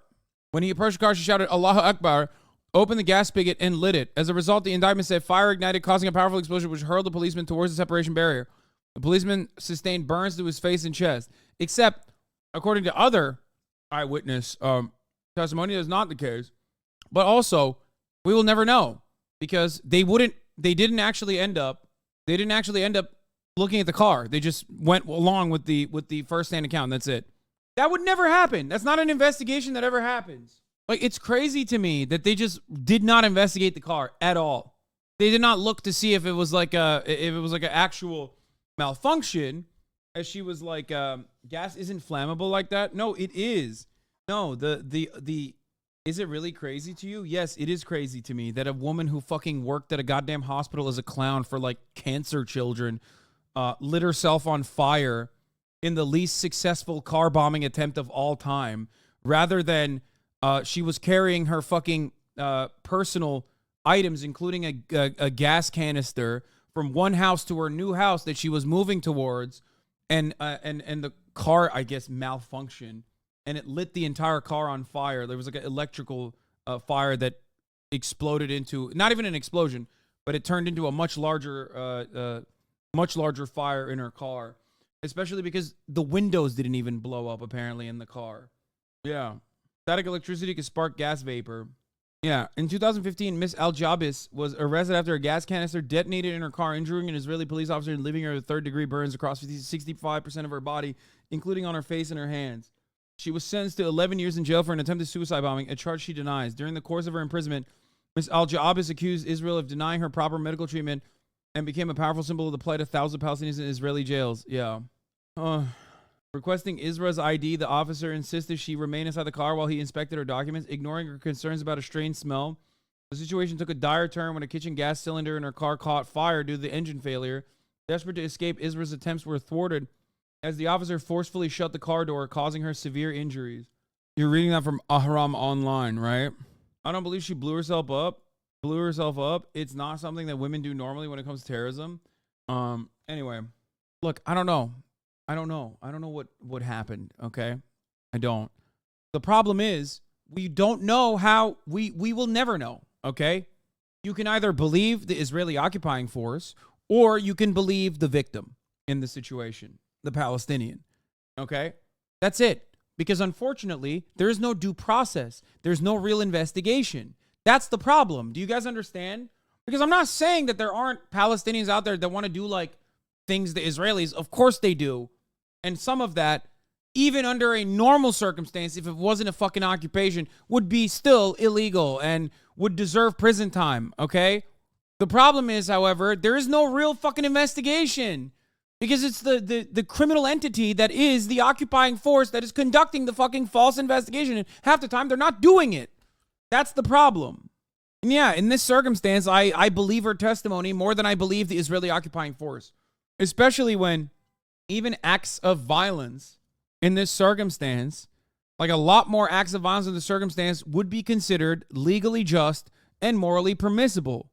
Like, you can, if you want to, call it terrorism all day, every day, but the real terrorism in this circumstance, is what Israel's doing. I'm sorry, it's the case. It's the truth, okay? Like, that's crazy. Main entrance to the Indonesian hospital, one of northern Gaza's largest healthcare facilities, now in ruins. Overwhelmed with the number of wounded and facing a severe shortage of medical supplies, corridors have become wards and surgeons operate on the floor. After Israeli tanks and snipers laid siege to the hospital for days, troops raided it in the early hours of Friday morning before the ceasefire came into effect. We told them we are civilians. We have children and sick people. We are nurses when they stormed the hospital through the main entrance. They interrogated me with 3 other nurses. They asked me if there is anyone from the resistance here. They asked me about the entrances and the exits of the hospital. We were all panicking and very scared. The hospital has been out of service for weeks. With the extent of the damage, it's not clear whether it will ever reopen. Witnesses recall the horror of Israeli soldiers' interrogation. The 4th floor of the hospital was targeted with a missile. They also cut off electricity and solar power. We had 25 people with broken pelvis who can't be moved. They detonated this entrance. They shot the patients inside the building. They searched us one by one and scanned everyone's faces. While interrogating me, I told them that I am a nurse. They took me to this corner and beat me and asked me so many questions about the hospital, the Israeli captives and hostages, if I know anything about them. Every question was accompanied by a slap. After that they left. We could have gone, but I promised Allah that I will never leave my patients here alone and that I will be the last one to leave this hospital. The Committee to Protect Journalists says at least 48 Palestinian journalists have been killed by Israeli fire. Anas al-Sharif is among the few risking their lives to tell the world what is happening in northern Gaza. The occupation forces have damaged and destroyed big parts of the hospital. There's been major destruction here in the hospital. Even equipment and supplies have been ruined by occupation forces. US media report the Biden administration had been concerned by the ceasefire because it would allow journalists greater access to Gaza, which would, they say, expose the devastation and possibly turn public opinion against Israel. Don't worry. They don't give a fuck about public opinion against Israel at this point, or ever did, really. Like, until people start literally losing their fucking minds and the protests continue, I guess. It's just, I guess, no, it's important. It's important to continue doing protests over and over again because it is breaking through. The dam is breaking. Death forces people to cover their nose. Charred, decomposing bodies, children among them, are piled up in one corner. No burials have taken place because Israeli snipers targeted anyone who ventured out to dig a grave.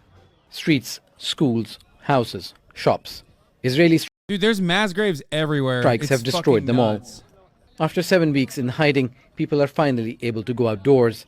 But with entire neighborhoods razed to the ground, hundreds of thousands of Palestinians have no homes left. Osama bin Javed. They do, though. If the world did to Israel what they did to Russia, it'd be over for them. Yes, that is true. Okay? That is 100% true. If there was widespread condemnation and actual fucking boycotts against Israel, a country that is reliant on foreign aid, not like Russia, whose relationships with the Western world is simply trade relationships, okay, and has not factored into their economy the major subsidies or major like weapons deals that they get from other fucking countries. Sanctions only work on our allies is a fundamental position that I've had. That I keep repeating over and over again. I mean, yeah, look at this. Here's photographs from Eunice. Photographs depicting the destruction of the main popular sites in Gaza City, captured before and after the destruction of the ongoing war. The Rashat Shelwa Cultural Center, Gaza's Municipality Park, the Unknown Soldiers Square Park. Fucking bulldozed the two, I think. Gaza's Municipality Library, the historical Al-Omari Mosque. Some of these mosques are literally older than Israel by like wide margins, by the way. The Katiba Mosque. A lot of these mosques are older than Israel. The Katiba Park. Sick, man. Terror Park. Don't recall Syria being an ally? What do you mean? Don't recall Iran being an ally? Don't recall Syria being an ally? Wait, what? Do you think our sanctions were able to fucking cripple the Iranian or the Syrian governments? Did you just say that like our sanctions were very effective on our foreign adversaries? And then bring up two governments that have not actually changed power at all. And as a matter of fact, like, first of all, Iran was an ally, I guess, technically. But that's besides the point, because like the sanctions happened when they weren't. And you forgot. My main point is that sanctions, when applied to our foreign adversaries, oftentimes don't work because they literally position themselves against that. Sanctions work against allies because allies do not have their economy reliant on American sanctions. They do not have an economy. Our sanctions famously stopped the Iranian development of perhaps one of the most advanced missile and drone programs in the world. Wait, what? I can't tell if you're being sarcastic or not, because the only thing that stopped the denuclearization, at least the nuclear agreement, was again, not sanctions, like directly dealing with that. Oh yeah, you are being sarcastic. Okay, yeah. That's the hilarious part about this. Like the way that we deal with our enemies, the way that we deal with our foreign adversaries, the only successful mechanism of dealing with them is by fucking dealing with them, by talking to them, by setting up deals with them. Whereas the only way to demonstrably, it's failed. Like sanctions have demonstrably failed, as Elon is saying, when it comes to Iran. You have to do treaties. We anally fucked Cuba's economy forever, probably. This is true. It is one of the most unjustifiable things. One of the worst acts of collective punishment is America's gross blockade on Cuba. Okay? Completely unjustifiable, utterly unjustifiable, not permissible, ridiculous. The entire world, the global population, with the exception of, I think, I guess Israel and Ukraine and America, everybody thinks it's completely ridiculous that Cuba is still under blockade. I don't even know if it's Ukraine even. We did that to Cuba after we funded the Batista dictatorship in Cuba because we wanted to keep Cuba a sugar plantation for our own personal benefit. Okay? We funded these guys. Ukraine does not take our side on Cuba. Oh, it does. Even Ukraine doesn't take our side on Cuba. God damn. As of the last vote to remove sanctions, it was just U.S. and Israel. That's crazy. The sanctions that were so successful that Russia started buying arms from Iran and North Korea to use in Ukraine. Yeah, exactly. Especially when you're using artillery. I think that is one of the most tragic aspects of the Ukrainian war, like the invasion of Ukraine and the proxy war that it turned into, is that America's getting artillery shells from South Korea. Russia is getting artillery shells from North Korea. What the fuck? So maybe real life lore isn't wrong when he says, technically, it's West Korea. Well, I guess he never said that. It was the guy who memed it, but Ukraine abstained, by the way. Okay, thank you. I was wrong. Disparage Ukraine like that. Israel's domestic emergency call networks have been down for the last hour. No ability to call emergency services in the country. Possible cyber attack. A big cyber attack affected all Israeli communication affiliated with the occupation police. Emergency services says. Wait, really? I don't know how reliable that is. The historical unknown soldier monument. The picture on the right is from 1995, the first unit of police women. Sorry, guys, I'm still ACAB. Here's the Shalihat Resort. No, I'm just kidding. Don't take that seriously, please. Oh, look at that. The Children Happiness Center. More like the Child Terror Center. The ancient Saka House. The Carrefour Shopping Center. I didn't know they had a Carrefour. What the fuck? Wait, is that like an off-brand Carrefour or is that legit Carrefour? Damn, bro, they have it everywhere. They have that shit everywhere. They have Carrefour in Mexico, but this is Carrefour, so I don't think it's actually Carrefour. There's an off-brand. That's funny. Mashtal Hotel. Here's the main building of the Mashtal Hotel. The Gaza Harbor, and the Palestinian Telecommunications Building, the Paltel Building. What that chatter said about emergency numbers in Israel is true. I didn't even notice. Wait, really? Carrefour left Mexico 2 months ago? Wait, really? Did I see the last Carrefour in Mexico literally while I was there then? Because I actually saw a Carrefour and I was like, oh shit, Carrefour. When I was in Mexico. And I was there like, what, 3 months ago? That's wild. I got to see a fucking, the last bastion, dude. The last monument. The last testament to French colonial interest. Respect. Carrefour it's like French Walmart. The UN vote to remove sanctions of Cuba, only U.S. and Israel were against. General Assembly votes overwhelmingly against U.S.-Cuba embargo. One abstention, I guess the one abstention is Ukraine, which, by the way, I was wrong. I said Ukraine was against it. They abstained. And the two countries that were against it are the United States and Israel. Anyway, the point is, we are the bad guys. Don't forget that. That is such a bad guy thing to do. Having sanctions, putting a crazy blockade and sanctions on a fucking whole ass country because they had a revolution where they literally freed their own, freed themselves from slavery, subjugation, and exploitation for colonial powers or imperialist powers. Like, that is cartoonishly evil. We literally funded the fucking dictatorship that was still way more violent than Castro ever could be over the course of his entire reign, for the record. So make no mistake. And then when he fucking lost, we just immediately implemented sanctions. And we're like, oh, dude, that's fucked up. It is illegal to buy bread from locals as a tourist in Cuba. It's just comical evil, dude. Comical evil. Fuck off. Castro didn't reign. He was elected. Sorry, I meant like his tenure, I guess. Tenure. It's nuts.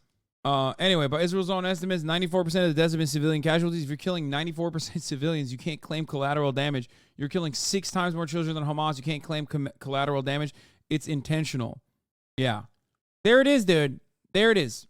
Israel's estimates, its own military estimates, is that they've killed 1,000 to 2,000 Hamas fighters out of a military force it believes is about 30,000 strong. The country's prime minister, Benjamin Netanyahu, has pledged to eliminate the group, but Hamas remains a coherent fighting and political operation able to negotiate over hostages. So yeah, no, Hamas is the lesser evil here. You know what I'm saying? Straight up. Also, I love that the numbers they widely swing from 1,000 to 200 or 2,000. Now, those terrorists who are being released are immediately being greeted with raucous cheering by Hamas supporters, not in the Gaza Strip, in Judea and Samaria, the West Bank. This was tape from Ramallah this weekend. Oh, is he going to show? This is my favorite thing that defenders of Israel do, where it's like, well, guess what, dude? Palestinians killed 2 Palestinians. Like, this entire video that Ben has done, we forgot that we were watching a Ben video, I'm sorry. But this entire video that Ben has done is unironically, it's only okay if Israel kills Palestinians. If Palestinians kill other Palestinians, then that is the worst crime of all time. Because why? Well, they took a legal kill from an Israeli hand. And I think that is really fucked up. He's black on black criming it, dude. He's black on black criming Palestine. Supremacist arguments are literally always the fucking same, dog. What the fuck? He's just like, well, it's really fucked up that Hamas is kill stealing.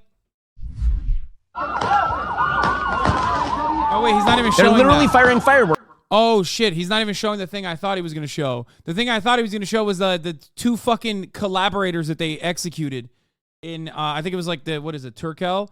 Like, they executed 2 collaborators and hung them, and people were celebrating it, okay? And all of the fucking accounts kept spamming that under my, under my replies, where I was like, dog, what do you want me to do? Not collaborators, traitors. Yeah, in Tulkarm, right?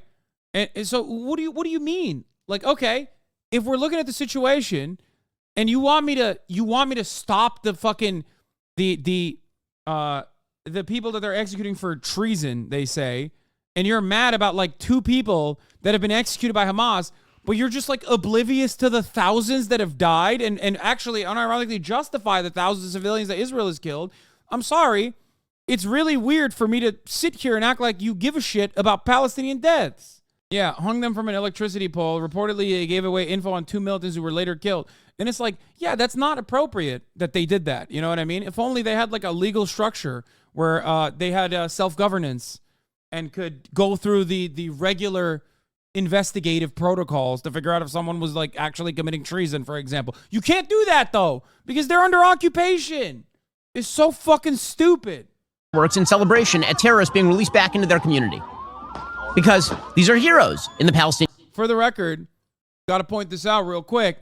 ANC did way worse shit than just hang their collaborators and traitors. So remember that. Remember that. Remember what the ANC used to do. Necklacing is what the ANC used to do to collaborators. You know what necklacing is? When they put a fucking tire around your body and light it on fire. Okay? None of which made the apartheid legal, just, or permissible. Palestinian community. People who attempt to murder Jews. Not just police officers, like random Jews. In fact, how innocent were the people who were released? Well, the released prisoners themselves immediately donned Hamas headgear, and they pledged to renew their terrorist efforts. Again, they literally put on the Hamas. Yeah, dude, suck my dick, okay? Yeah. Guess what, dude? They get to do that, okay? Straight up, I'll say it. Don't give a fuck. They get to do that. You want to know why? Because The Israeli government is unjustifiably holding them under permanent detention, oftentimes for no fucking real reason. And yeah, Hamas's actions are responsible for them being fucking released, even though they don't even don the Hamas headgear, by the way. He's talking about the keffiyeh, okay? He's saying they were probably, most likely he's talking about the keffiyeh. Maybe one of them was like, oh, I love Hamas now, and like maybe wore the green headband or some shit. Hamas headbands, and then swore that they would. If you care so much about how Palestinians govern themselves, perhaps you should stop pushing them directly into the hands of Hamas. Rejoin the fight.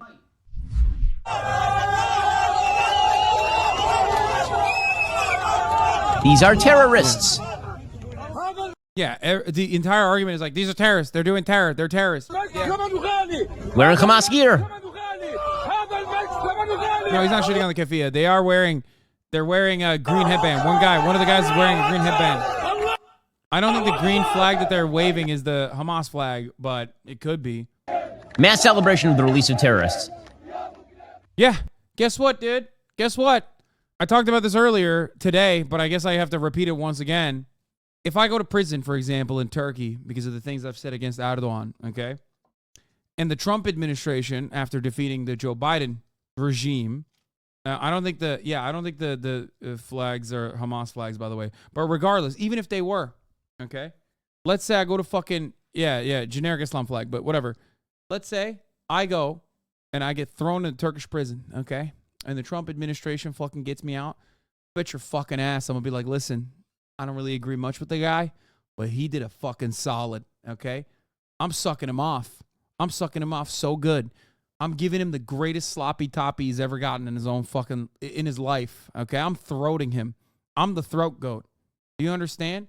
Why the fuck would I ever turn around and be like, oh yeah, I shouldn't celebrate the guys that fucking got me out of permanent prison where I was subjected to torturous conditions. Yeah, I'm blowing bubbles on that Trump dick. If he gets me out of fucking Turkish prison, I'm blowing bubbles on that shit. I'm giving him the Nancy Reagan.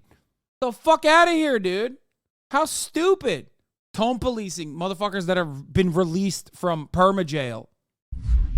Okay, and here's one of the persons who was released calling for more Jewish blood.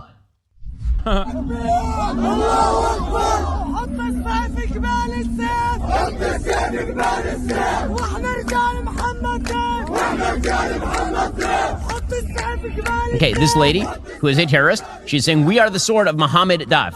He is the military leader of Hamas. So that's on the one side. Meanwhile, here... Wait, what? I don't know what she said. This lady, who is a terrorist. Holy fuck, he really is calling her a terrorist? They are saluting Mohammed Dif, the Qassam leader. I wonder why the Daily Wire isn't subtitling. Zionists are stealing your food. What are your four favorite Israeli foods?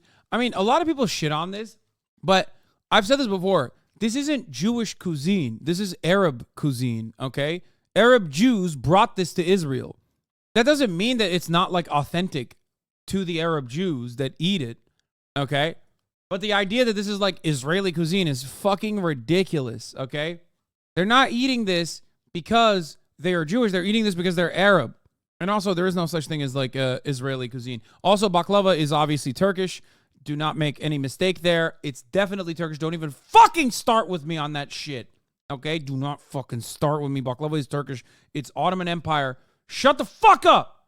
Anyway, I think this is shakshuka, right? Is that shakshuka? I don't fucking know. Or is it menemen? I have no idea what this is. I assume it's like, is it shakshuka? Okay, yeah. It's shakshuka, falafel, hummus, and also baklava. Bro, it's literally an Arabic word, dude. Don't even fucking start with me, bro. Don't even fucking start with me. It's baklava, okay? And it's Turkish. Don't even fucking, oh my God, people are saying it's Albanian, bro. It's they're saying it's Greek in the chat. I'm losing my mind. That's crazy. That's crazy. That's crazy. That's crazy. Stop. Stop. Cease with your lies. You have all behaved in a manner that is consistent with Israel when you do this. Okay? Oh, it's really funny. It's oh yeah, let's criticize the Israelis for stealing the cuisine of other local cultures that they consider to be enemies, but then you do the same You do the same, and you expect me to sit here and act like it's the truth. Okay? Yeah. You're being Turanian? Oh, I'm sorry. I didn't realize being fucking correct on the history of cuisine was consistent with being Turanian. Being a pan-Turanist, a pan-Turkic Turanist. I can't tell if this is one of your everyone's Turkish bits. No, okay. I do that bit all the time. No, but baklava is Turkish. I bet, like, yeah, of course it's shared. It's shared. It's so stupid. Like, there's no real, like, singular force for singular piece of like food culture. It's like, think about it this way: Swedish meatballs literally are originally from Turkey. Like, it's Turkish meatballs, but then it turned into Swedish meatballs. Like, that's how it works. It's through cooperation and through trade. Anyway, oh man, we all know literally all ethnicities are Egyptian. Thank you for inventing meatballs.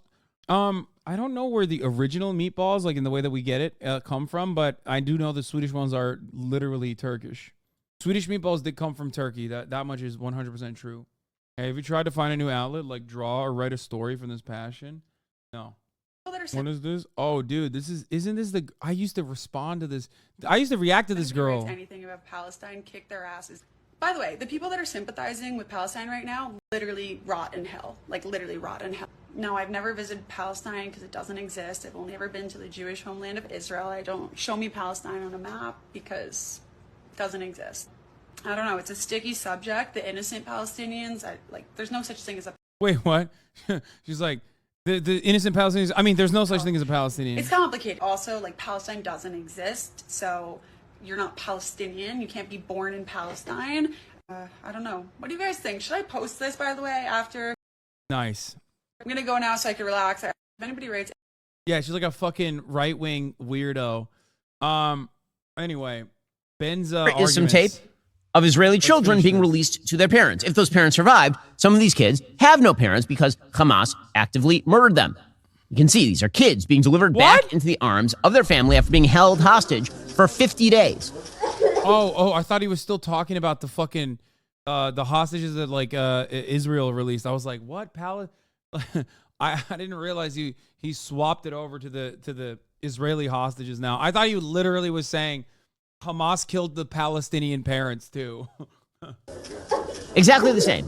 Moral equivalence according to the media. Exactly the same. This is, cycle of violence and all of that. No, these kids are innocent because they're kids. Okay, kids are innocent because they're kids. Doesn't matter what part of the occupation that they're in. Same goes for the 13-year-old kid that you're fucking viciously considering to be a terrorist. Okay, when a 13-year-old grabs a pair of scissors and tries to fucking stab someone in the goddamn throat, you don't ask the question like, well, what kind of a terrorist is this? How long do we fucking permajail this person? You ask the question, where have we gone wrong as a society that a 13-year-old is behaving this way? Of course, I guess Ben doesn't give a shit about that because, libertarian and all. It's ridiculous and sick to make any sort of equation here. But of course, that's the entire game that the media are playing. Are you tired of the lies? Anyway, yeah, it's really fun. BBC editor doesn't regret false Gaza reporting. Suspect in the shooting at 3 Palestinian students. In Vermont, yeah, we were going to cover this and I fucking forgot. The man accused of shooting 3 Palestinian college students over the weekend had his arraignment in the last hour. He pleaded not guilty. According to authorities, the students were out walking when the suspect fired at them, quote, without speaking, end quote. 2 of the victims are now in stable condition, but the third is more seriously injured. Their families, along with civil rights organizations, are calling for an investigation into possible bias by the attacker. And the family's lawyer says this was a clear case of a targeted attack. From our understanding and from our read of the facts, hate and the ethnicity. I tried to grab as much as I could about this dude when it was released, when his identity was revealed. And he is like, this is a fucking tragic story, obviously. It's an expected one. Of course, it's going to happen. Islamophobia is so normalized and so permissible by polite society, by liberals, that, of course, some people are going to act out on their violent desires, thinking that it's totally appropriate, valid, just to just like kill random fucking people that are in their eyes Arab, Palestinian. It's really fucked up. The other part about it is that the guy that like shot them is like the classic Vermont libertarian who is, as far as I understand, pro-trans, pro-weed, and like anti-government. had an insane website where he like talked about all of his libertarian activism, I guess. Like the classic fucking psycho Vermont guy. Remember how you guys have seen, well, I guess the other guy is not a psycho, but it's like have you seen that fucking famous meme from Vermont? It's like, I love my trans daughter and my AR-15. Basically kind of like that. Except way more right-wing, obviously. So how can you be libertarian and Zionist? Yeah, pro-trans, pro-gay, extraordinarily racist. Anyway, let's watch. The race of these individuals did play a factor in them being targeted. And I think as the investigation plays out and as we get deeper into, the suspect's mindset, we're going to clearly see that this was a hate crime. Our Polo Sandoval is following this for us in Burlington, Vermont. Polo, very difficult news to come to this morning. What's the latest? Well, at least all three are alive, though at least one of them is in critical condition at last check, and two others are stable. And we'll tell you a little bit more about these three young men in just a second. But first, Casey, let me get you and our viewers the latest that just came out of court a few moments ago. It's 48-year-old Jason Eaton, who actually lives on the block that you see behind me, which is where that shooting took place. He faced a judge, entered a plea of not guilty to 3 charges of attempted murder. In addition to that, a judge ordered that he be held without bond until the next hearing. So he will remain behind bars while this investigation presses forward as authorities here in Burlington seek to answer that key question of what the motive was. Now, when you hear from the families of these 3 young men identified by an organization that's working with the family as Tashin Ali Ahmad, Kinan Abdelhamid, and also Hisham Awartani, who are the 3 young men that are seen in a photograph that's been shared by their family. That photo, Casey, actually taken just moments before the shooting itself. And in that photo, you could see that traditional Palestinian scarf that the families believe may have made them a target. In the meantime, though, investigators here in Burlington saying that they are not at the point of this investigation where they can conclusively say that this is the latest potential Islamophobic incident, a violent incident that took place. They say more evidence needs to be gathered at this point. But one more thing that I can also tell you about what took place just yesterday when they arrested Eaton, the suspect in this, according to some newly released arrest records that I just had an opportunity to read through literally in the last few moments, it paints a clearer picture of how that arrest went down. And according to that court documents that I've had an opportunity to review, it was local police together with ATF agents that actually made their way to the house of the suspect, which is just to my left shoulder, right in front of where the shooting happened, that they made their way into the home after investigating. And inside that house, they found a .380 pistol. Now it's going to be up to ballistics to determine if it's the same pistol that was used in the shooting of these 3 young men that are recovering in a hospital. Right, very, very difficult. Polo Sandoval in Burlington, Vermont. Thank you very much for that brand new reporting. Let's bring our panel in now. We are joined by Republican strategist Doug Heye and CNN political commentator Maria Cardona. Susan Page also back with us. Thank you all for being here. Maria, this was just a very, very difficult. I mean, here's the classic certified banger, of course. If the shooter turns out to be Hispanic, build the wall, Arab, ban Muslims, trans terrorism, cis, straight, white. He's been through a lot. He's just a ooh small bean. Jason Eaton, the suspect accused of shooting the 3 Palestinian college students, was arraigned and is being held without bail. Jason has had a lot of struggles in his life, but he's such a kind and loving person, his mother told us. Bro, he's not like 18 years old. You know what I mean? Yeah, he was a Boy Scout leader. Accused Vermont shooter was terminated for a financial services job earlier this morning. Earlier this month, sorry. Jason J. Eaton charged with shooting 3 students. He is like, I looked through some of his stuff before he got fucking eviscerated. And it was like classic libertarian guy who's like constantly writing letters to the fucking government. He has like a website full of his accolades, and his accolades are just like being, I think he got like awards for being a person of notoriety. He had his like Boy Scouts awards on there too on his website. He wrote about what did he say? He wrote about democracy and capitalism. I don't know. He's just like a fucking. He is a real Dale from King of the Hill character. I wish that we could just look at all of his writings. On the news by me last night, they didn't say the words hate crime once about the shooting. Dale Gribble. According to the resume, Eaton was a field instructor at the McCall Outdoor Science School in Idaho, where he taught science to 5th and 6th graders for 2 months in 2005. A year later, he apparently became an investment advisor representative, where he managed about 100 clients and $7 million in assets.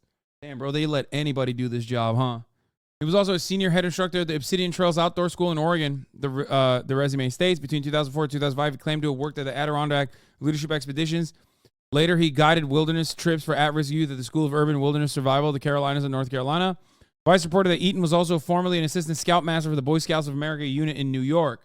I've been waiting for you. The affidavit states that the students were shot outside of the home of Aratani's grandmother, whom they were visiting for Thanksgiving. Aratani told police that he and his friends watched TV and went on walks during their visit, and that they did not visit any mosques nor have any disagreements with anyone. On the day of the shooting, Aratani told the police they went bowling and then went for a walk. Bro, you know their asses were fucking smoking weed, okay?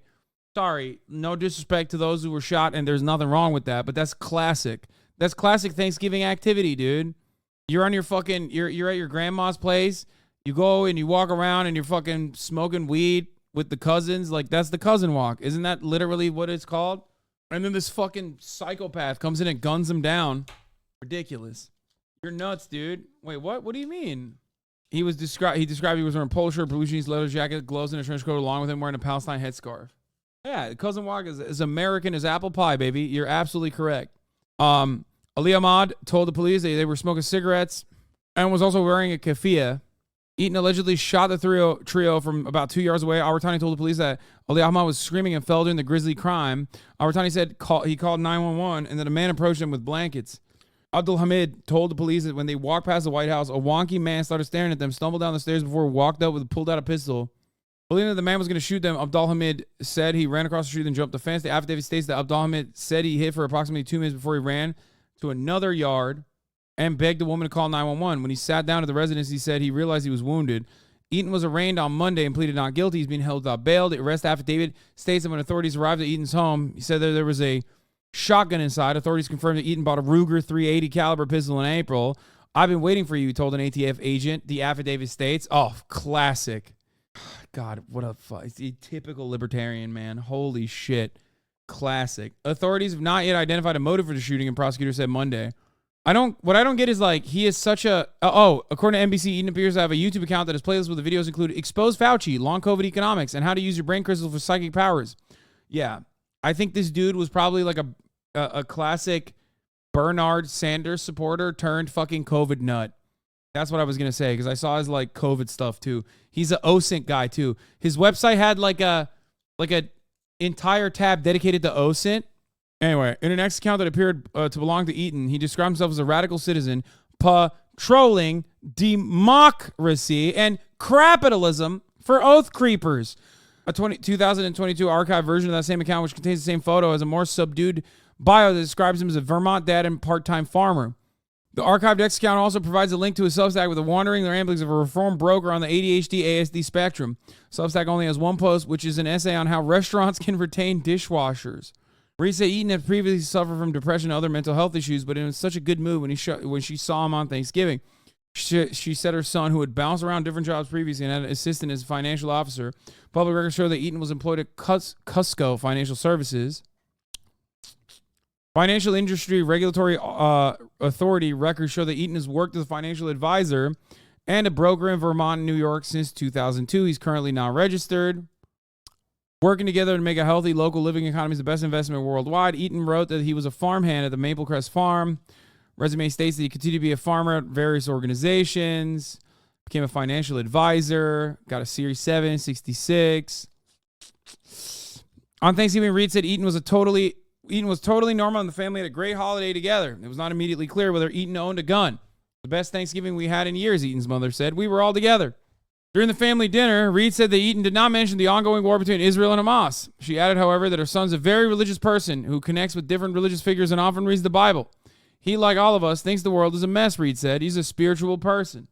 So he spiritually fucking smoked 3 Arab-looking kids? Is that what happened with the keffiyeh on? There is nothing more fucking radicalized. Dude. I was listening to Naomi Klein talk about her new book on The Majority Report this morning about, like, doppelgangers and, like, I guess what has happened with COVID, like how people's brains broke. COVID really broke a lot of people, dude. It was a powder keg. I think. Like, America was a powder keg, the Western world in general, but especially COVID just like fucking was the perfect match to light this entire thing on fire. Anyway, if you don't run, you rust. COVID rusted a lot of people. I think it's more so that there was already a shit ton of economic instability, volatility, and that is a perfect environment for radicalization. And then also on top of that, like, we were already hyper atomized, very alienated from our labor, alienated from one another. The internet also plays a role in furthering that division. And then you already have like a built-in mistrust of mainstream media. And then all of a sudden mainstream media is like trying to, in real time, offer you information, rapid fire, some of which is going to be incorrect because this is a novel virus, right? And obviously the goals of epidemiologists is to ensure that broad swaths of the public are safe. So they're being as careful and as considerate as possible. And a lot of people turned around and were like, nope, I don't believe it. Fuck you. You're denying me my free travel. And I think it broke people. It broke people pretty hard. Perfect environment to break people. It just couldn't have come at a worse time. You know what I mean? Like the top of the hour ad break. Except you know when the top of the hour ad break comes because it comes at the top of every hour every time. And you can also, of course, avoid watching those ads as long as you subscribe for $5 or for free with a Twitch Prime. Duh. You can also get gifted a sub if you're lucky. Use the 3-minute ad break now. It's fucking terrible, man. It's so shitty. You have Naomi on the broadcast talk about her doppelganger politics takes on Israel? Sure. Someone in the chat said, maybe if we tell the Chuz the Palestinian blockade is one huge lockdown, they'll change their tune. Yeah, no, be like, Israel's doing a 15-minute city in Gaza. And Susie B, thank you for the 5, get the subs. What's also super sad is their parents said that they wanted them to go to their grandma's in Burlington because it wouldn't be safe for them to go home to Palestine, but it wasn't safe for them here in the liberal bubble that is supposed to be Burlington either. Yep. At the end of the celebration, Reed said she gave her son a Christmas tree to start decorating for the holiday. She said she had not spoken to her son since Thursday and assumed he was at home over the weekend decorating his tree. Brother, they're already calling Gaza a 15-minute city? Shut the fuck up. Gaza, Palestine, the era of post-colonialism. Let this serve as a warning to all the people of the world. Once they box you into a 15-minute city, they can kill you. And nobody on the planet will do anything at all to save you. They can blame terrorism and they themselves created through their actions. What? Their enemies are simply not Palestinians. It's all of us. We are Palestinians to them. We are all Palestinians to the psychopathic oligarchy. What? Bro, this literally reminds me of the famous Quebecer. What was it? The book that it was like Quebecers are the N-words of Canada. It's like not everything has to be the other thing. You know what I mean? You know what I'm talking about? Oh, God, this is a deep cut from Quebec politics. No, not that, lol, because someone was calling Quebecois the white N-word. Oh, here, this is it. Wait, how do I fucking... Bro, please tell me this article is also in English.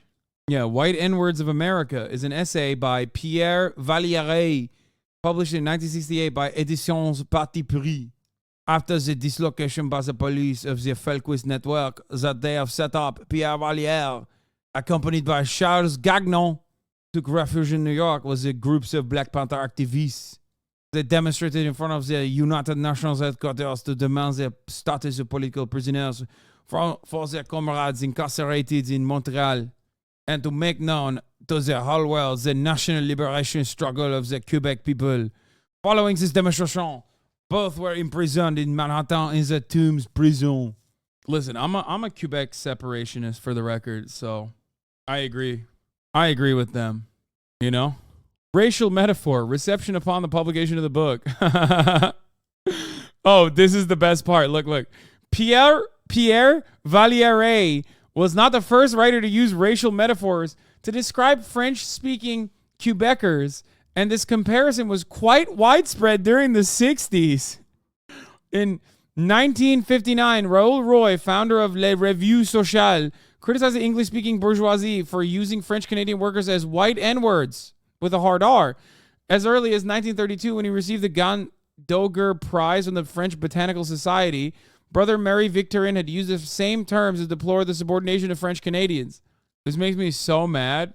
Lamau, are you fucking kidding me? Dude, I love Quebecois. I love Quebecers, dude. Are you kidding me? I think they deserve to separate. They're the best. There are so many. By the way, I do love that there's an entire Wikipedia article dedicated to how many times the Francophone Quebecers have compared themselves to black people and have used the N-word while doing so. Okay? More bad foreign policy, shaking my head.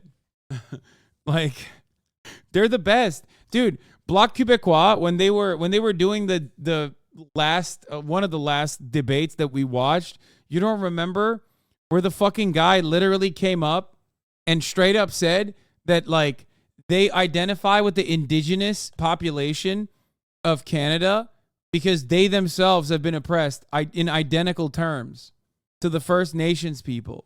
And he said that directly to a First Nations person. Like, he literally said that. What was the name of the guy? I can't remember now. He's awesome. He is so swagged out. He's so fucking swagged out.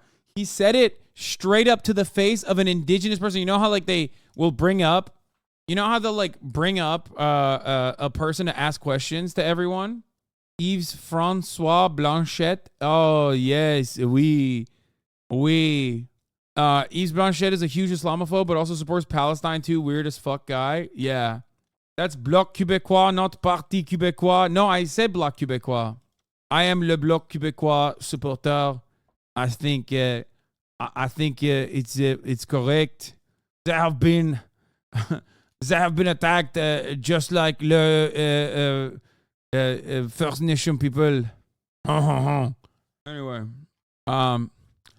Reed says she found out about the shooting early Monday morning when her daughter came over and woke her up. Police say that on Sunday night, a search warrant was executed on Ethan's residence. The affidavit states that when the ATF agents asked Ethan why he had been waiting for the authorities, he simply replied that he would like a lawyer before he stepped into the apartment hallway. Inside the top drawer, they found the .380 pistol with 5 rounds. I just don't understand. I can't believe he would do something like this. Okay, so this one doesn't actually go into, like, his background, because his politics are so American. You know what I mean? They're so incredibly American. Anyway. Oh, here. Social media accounts. Yep, this is it. Libertarians want trans furries to be able to protect their cannabis farms with unregistered machine guns. Radical citizen patrolling democracy and capitalism for oath creepers. #wild type. Okay. An archived version of his account for 2022 is by comparison much more restrained. He doesn't follow me, by the way. I looked it up. First thing I did was like, what's happening here? In the archived version, he describes himself as a dad and part-time farmer, identifies himself from being from Vermont. It has his Substack, RDKL, in which he promises wandering rambles of a reform broker. I'm here to push us over the tipping point, he wrote. Do your own diligence, talk to an advisor, or just ignore it. For heaven's sake, don't risk your life savings on my rants. Current version of his Substack only has one post, which is a lengthy essay offering advice for restaurants on how they can retain dishwashers. But he appears to have deleted more than a dozen posts since April 2022, according to an archived version. One post from March 2022 titled, Thought Crime is an anti-vax screed that labels COVID-19 as a government conspiracy. The scale and scope of this operation was next level, he wrote. He also shared other anti-vax sentiments on his LinkedIn and wrote, first of all, when you're writing on your LinkedIn, that's already a big L. Okay, are you a crypto guy? Because, like, are you like a marketing guy? Are you one of those, like, Y Combinator guys? Why are you writing on LinkedIn? Who the fuck goes on LinkedIn? Who the fuck writes on LinkedIn? Ridiculous. Okay, so that's number one. Number two, if you're writing on LinkedIn, at least write about crypto. If you're writing on LinkedIn and you write, oh, his tweets are not privatized on the Wayback Machine. Thank you. If you're writing on LinkedIn and the things that you're writing about are fucking anti-vaxxer conspiracies, is even worse. April 1st, so many more hacks and servers on issues propping up. Here's the math for the Fed. Inflation is 8%. The Fed funds rate must be above the rate of inflation. Libertarian Party of Tennessee. We want to come out and say that Bernie Sanders is probably the best presidential candidate there has been since FDR. There you go. Typical fucking Bernie anti-vaxxer.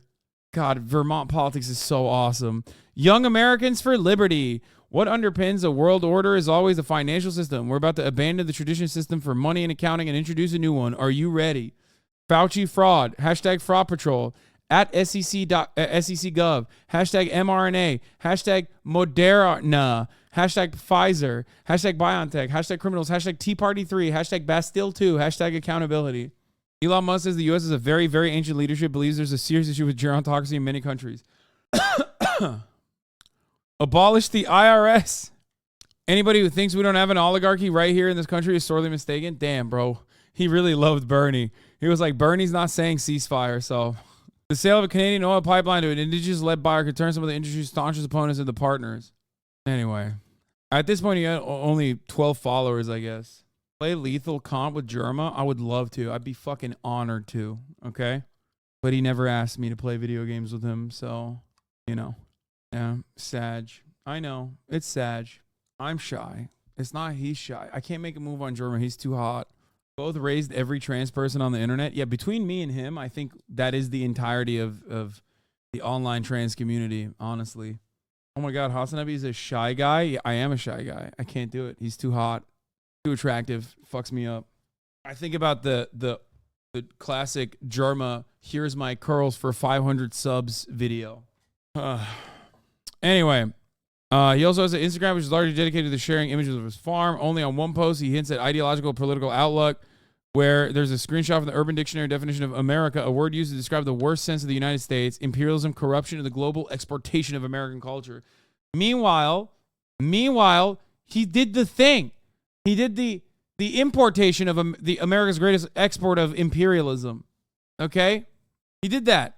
There's nothing more America-KKK than just like trying to kill a bunch of fucking dudes that in the middle of the night with your gun because you're like suspecting them of being Arab or something. I don't know. I don't know why he would fucking open up fire on 3 Arab students that had the keffiyeh on. You know, I'm not going to immediately say it's a hate crime, but it sure smells like it. Boy Scouts of America confirmed device. Eaton's mother, Mary Reed, told Daily Beast he just spent Thanksgiving together and nothing seemed to miss. Eaton confirmed that there was a gun inside his apartment and repeated that he wanted a lawyer, said Murad, and appeared nervous and was shaking. Investigators got a warrant to search his apartment. Palestinian, not just Arab. Authorities are yet to identify a motive in the attack despite growing calls from civil organizations to investigate the shooting as a possible hate crime. I mean, come on, dude. Listen, brother. If 3 Orthodox Jews, like, were walking down the street and some dude walked up to them and just, like, fucking shot them, you know, the motives would be kind of understandably be there, you know? Like, people would immediately go, oh, I know what that is. That's anti-Semitic hate crime. They're pretty obvious. I don't know. Maybe it's not. I'm not going to jump to a conclusion. DGM Protocol, thank you for the 20 gifted subs. 2 of the shooting victims are U.S. citizens, and the 3rd is a legal resident. All 3 attended school together in Ramallah in the occupied West Bank. That's crazy. Burlington resident here, this happened right after the cops were agitating pro-Palestinian protesters at a tree lighting ceremony the night before. He was calling protesters who were just projecting the names of the dead, were disrupting the peace, and was threatening to arrest everyone. Oh, nice. Yeah. All right. We're going to move on from this. I don't want to listen to what Bernie Sanders has to say about this, but I wanted to talk about this especially. Hollywood won't make a movie about how laughably absurd it is that we now allow grown men to call themselves women and dominate women's sports. So we did. First of all, that's not, what do you mean Hollywood won't make a movie about that? Like, Juwanna Man literally exists. What are we talking about? It's just, it wasn't like inherently transphobic. You know what I mean? Like, it was done not to be like, oh, this is what fucking, like, it was, or was it Juwanna Man or was it White Chicks? What was it? There's a couple. Wasn't it Juwanna Man? Am I wrong? What was that? The only way he can stay pro is play like a girl. Oh, yeah, that is true. Okay, what? Juwanna Man, White Chicks, like, there's a couple, there's a bunch. They did the reverse and She's the Man. Yeah. No way they said there's not enough transphobia. Hold my beer. No, the thing is, like, half of, like, cross-dressing and, like, gender swapping and stuff is such a certified classic of, like, the 90s. Pretty much every single fucking comedy has done this, okay, to some capacity. So the idea that, like, this doesn't exist or whatever is so ridiculous. I'm not even going to go into, like, Shakespeare and, like, old school plays or even Milan or, like, all these other instances where, like, but it's a trope. It's, like, a very is a classic trope. Tyler Perry, Eddie Murphy, all these guys have done it. And then also on top of that, you literally have, you know, entire movies dedicated to like men competing against women, like cis men cross-dressing and competing against women. Except I would go so far as to say a lot of those movies, even like Joanna Man or White Chicks, I'm sure they had like a lot of inappropriate jokes in them that would be seen as transphobic now. But I wouldn't even say like the origins of said movies were like inherently trying to shit on trans people. You know what I mean? It was more sexist, I think, than transphobic. Like in the sense that they most likely, I don't really remember. I'm not defending these movies at all, but they most likely were doing this thing where they were like, oh, men are better than women at sports. Like that's kind of it. This, on the other hand, is like directly, I suspect, transphobic, right? Like this is specifically done. It's like Mrs. Doubtfire, but evil, right? Like it's not about like cross-dressing or anything like that. And haha, like men are actually better than women at sports or anything like that. It's just straight up like trans people are secretly faking it or something. Where women's sports is being transformed. Wait, there ain't no fucking way they put in a world. Wait, hold on. Where women's sports, is that at this point? I feel like the entire like trans panic is just propped up to fucking give Riley Gaines a career.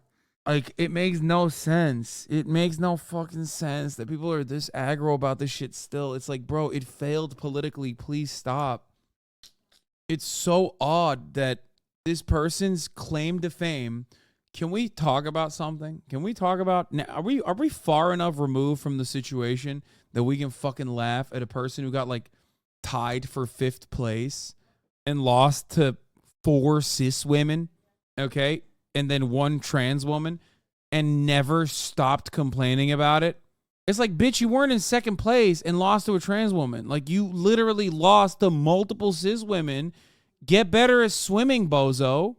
Skill issue. And conservatives still fucking constantly put this psychopath all over their broadcast. They love a fucking loser who won't stop yapping, dude. It's fucking crazy. Did you know that Riley Gaines made a video crediting the Dunning-Kruger Times for her information? Everybody heard last night that the Irish basically played a game of fuck around and find out. Wait, what? This is not Riley Gaines, I don't think. This is another white woman. Everybody heard last night that the Irish basically played a game of fuck around and find out, and they lit up their city. And why, do you ask? Because Ireland are sick and tired of the governing class, who has let thousands of these migrants and illegal citizens into their countries, and into their neighborhoods, and into their streets, where they've caused violence against against their people. And you know what? The governing class and the police didn't do shit about it. So the Irish did. The Irish have stood up against the governing class. We're apart. And say we're done with the bullshit. Riley Gaines just won a lawsuit of like $1.2 million because she stood up amongst the sea of hate and said, no, you're not doing this. And more. Wait, really? Is that even real? Like, what the fuck was she have won a lawsuit? What the fuck could she have won a lawsuit against? Is being transformed. Anyway, the Daily Wire calls foul with the most triggering comedy of the year. Oh, dude. Our comedy is so triggering, dog. Oh man, I'm gonna perish if I watch this. Uh-oh. I'm gonna get triggered. Uh-oh.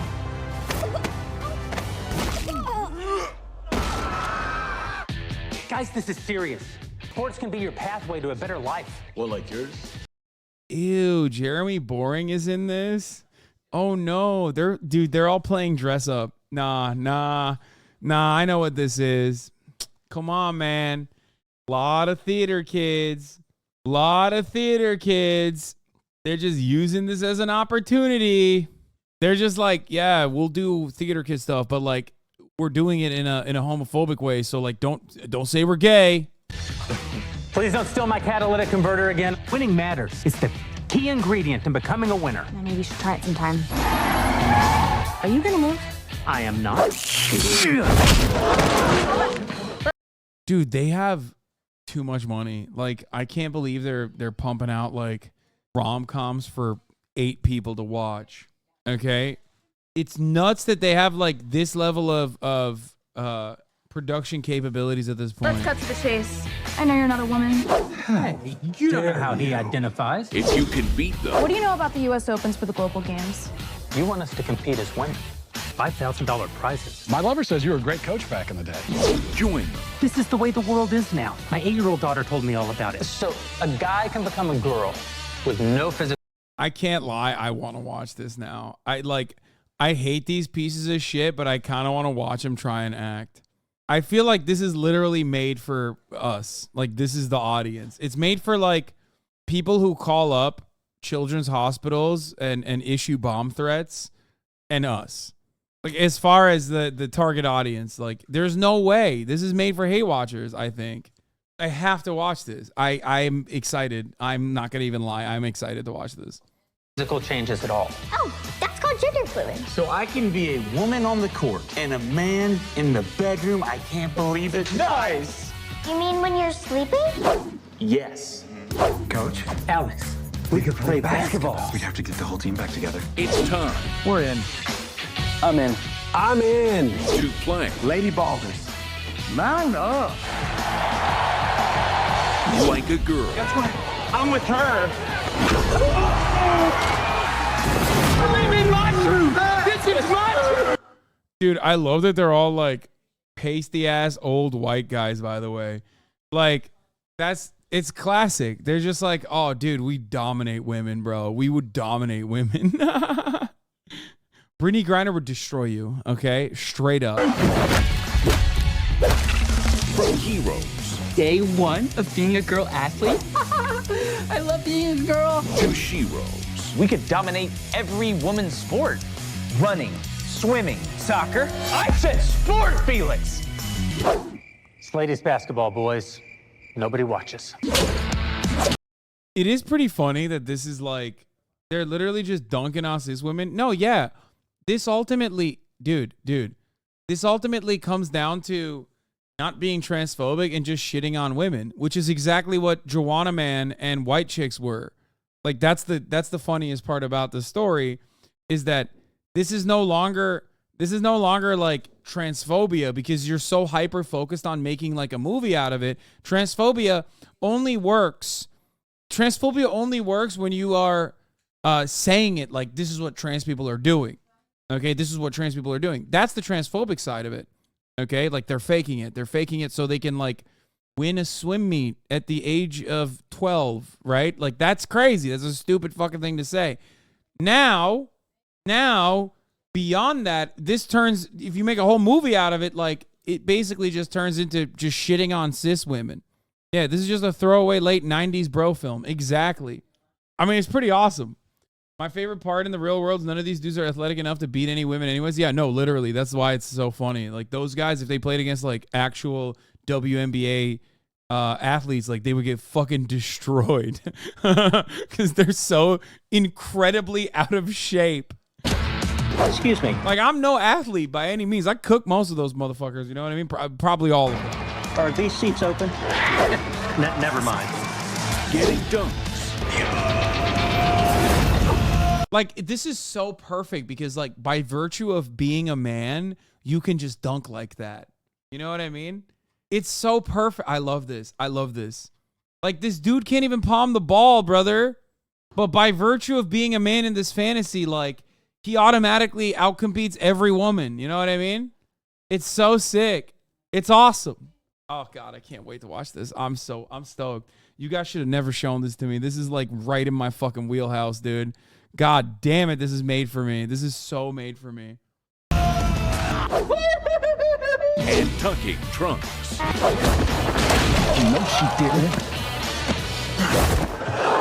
Wait, there ain't no way that the good guys are the white guys and then they play against the scary black guys who are also now... You can't have a Daily Wire production without it being white supremacist, dog. Yo, that's sick. That's fire. God, they make so much. Dude, I love conservatives. Should always let their freak flag fly. That's the biggest I've ever seen on a lady. I don't care. Lady Ballers. One can even be trans age now, which provides Sheelix with a wonderful opportunity to relive all the experiences that she missed out on in school. Streaming exclusively on Daily Wire Plus December 1st. That's awesome. That's awesome. White Chicks, better plot plus better movie. Dude, this is it. This is the best. Wow. This was the movie they tried to film in Nashville that a bunch of actors walked out of. Wait, is that why all the Daily Wire cast is in it now? Because all the actors walked out. This is fire. I can't wait to review this. This is peak cinema. This is peak cinema. It's the best. Starring Jake Crane, Blaine Crane. What the fuck? Who are these people? Are they brothers? Co-host of your favorite sports show. David Adam Crone, co-host of Crane Company. Ty the Fish, new comedy special on YouTube. Billy Ray Brandt, hated by feminists, admired by the feminine, voted biggest pick-me. Matt Walsh blog, also featuring Riley Gaines, like fuck, Ted Cruz, Seth Dillon. Seth Dillon's gonna have a piece where he talks about how it's like rape children are better than having a 14-year-old rape victim be 14-year-old rape victim get an abortion in the movie. That's his part. Andrew Clevan, Michael J. Knowles, I'm Brett Cooper, and Ben Shabibo. From when it was being filmed, what? Acting like trans women at Olympic-style basketball tournament, had people in the audience holding trans pride posters up and names of the teams such as Lady Ballers. I'm non-binary, so I immediately left when I realized, but I can't believe something so vile is being made in my hometown at a venue I frequently attend shows at. Took out 4 days of work because the money was good and paid in cash each day, but felt so unsafe before my production even started that my wife had to come get me. I don't get, I say get the money up. You know what I mean? Get the money up, not the funny up. Take those pieces of shit and their dollars. What is this? One of their stars that cringed the thing about Palestine? Yeah, hi. This is just a little message to all these cis, straight, white Can I just say something? A lot of these dudes are like low-key but high-key just into cross-dressing. Like, that's it. Like, they love doing this because, like, I mean, they're just like very into it. They love doing this because they're very into it. They want to act like they just hate it or that they're making fun of it, but it's like, no, man, you're just doing it. You're doing it because you like it. And there's nothing wrong with it. It's just like you should probably be more comfortable. Catholics in America right now. Like, here's an idea. Shut up. Dead ass. Shut your little privilege traps, your little Karen voices, your little Chad voices. Like, you have no right. You have no right chiming in on what's happening right now. Okay, maybe talk to somebody oppressed. I don't know, like the LGBTQIA2+ community for Palestine. Maybe talk to them because they know what's up. Because Palestine would welcome those folks with open arms, babe. Bro, this is literally identical to. This is literally Israel's greatest SNL sketch, by the way. A testament to how bad Israeli comedy is. Oh my God, like Israeli comedy is basically this fucking random asshat in his YouTube channel. Yeah, I think the greatest L anyone's ever taken is Steven Crowder because he would love to be this. He would love the cross dress in this production. Babe, they would well. I don't know if you're allowed to be gay in Palestine. Let me just fact check that. Gay marriage is not recognized in Palestine. You might be arrested or even murdered for being gay. So that wouldn't. Listen to the black people, okay? The blacks know what's up, okay? So let's just check the BLM Twitter right now. Yes, that is all it is, with a cute little picture of a paratrooper flying down for freedom. I stand with Palestine. I love that these guys have like made their entire worldview around like, are you offended because I used the F slur? Okay, Karen. And then they literally are like foaming out of the mouth. They're having an aneurysm because a fucking random unaffiliated BLM Chicago account was like, I stand with Palestine, and then like posted the fucking paratrooper emoji. It's like, you can't live in this world, dude. What are we doing? You're fucking literally crying about this. Also, conservatives are homophobic. Like, what are we doing? You did an entire production you're making fun of gay people. You did an entire movie about making fun of, queer people in general. What do you mean? Are you, like, I don't understand it. Like, when Hamas does it, it's bad. When I do it, it's good? Like, is that what it is? Das it. Wait, that might actually be the person. The paratrooper is the one who flew down and killed the Jews during the music festival. So okay, so if you're black, you can say things about killing Jews, but if you're brown, you can kill gays, but not the black. Yeah, I love the sentence construction here. By the way, let's see what the blacks are saying. Arrested or even murdered for being gay. So that I want to run that part back. Listen to the black people, okay? The blacks know what's up. Okay, so let's just check the BLM Twitter right now. The blacks know what's up. Let's just check the BLM Twitter right now. Oh God, I love right-wing humor, but like not for the reasons that, one would appreciate that kind of comedy. Here, little Hey everybody, Joel so if you've been on like left-leaning segments of the internet for any time at all, you know that one like weirdly recurrent theme, something that comes up again and again, is like liberals and leftists trying to explain why conservatives aren't funny and why conservatives make bad art. It's a thing that comes up like a weird amount, and usually there are like two very similar theories as to why conservatives make this bad art and tell these unfunny jokes. The first is that conservatives punch down. Whereas lefties are kind and compassionate and therefore make art from that perspective, conservatives are rude little guys, they're rude dudes, and they look down on minorities, and so their comedy comes from a place of ugliness. The second reason, and this is very, very similar, is that conservatives lack empathy. They can't feel for the plight of others. They lack some sort of a vision of oppression, and for that reason, they're stuck making bad, unfunny, hack art. Now I'm going to make a bold statement here and say that I disagree with both of these theories. While I do think that capital C conservative art is quite a lot worse than most other kinds of art, I don't think that punching down or lack of empathy are the reasons for that. And let me tell you my own personal theory for why conservatives make bad art. It's because conservatives are dumb. It's because they're dumb. It's because they're dumb guys. If you're watching a comic and the comic says a dumb thing, you're way more likely to not find that comedian funny, because they're stupid. If you're making conservative art and that art exists to justify conservative ideology, the reason why that art is most of the time not going to be very good is that conservative ideology is dumb. Anything that justifies it is going to be stupid because the thing itself is stupid. As I'm editing this video, I'm imagining that I'm going to get one comment. Yes, Big Joel, I agree with you that conservatives stupid and that's probably why their art's not very good. But the reason they're stupid is because they're always punching down and hate minorities. And I would say yes, because that's not the only reason they're stupid. Most conservative beliefs are stupid. If a comedian comes out there and talks about how climate change doesn't exist, that's not punching down. That's just a dumb guy doing stupid stuff. In any case, I prefer an explanation concerning the stupidity of conservative beliefs, because this whole empathy punching down thing just seems like a way of asserting like a liberal.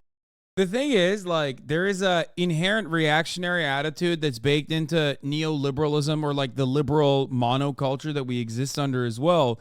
So oftentimes you can at least like point to the hypocrisy of liberalism, and therefore, even if you are a conservative, you can sometimes come across like as intelligent because you're at the very least making like what is ostensibly an intelligent fucking argument about how hypocritical liberalism is.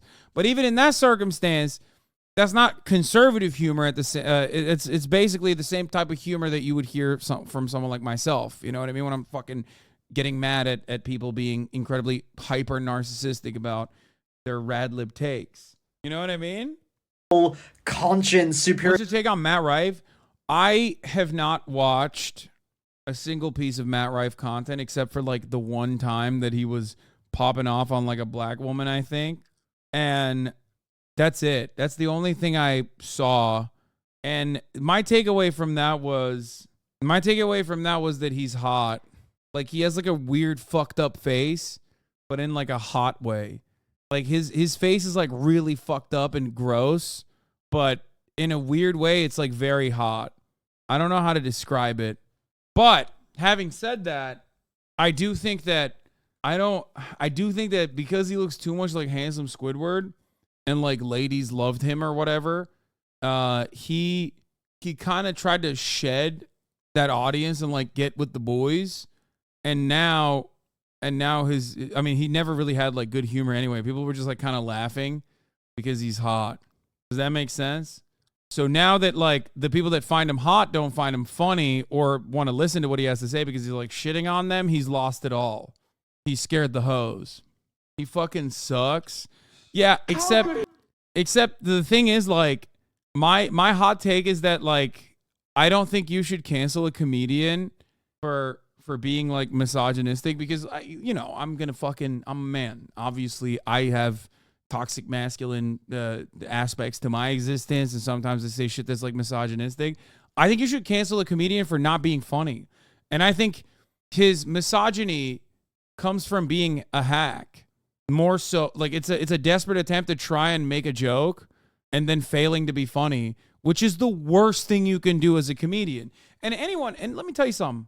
No matter how neurodivergent some of you motherfuckers might be in here, there's still the concept of your problematic fave. Why do you have a problematic fave? Because their output is consistent and good regardless of the fucking politics that you don't agree with. So don't come for me and be like, Hasan, oh my God, this guy's being misogynistic. No, you hate him because he's not funny. That's it. He's not funny and he's being misogynistic in an unfunny way. If he was actually funny, we would be having a different conversation. Dave Chappelle is another example of this. Okay? That's it. If you're going to be problematic, if you're going to make like jokes about issues, you're going to make jokes about issues that are like maybe on the edge there, you have to be funny. You just have to. He's the opposite of Shane Gillis. Yeah, I mean, even Shane Gillis's like stand-up special was all right. Like there were really good ones. I feel like a lot of stand-up specials, like because Netflix is just seemingly giving everybody money, there's a lot of stand-up specials out there that I would not consider to be like wall-to-wall laughter-inducing. And like Shane Gillis has some really good jokes and then some really mid ones where it's like just straight fucking toilet humor, really hitting the fucking, men versus women in a relationship type shit. And it's very interesting because, like, I mean, I don't know. Comedy is very subjective, so it's hard to just look at that and agree with me. Maybe you're gonna say, "Oh, you're in the wrong here." I thought Shane was like really funny because he has incredibly funny bits. Like he has incredibly funny. He has really solid jokes, and then sometimes he has like really like mid-tier jokes. Matt Rife, on the other hand, doesn't touch the most mid Shane Gillis joke. He is just, as far as I've seen, not very funny at all. Matt Rife's crowd work is genuinely quick and witty, but his normal act is very typical cancel culture stuff. I mean, his crowd work is witty and quick because that's what pops off on TikTok.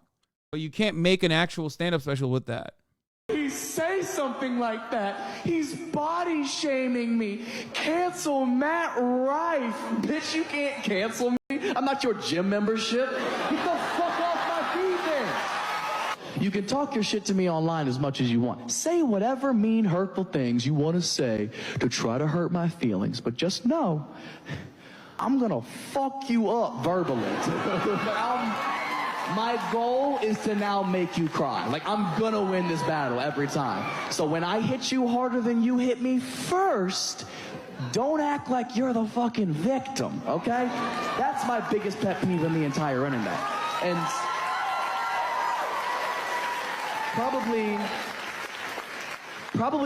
Dude, what the fuck? He's doing the thing. He's doing the thing. Oh, God. It's not liberalism that kills comedy. Okay, it's a desperate attempt at trying to get this. Okay, if this is what you're doing, if this is what you're looking for, you're not a fucking comic, dude. Like, I would never say I'm a comedian. Okay, because I'm not. I think you have to be witty, you have to be clever, you have to be funny. I'm none of those things. Okay, I get a lot of this though. I get a lot of this, and I get a lot of booze, obviously. But I'm not a fucking comedian. Like, I don't have a stand-up special. This guy, on the other hand, is like claiming to be a comedian and he's doing a TED Talk. Don't do it. Don't do it then. Don't do it. Do a TED Talk instead. Do a podcast and complain about cancel culture on the podcast. I hate that. Compare him to Nick Mullen. Like, Nick Mullen is a great example of an old school comedian person who will who has like really fucking good jokes, and then and the same goes for Shane Gillis too. Like, and then some of the stuff that he attempts to create laughter out of, or just it doesn't hit. And if it doesn't hit, then it comes across very bigoted and awful. Okay, but because he has a lot of really fucking solid jokes, that ultimately, like, yeah, he is a good comedian. Not every one of your jokes is gonna hit. A lot of people don't understand that. Shout outs for giving Nick kudos for once. Wait, what? I don't know if you know this, but it's an ongoing bit. Like, what do you mean? The thing is, I literally use Nick's fucking cop joke all the time on stream. Like, I pull it up myself personally about who you're gonna call when you're, oh yeah, you hate cops. What's gonna happen? I'm gonna butcher it, but the classic. Honestly, didn't know Matt was conservative. So you don't like Matt Rife? I don't know enough about Matt Rife. I just heard his comedy special is mid, and this seems very mid. Probably the best example of that was throughout this Twitter interaction when all this backpack shit was going on. I'm arguing with people. We're going roast for roast, just really having some fun, wasting time. I was having fun with it. And then there was this one woman, took it too far. She would not shut the fuck up, dude. His crowd work is funny. That's it, though. Conservatives fail to recognize that timing is the most important element of comedy. Yes. What do you mean, dog? You're a Twitch streamer. You're always selling yourself short. You're witty and funny. Just this top of the hour ad break is a quick and witty 3-minute early. Fucking Christ. Man, you gotta say, if you start a joke with arguing with someone on Twitter, it's already gonna be bad. Yeah. I don't know. I just, like, cancel culture is so fucking insanely played out. It's so overdone. Come on. It was hacky in like 2018, brother. How are you still running that shit? What is this Nick Mullen joke? I like Elon. That's my contrarian take. I think he's gonna save the world. I thought he was whack for a long time until the last couple weeks. Because now he's gonna be the hero we need. Because he's gonna do 2 birds, 1 stone. He's gonna destroy the website Twitter and all of his unearned personal wealth in the same move, and be the hero we kind of need in retrospect. He's like that would be like if the 3rd plane in 9/11 made it to Congress. It would be like that. That would be that move. Where at first you'd be like, this is pretty bad, and then be like, well, maybe it's pretty good. No, I'm just kidding. No way you're laughing at this. Wait, really? That's funny. Anyway, that's look, whatever. I feel like I never rate whatever the least funny chat on Twitch thinks is funny. Yeah, no, I know that this chat finds me to be funny, which is sad for me because they find very little else to be funny. It's really dumb. It's dumb. It's dumb to fucking constantly be obsessed with like what comedians are saying and acting like comedians are the beating heart of American culture or some shit. Like they're supposed to be like honest truth tellers. Like, yeah, most of the people that complain about that sort of shit also don't fully understand how, like, what it takes to build a set, what it takes to be funny. And they don't recognize that what happens when you're not actually funny doesn't necessarily mean that you're like a bad person. You know what I mean? That's it. Farting on a dog is basically the funniest thing, and it clears all of these charlatans. Superiority. Like, we're just built with more empathy and more kindness. You know, liberals are empaths, conservatives are dark triad freaks. Like, no, that's not what's going on. That is not what's happening. Conservatives have empathy. That's not the problem. The problem is that like 80% of the time, if a conservative's walking into the room and he wants to tell you something about why he's a conservative, wants to tell you a joke, explaining his conservative beliefs, that joke is going to be fucking dumb. That's it. Got plastic surgery, got a massive women following, got insecure. Please actually really not funny and got popular because women wanted to fuck him and not because he was funny. So we tried to make jokes to the boys. We tried to punch down, and now he's gonna go the woke mob trying to cancel me route. I don't even think it's that deep. I think he's just not very funny. Like, crowd work can be good, quick retorts. You're already in a position of power in that situation. The other person can't really, like, you know, the other person doesn't have much to own you. Most people are there to see you. They're not there to fucking listen to the heckler. So yeah, in that power dynamic, he comes across like kind of funny, I guess. But that's it. Wait, where's the fucking? I can't find the one. Someone said the link and I lost it. Matt Rife, Sam J, Tom Segura, and Marlon Wayans discussed the state of stand-up comedy. You can't be afraid to offend. Yeah, I mean, I agree. Yes, Stabby Baby's gonna come on to promote his stand-up special. Here's the thing, dude. Yeah, you can't be afraid to offend. I agree with that. But you also should be funny. You know what I mean? You literally should be funny. You should at least try to make an attempt to get people to laugh at what you're saying and not go, oh, I agree with what you're saying, so I'm going to clap for you. Anyway. Yeah, I saw his response where he linked to special needs helmets. Like, how old are you, dude? What are you, 38? Are you 40? The fuck? What is a special needs helmet? Like that's such a bad old man joke. Even his fucking wife beating joke is so bad. It's like aha, my bitch wife Deborah. It's like, what? Dude, you look like, aren't you like a Zoomer? What is happening? That's the type of shit that like all of this, the special needs helmet joke is so, it's not even 2005. I feel like it's like 1998. You know what I mean? It's the two black eyes joke. It's old as fucking stupid. Yeah, the whole like, no, not even Jerry. Yeah, I mean, I guess Jerry Seinfeld era jokes, but not Jerry Seinfeld.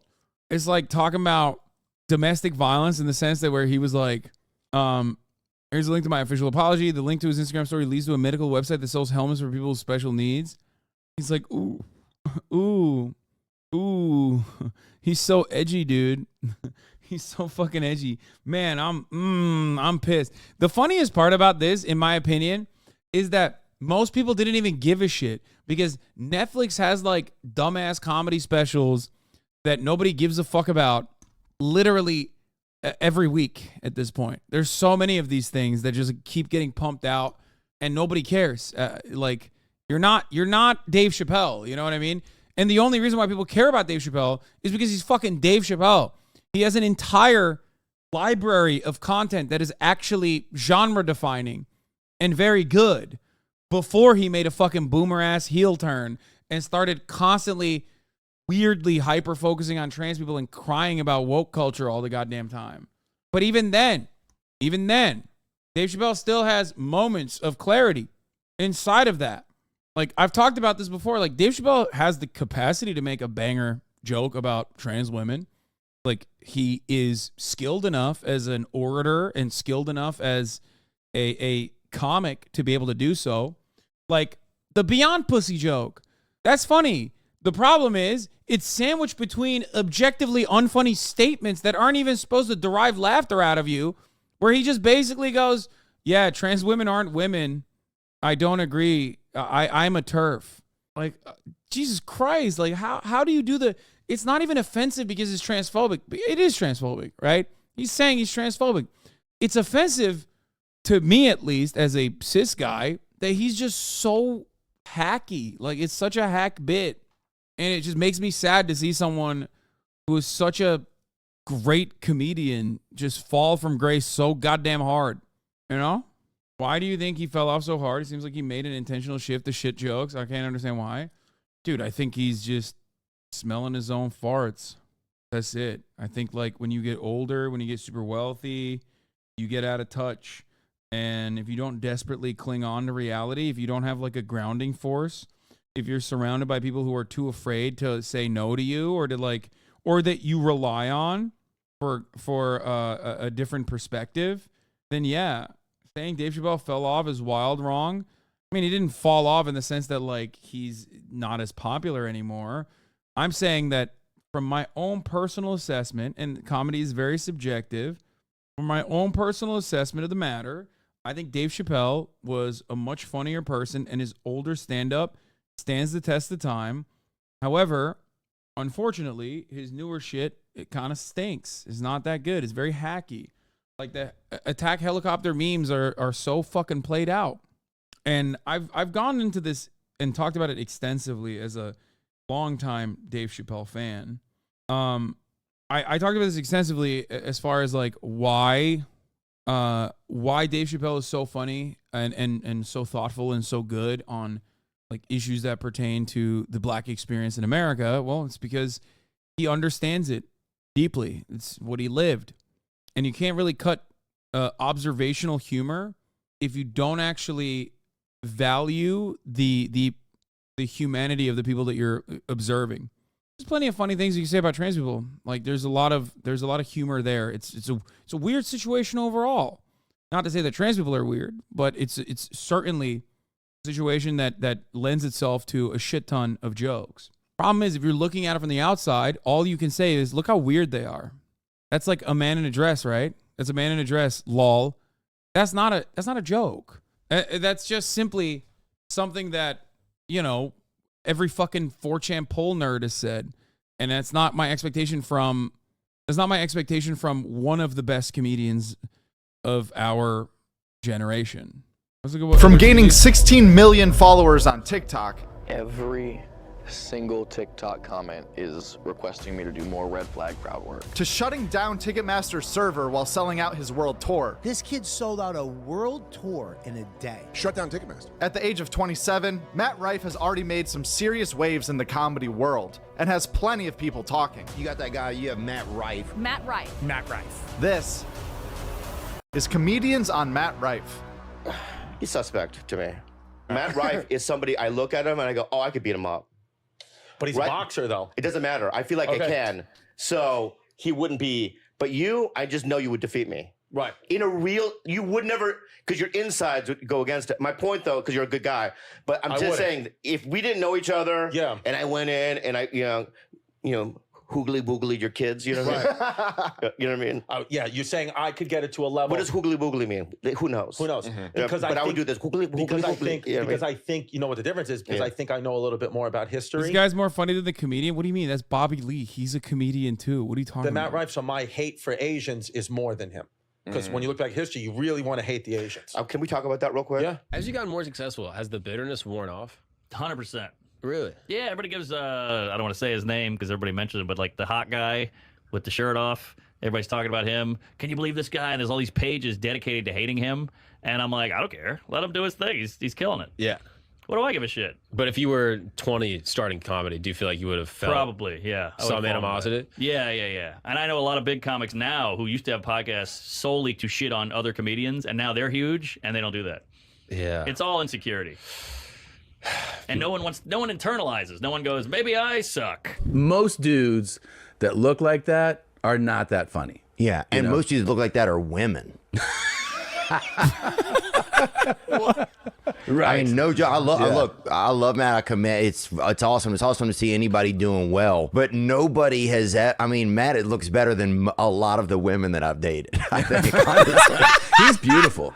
The guy is damn beautiful, dude. Yeah, he is beautiful. I mean, I 1,000% agree that he is. And blacks like him. Yeah, all blacks. A lot of them. Yeah. Shamar Moore got on stage with him the other day. Yeah, I think I saw that. Yeah, that was insane. Yeah, he and I saw that. Yeah, because he goes, you know, I'm pretty too. Like he was like standing up for pretty men. It was the wildest shit where he's like, we're people too, all right, and we deserve. Yeah. It was wild. Yeah, we need a few more mirrors in the economy. But we are people too. It was insane. Me and you are both not the handsomest guys. We have flaws. Yeah, but you fucking maximize it, dude. So do you, dude. I know. We're two guys who have a lot in common. We're guys who are not traditionally handsome, but we fucking maximize. I got the glasses to separate the eyes. You got the nice rims to distract from things. I mean, I can't speak for myself, but I never saw you as, I always saw you as a pretty good-looking kid. I saw you as a good-looking guy, too. Okay. We're going to have to hear from every what guy. it really is this fight between these two brothers who are the same. Yes. To try to reach these people. Jesus Christ, is this what Matt looks like with his shirt on? That's what I look like too. It's these cameras. You don't have nice cameras. That's the problem, is these fucking cameras. Yeah, I mean, they're all just like glazing up how hot he is. Where's the fucking comedy, man? What are they saying about his jokes? You look different. You do. I mean, yeah. And so that's Anyway, Bill Burr, still the uncontested legend, number one on my list, straight up. That's it. To be fair, I don't really watch as much comedy as I used to. I used to be such a fucking fan in general. I would go to to comedy shows. I would like watch. I literally went and fucking watched live tapes of Kill Tony. Okay, that's how much of a fucking nerd I was. And what was it? One with was it Brian Moses roast? Shit. No, not Red Band. No. Roast Battle. I used to go in, I think it was in the Belly Room, right? Tom, you don't have to admit that, little bro. I mean, I don't give a shit. Comedy has fallen off because all they do is complain about being canceled. I mean, yeah, you're not wrong. Kill Tony's fucking dog shit. How is that your claim for being into comedy? I really liked first of all, this was like super, super early Kill Tony, where I liked the concept of having like people who had never done stand-up before get analyzed by like actual stand-up comics. I didn't listen because I liked Tony Hinchcliffe. Did you write a type 5? I can't do it. I'm not a funny person. I'm not. Yeah, Roast Battle, Belly Room every Tuesday. My co-hosts will be judges, and I'm Boys with Moses. So, yeah, I would go and watch Roast Battle in the Belly Room and stuff. I have buddies that were also like stand-up comedians who were obviously like the way that it works is they do the door there before they can get their licks in. Anyway, overall, I think he then said he was testing the water, seeing if y'all are going to be fun or not. And my boy who was with, I was like, I feel bad for her, man. Oh, this is the joke, which, by the way, the worst way to fucking analyze a joke is like written format. Like there's no worse way of looking at a joke and reading it in an NBC News article, okay? Just straight up awful. Just sucks all the context out of it, sucks all the fun out of it. There's no way to engage in like timing, no assessments you can make about how the room is responding to it. It just sucks. It's just not, it's an entirely different medium at that point, which to me requires an entirely different, if it's an entirely different medium, then it requires an entirely different style of comedy. One issue with comedy is that it's like with music and any art, you bring out one song and one listen after listening, when's the next coming out? Like this expectation. I don't know. It's on TikTok. Look it up. Someone send me the link of the video snip and I'll give you my assessment. Oh, here it is. And the hostess who like seats you at the restaurant had a black eye. A full black eye. It wasn't like, what happened? Yeah, it was pretty obvious what happened. And we couldn't get over the fact that we were like, this is the face of the company? Like, this is who you have greeting people? And my boy who I was with was like, yeah, I feel bad for her, man. I feel like they should put her in the kitchen or something where nobody has to see her face, you know? And I was like, yeah, but I feel like if she could cook, she wouldn't have that black eye.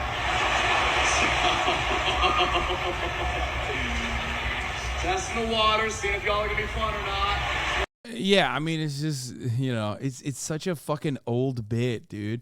Don't do the oh wow is funny. It's not because it's like ooh edgy. Like I don't care. This is not shocking. It's just a hack bit. It's like 1950s comedy. You know what I mean? Ah, my bitch ex-wife. Ah, my bitch wife. You see, she can't cook a meal. That's why she has a black eye. See, this is what I mean. I'm not analyzing this from this perspective of like, let's joke about abuse. That's so funny. You could do that. You could. Okay? A good comedian can make a joke about domestic violence or anything for that matter. It just depends on what angle you're taking. Okay? What angle you're taking. The angle on that can't be lol domestic abuse because then it's not that funny. Does that make sense? like, especially if you're gonna do lol domestic abuse, or like, especially if you're gonna go for edgy comedy, if you're gonna do the Daniel Tosh, or the fucking what's his face? What's the other one who's also handsome, and does Jeselnik, Anthony Jeselnik, like they go way above and beyond, because domestic violence is like too commonplace to just like point the finger at and go lol. If you wanna open up, you have to really open up, I think. I figure we start the show with domestic violence. The rest of the show should be pretty smooth sailing after that. He's implying she should be fired for being abused by an intimate partner, which he presumed in the first place for no reason. Where's the punchline? Did he take it too literally? Oh my God, I'm going to lose my mind. Okay, we're done. We're not talking about it as though he seriously is saying this, okay? It's a joke. We're looking at it in an unserious world, because it's not a serious fucking... He's not making an argument that domestic violence is good and that people who are victims of domestic violence should be relegated to the back office or to where they're cooking. And also, that also secondarily implies that like people who are bad at cooking are victims of domestic violence and they deserve it. Okay, chatters, that is not the assessment here. The assessment here is that it's an old, outdated, hacky bit, because if you're going to make a joke about domestic violence, which you absolutely can, a good comedian can make a joke about it, you have to at least make sure that it's not a hacky 1950s bit that just means, lol, domestic violence. That's it. That's it. This one is for you. What is this? Hasan, you can't have a conversation about comedy with a left the chat. I know. This is like, hey, at least you know that's pure variety, baby. We have moved on to pure variety. Okay? You want to know why we've moved on pure variety? There's nothing more variety, Hasan, than looking at accidentally clicking on a landmine in this fucking community, okay? Neurodivergent leftists who are literally just clinically impossible to like universally laugh at something. They just don't know what laughter looks like. Where I have to explain to them the jokes. This is old school HasanAbi broadcast shit. Anyway. This is a great thread showing how state prosecutors who have had a year to prepare this case can't even get through their opening statement without almost causing a mistrial several times. Opening statements are underway in the Young Thugs RICO trial in Atlanta. Fulton County Deputy District Attorney Adrienne Love began quoting Rudyard Kipling's The Jungle Book story collection. The strength of the pack is the wolf, and the strength of the wolf is the pack. Young Thug, before openings began, testing the audio earpiece of the defense table. YSL checks all the boxes for being a criminal street gang, Love says. No surprise the defense objected to those statements by Love. It seemed like clear burden shifting when she said the jury won't hear any proof crimes were not committed on YSL's behalf. Judge sustained, of course. Some real rookie mistakes by the DA here. The reason spat underscores why reporters should never call them opening arguments. They're opening statements. The attorneys aren't supposed to be arguing anything. That comes in closing after the evidence is in. Not even done with the prosecution opening statement, and there's already a request for a mistrial from Young Thug's lawyer Brian Steele over slides in the opening PowerPoint that weren't disclosed and have info, he says, was barred. It's atypical to interrupt openings like this. Oh my God. DA is, of course, objecting to a mistrial, but she also acknowledged a mistake by suggesting a curative jury instruction. A pretty big screw up, and I don't think she was even halfway through her opening statement. This is the slide. Conspiracy to violate RICO, murder, Ryan, along with YSL member Damon Blalock. He was 190, put a bullet in the back of the head of Jamari, aggravated assault Rodney Oden by shooting at him with a gun, convicted case on appeal represented by Brian Steele. 15 years old in 2019. Slim business rod. One of my older said an exclamation mark should only be used if the sentence should actually be shouted, and Judge Glanville's statements definitely qualify. I'm not happy about any of this. Kind of stunning. They went on break. Kind of stunning that they have been preparing for this trial for, what, a year, and they still couldn't manage not to screw up in an hour into the proceedings with a huge national audience watching. Slow clap for the Young Thug RICO trial, everyone. Well, you will not hear... Wait, what? What you will not hear any evidence of is the defendants were not involved in a criminal street gang. Unreal burden shifting from a prosecutor here. Stunning that she said this and seemed surprised when there was an objection. In a criminal street gang. You will not hear any evidence that they did not commit crimes on behalf of YSL. And as I stated to you earlier, what I'm saying to you now. Law tip from Biomart, resident law tip guy. Burden shifting is when the prosecution implies that the defendant has to prove his innocence in court. It is absolutely impermissible, and it's a day one law school thing. Mind-boggling incompetence, but very common among prosecutors in my limited experience. Yeah, the entire trial is to actually The entire trial is to do that, right? You can't open up with it. They had to send out the jury without saying it. They had to send out the jury midway through opening statements. Let me object to that statement, please, as burden shifting. Object basis? Burden shifting. And under Parker versus the state at 277. Why don't we take that up and I'll note your objection. I'm sustaining the objection. Why don't you rephrase, madam? It's the prosecution's job to prove guilt, never the defense's to prove innocence. Yes, Your Honor. Just rephrase it. Ladies and gentlemen, I'm going to explain to you at the appropriate time, ladies and gentlemen, what the burden is in this case. Remember what I told you earlier? That the burden never shifts to the defendants to prove for certain innocence, they're presumed innocent, and it's only until you hear. Isn't it like accusing someone of being a pedophile and then demanding that they disprove that they are a pedophile, which you literally cannot do in that situation? Like, how are you supposed to do that? Do you have a camera on you at all fucking times? You can't. Where are the no-pixel lawyers when you need them? I've heard this is how law in Japan works. That's a wild thing to jump to, broski. It's the same argument as how can you prove you didn't kill that person? Yeah, you can't. Law tip, exactly. You're asking to prove a negative. It's like you were gonna go to law school or something. You just can't do that. Evidence that you decide is sufficient, and I'll instruct you on how. If that's the case, then she's just lying to the court. Courtroom conditions continue to devolve in the young thug Rico trial. Defense attorneys are pissed the DA didn't disclose slides that she's been showing jury in her opening statements. Oh my God. Will opening statements continue today in Young Thug's Rico trial? You can watch the cluster play out live with me. Ask the questions in the chat. What the fuck? I mean, they can't personally slaughter this case that hard, right? Anyway. Oh. Free slime. That's all I'm going to say. Oh, here's some interesting news. Derek Chauvin expected to survive prison stabbing. Well, Derek Chauvin. Ladies and gentlemen, Derek Chauvin, former police officer Derek Chauvin, and also murderer, had a knife-involved incident in a correctional facility. Right. The former Minneapolis police officer convicted of murdering George Floyd in 2020 was seriously injured after being stabbed at the federal prison in Arizona, where he is incarcerated. Maggie Vespa has all the details on this story. Hey, Maggie, good morning.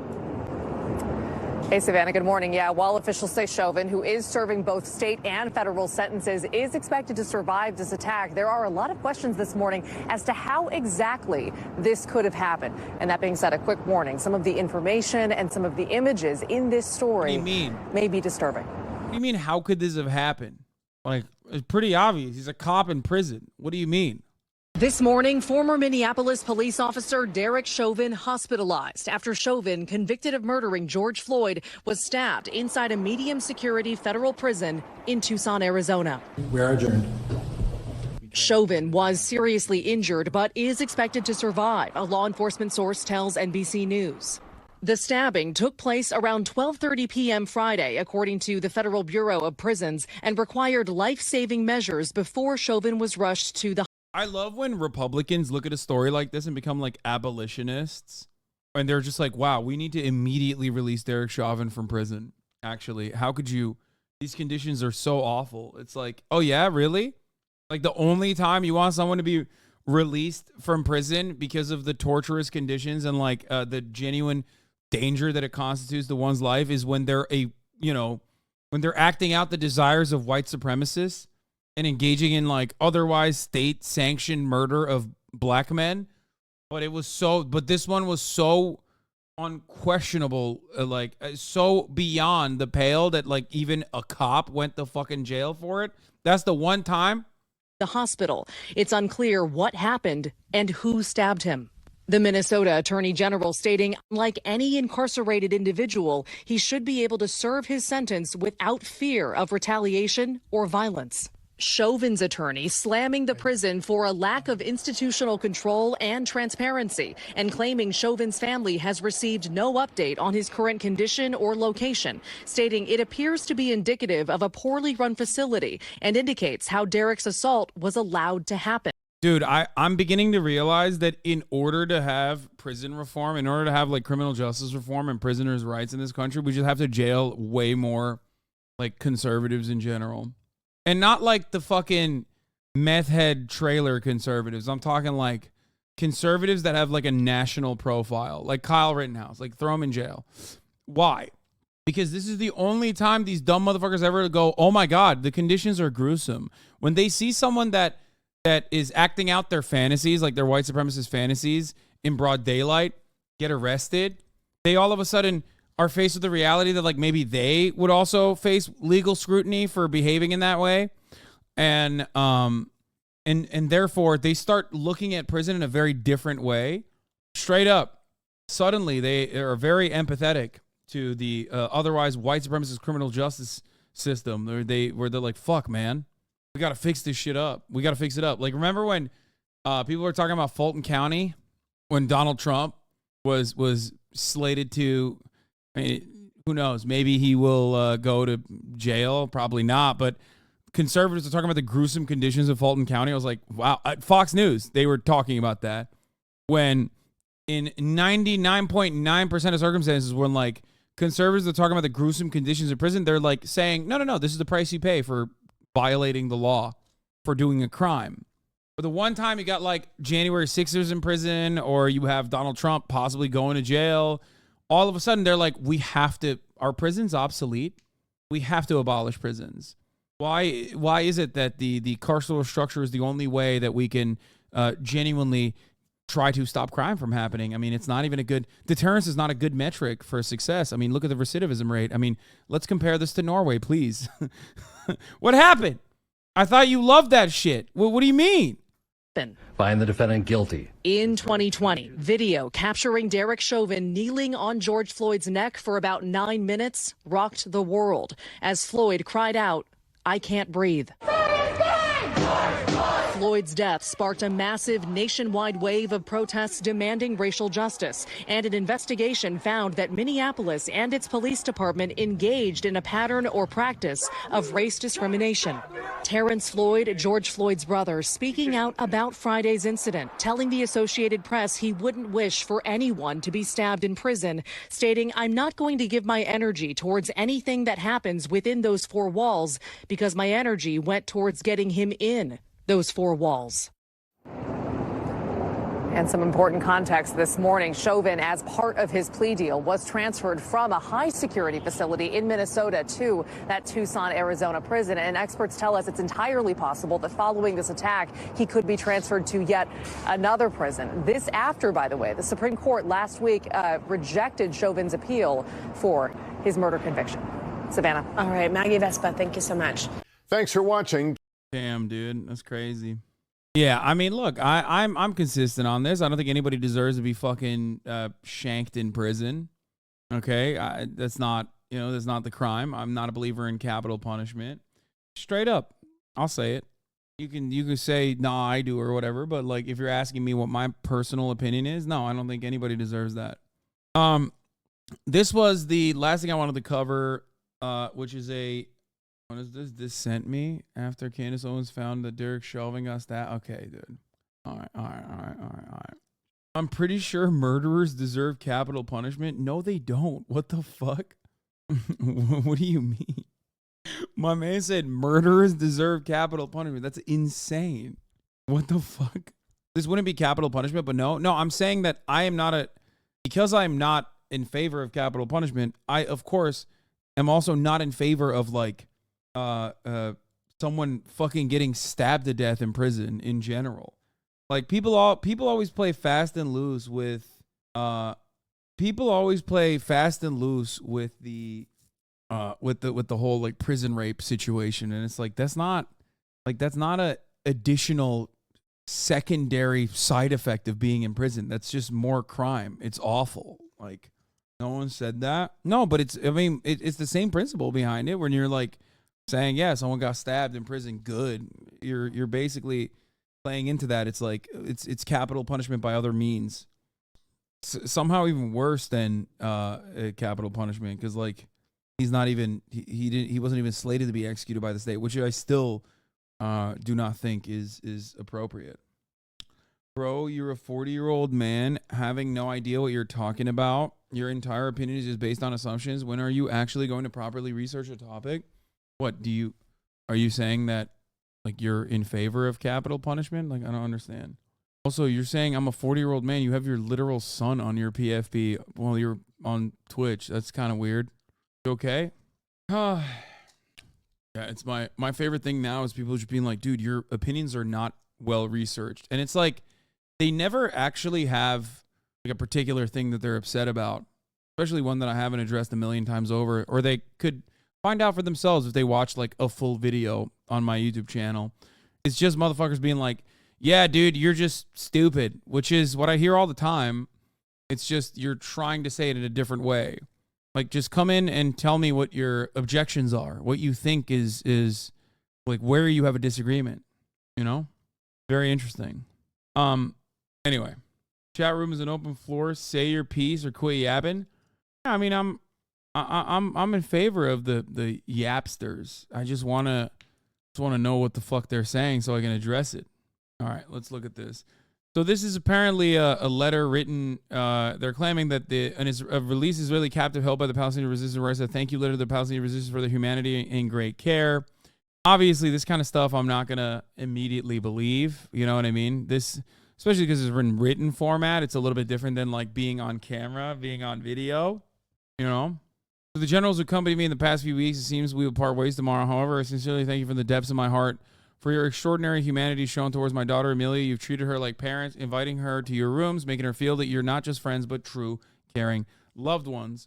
Thank you, thank you, thank you for the countless hours you spend as caregivers. Thanks for being patient with her, indulging her in sweets and fruits, and providing everything, even when it wasn't readily available. Kids shouldn't be in prison, but thanks to you, the other kind of people we met along the way.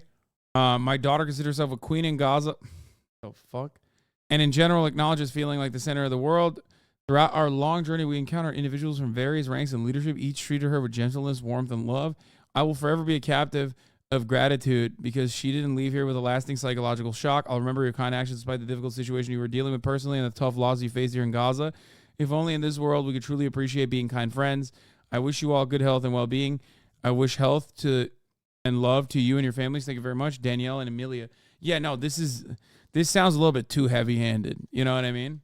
What is this? In the most sick and depraved move, Hamas has now used former Israeli hostage Danielle Eloni and her daughter Amelia for propaganda purposes the second time. They've released the letter they claim Danielle wrote before she was released. Whether they fabricated it or if she wrote under duress is sick nonetheless. Even sicker, the fact that people are saying that they believe it. Reminder, Danielle has 4 family members who are in captivity.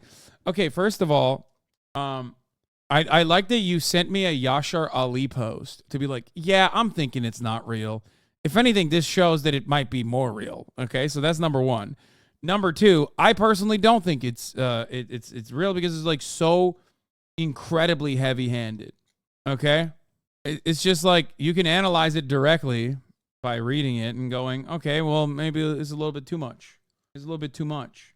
I was agreeing that it might not be real, but then I say Yashar Ali saying otherwise. Yeah. I don't know why they would release this. Because, like, then she could turn around and discount it.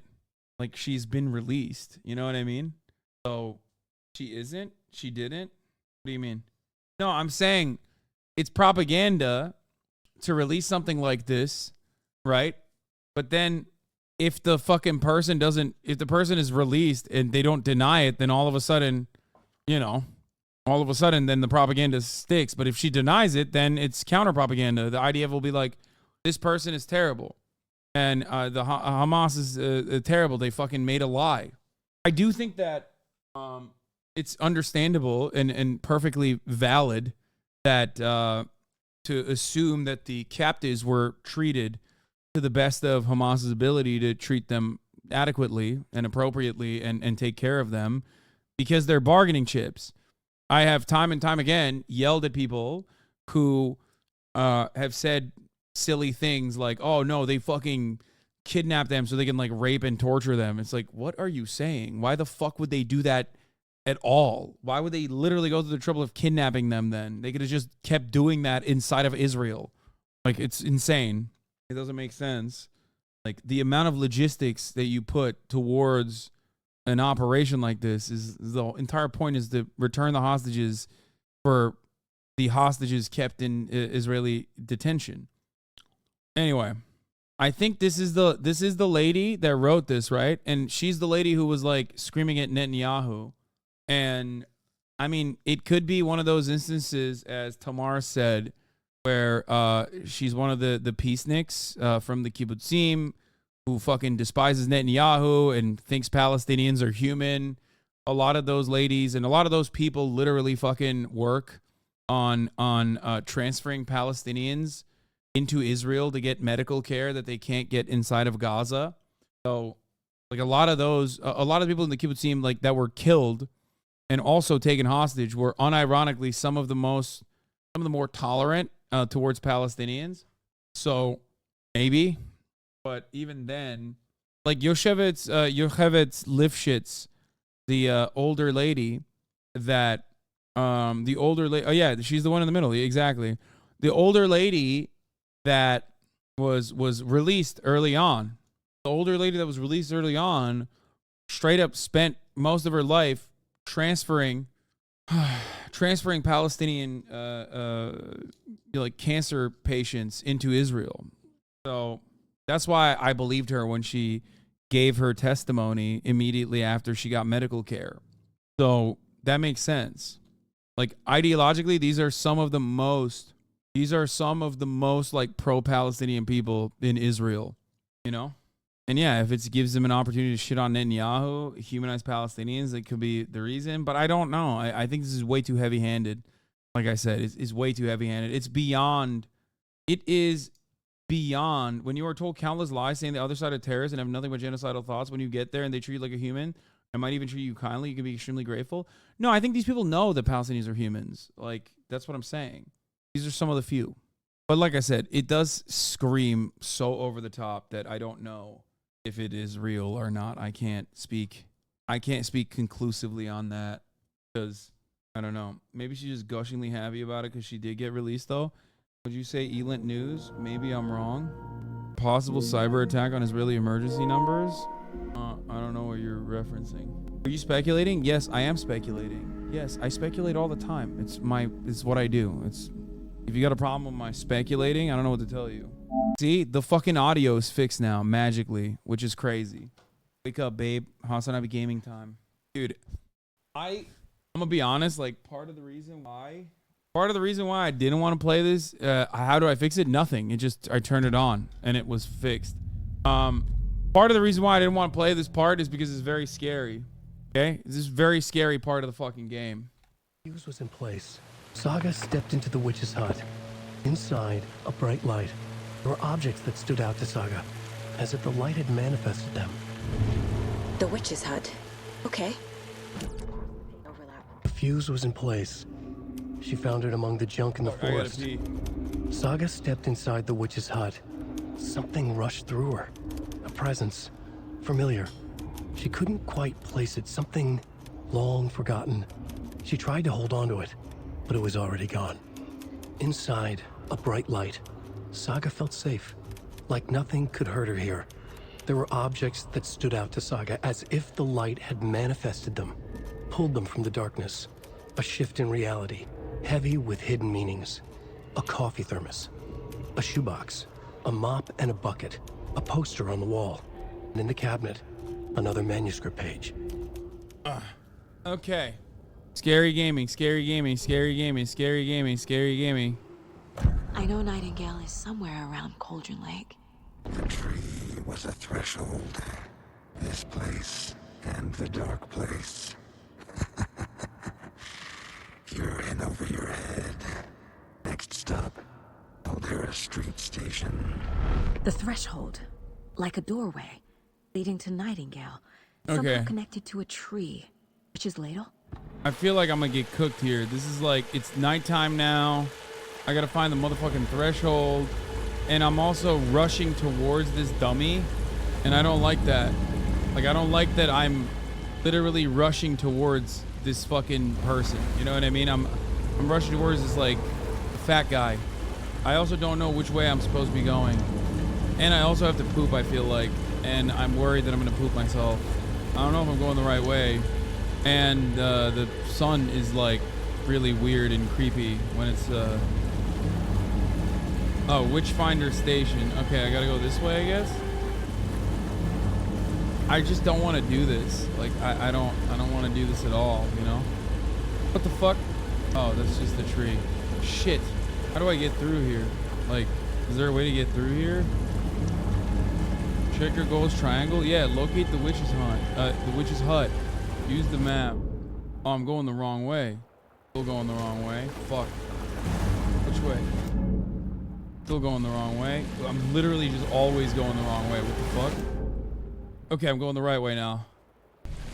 Going back up the right. I went down this way already. I went back up. I'm going back. Oh, what the fuck is that? What the fuck? What is that? What the fuck is that? Why is there movement? Oh no. Oh no, oh no, oh no. Don't do it. Don't do it. Don't do it. This is the witch's hut. Oh, fuck you, dude. Okay, fucking fuck. Do I have to go in there? No. I don't like this. I will say I'm not a fan. I'm not fond of what's happening here. I'm not a fan of what's happening here. I don't like it. I have objections. My jacket on. Okay. Lights off. This is it. The lights are turned off. Shut up. Go back to Spider-Man? I mean, literally, I should go back to Spider-Man, actually. Bro's so scared he put on the jacket. Shut the fuck up. Shut up. I'm just cold. Anderson, I thought I saw something in the woods. Probably just a deer, but I'm gonna check it out. No, Okay. don't do it. I found another page. Following up on a lead. Keep checking in. Roger. Bro, why would you ever go in here? Actually. Why would you ever go in here? Like, unironically, why would you? Here live the witch of the Cauldron Lake. Beware, her spirit may still haunt this place. It's just, dude, I don't know if I can play scary games anymore. I don't know what it is. Like, in my old age, I've gotten more and more scared, honestly. Gotta fucking turn the volume down a little bit. It's like loud as a motherfucker, dude. They've gotten too good at them. They're actually too scary. Yeah, no, it's like loud. It's like loud. You know what I mean? The weed is too good. I can't smoke it. Fuck. There's nothing scary coming up. Describe the hut being lit. Don't fucking lie to me, bitch. Don't fucking lie to me, chatter. You fucking chat fuck. I'm sorry I'm being mean. There's no reason to say such mean things to chatters like that. I don't know what I'm saying right now. Okay, well, there's nothing in the hut that I can light it up with. Biker incoming. Dude, why do you guys enjoy this so much? I beat this game already? Oh, sick, man. Is there a scary part here? Just let me know. Don't say boo in the chat. That's not telling me anything. HUD is on the edge of a cliff. Real cliffhanger. Alcohol on the ground. Dude, this is like another thing I will never understand. Like, people that go out. The fuse box is missing a fuse. I need to find one to turn on the lights. Fuck you. I never understand people that, like, will have fun going out into the woods like this. You know what I mean? Like, people that just, like, drink and stuff. This fuse is busted. That's not good. Like, I don't understand why people make fun. Like, why is this fun for you? You know what I mean? What's wrong? What happened in your life that's so fucked up? Mitch told me that her friend was moving away. This sucks. I haven't even told her to like her yet. What's the point anymore? And she said her parents want to get better jobs and to get a better school in a big city. I guess that's fair. Who wants to stay in Bright fucking Falls? So I told her. She said, thanks, fucking kill me. Monday, I snuck out last night. Went to the big house by the lake instead of just watching from here. Like I always said of that, sitting around. Screw that. Anyway, something weird is going on down there. I'm going to find out what. I'm going to go back there tomorrow with better gear. I bet I can get inside that building. Take some photos. It's going to be epic. Yeah, dude. Fucking not. How about no? That makes no sense, dog. Oh, fuse? Is that a fuse box? Actually, I don't know if that's a fuse box There's or not. another lunchbox. Dude, what is these creepy ass lunch boxes, man? I know things can get a little crazy around here, but if you're ever feeling scared, just remember that Alan is watching over us. Wait, what? I don't like that, man. It's getting darker. I feel like it's getting darker. This one looks good. Oh, People fuck. should really stop littering, though. Oh, God, please don't. No. There's going to be turn around and fucking animal. Turn around and... Oh, God. I'm tactically ascertaining the situation. This is a kinetic situation that's developing. All right. Over and out. I'm kind of scared. Over. Kind of scared. Over. Okay, let's just fucking, take a breather here for a second. You know what I mean? Because at the top of the hour, there's a little breather. in the form of a 3-minute ad break. You're a cop. Don't be scared. First of all, I am a cop, which makes this way more realistic. Like, cops are scared all the time. What do you mean? Cops are gigantic pussies, just like me. Hassan is not beating the he's really scared allegations. No, I'm not, because I am. Fuck. I lit it up. I lit that shit up. Don't look behind. Just, it's okay if you never look behind. All right. Oh my God, I can save in here. Oh my God, it's like Resident Evil 4. Making progress. The image of the witch in the sign. Saga addressed the witch. Smudged line on the heart. The second part recited from memory. I brought you the heart, witch. Show me the terror. Saga pushed the heart through the hole in the sign. What? Bro, what the fuck are you saying? Like, what?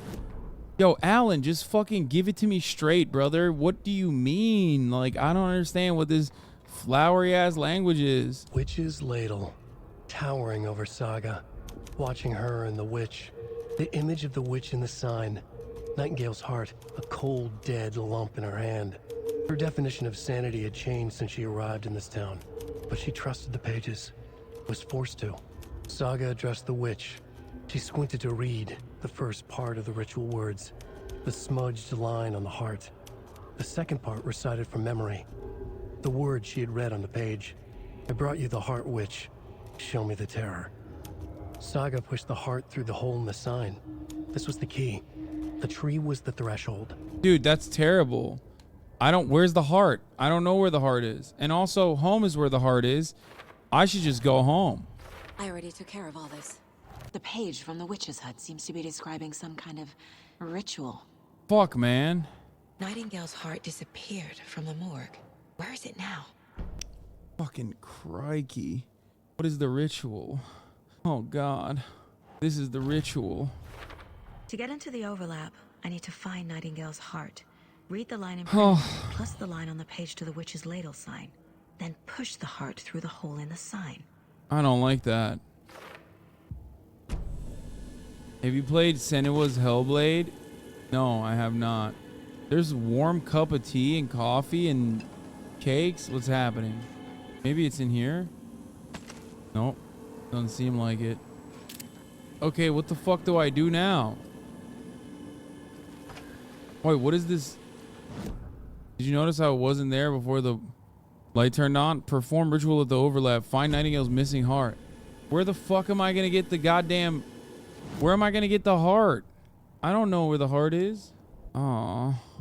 I don't want to go there. I don't want to go to the general store. That's scary. Previous murders. Wait, what are these? Wait, why can't I drop these? What the hell? Finding a Casey movie lunchbox out here can't be a coincidence. Another message? Yeah, I'm just solving the lunchbox shit now. Honestly, fuck it. Like, it's less scary. I fucking don't like this at all, dude. This is such Pepe Sylvia ass bullshit. You know what I'm saying? Like, where the fuck do I put this? Case closed? We're dealing with an organized group of killers, not a lone serial killer. Oh, fucking case closed. Let's go. I did it. What is this? Why is this a background case? I need to know more about the code of the tree if I'm going to shut them down. Oh my God, I have so much. I have so much going on. Triple triangle. Wait, really? Oh, shit. Okay, it's fine. Can you take her outside to pee, Marat? All right, well, just do it. It's going to take you a second. Cultists were wearing tree masks. Triangle carving on the table. Nightingale was found. Here's a cult symbol. Victim of the cult killing became a monster. Maybe that? No, that's not where it is. That's in the cult goal. Cult goal. What writing is a part of the ritual? I don't even know what I'm doing here. Nightingale was the only victim to the monster. Nightingale was the only victim to become a monster. Right. Am I doing this right? Chat, I have no idea. I don't know if I'm doing this right. Use your magic to read the guy's thoughts. Here. Oh, here. I need Nightingale's heart to get to the overlap. Where is it? The cultist leaned close. He was there, but he was risen. I don't like this, man. Nightingale was there. The opposite of sunspots. Okay, Kaya, come here. Who said that? That's not it. I don't have what I need to find Nightingale's heart. There must be more. Kaya, come here. Cool. I like that half of the detective work here is literally just me going in my own mind palace. The heart, where is it? Kaya. Where is it? While they played cards in the general store, the witch had stolen his heart. Get out of my house. Nightingale's heart is at the general store, in a fridge. It'll make sense at the end. I mean, it kind of makes sense now. I found it. I'm just saying, like, it's a weird process because, like, half of the game is literally just the general store for the heart. me having shit. Don't forget Casey, I'm headed to the general store. I think I know how to get into the overlap. Roger that. half of the game is just like being shit being revealed to me in a in my mind palace. Followed some ATV tracks in the woods and got a bit turned around. Did you get lost? I've only been lost once in my life, Anderson. The years I spent with my ex-wife. Oh, fucking got him. That's a Matt Rife special right there. I've only been lost one time, and it was with my bitch ex-wife. I guess I can go to the general store by jumping down, but there's another separate pathway I think that I'm missing maybe. Through here? Is there another pathway? Oh, there is. I'm scared, though. I'm scared as fuck, dog. This is not even funny. Yo, this shit ain't funny to me, dude. This shit ain't funny to me, partner. Yo, I'm becoming way too acquainted with these woods right now. Straight up. Is this it? Is this the fucking general store? God, I got there so quick. Yo, where is my fucking bitch-ass partner, dude? Where's my bitch-ass partner, dude? When you look at the map, be careful because it doesn't pause the game. Yeah, I know. Oh, fuck. Oh, dude, this doesn't look good. This doesn't look good to me. What the hell is that? Some suspicious activity spotted. The fielder thought he saw movement in the bushes. Footprints around the area were found. Well, okay, well, if you don't close that door, Kaya's gonna come out every time, right? In what state are you about to find his heart? In, well, Kaya, come here. Come here, baby. Okay, come about to be this and awesome, show us. Some suspicious activity spotted. The fielder thought he saw movement in the bushes, footprints around the area. Nothing to report. Some animals regular. Hunters out after dark. Porches heard some gunshots. Not one of ours.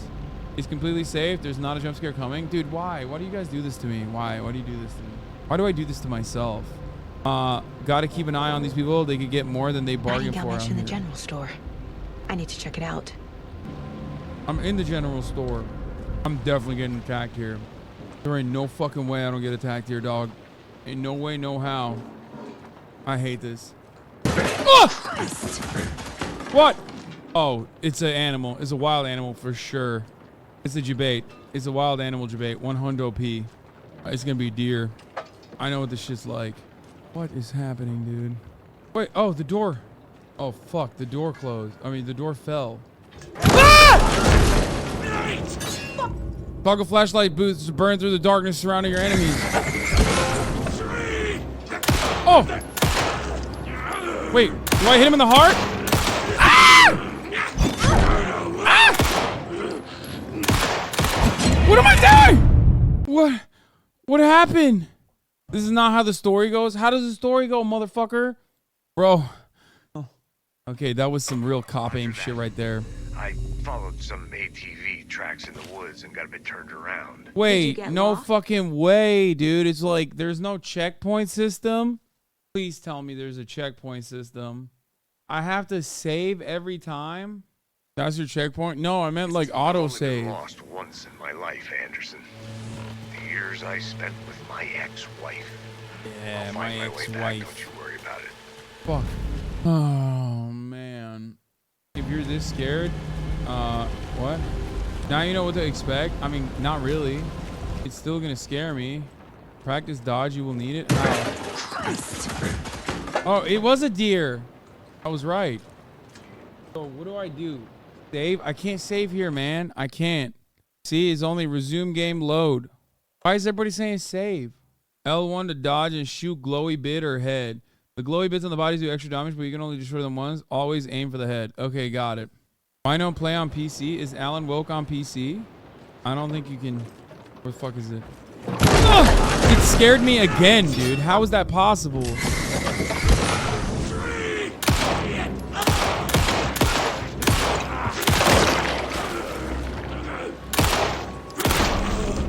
Okay, fucking clapped his asshole, dude. A monster. Blew Like his shit Nightingale. up. Did I even get hit? No, I didn't, right? Oh, I did. Half my fucking health is gone?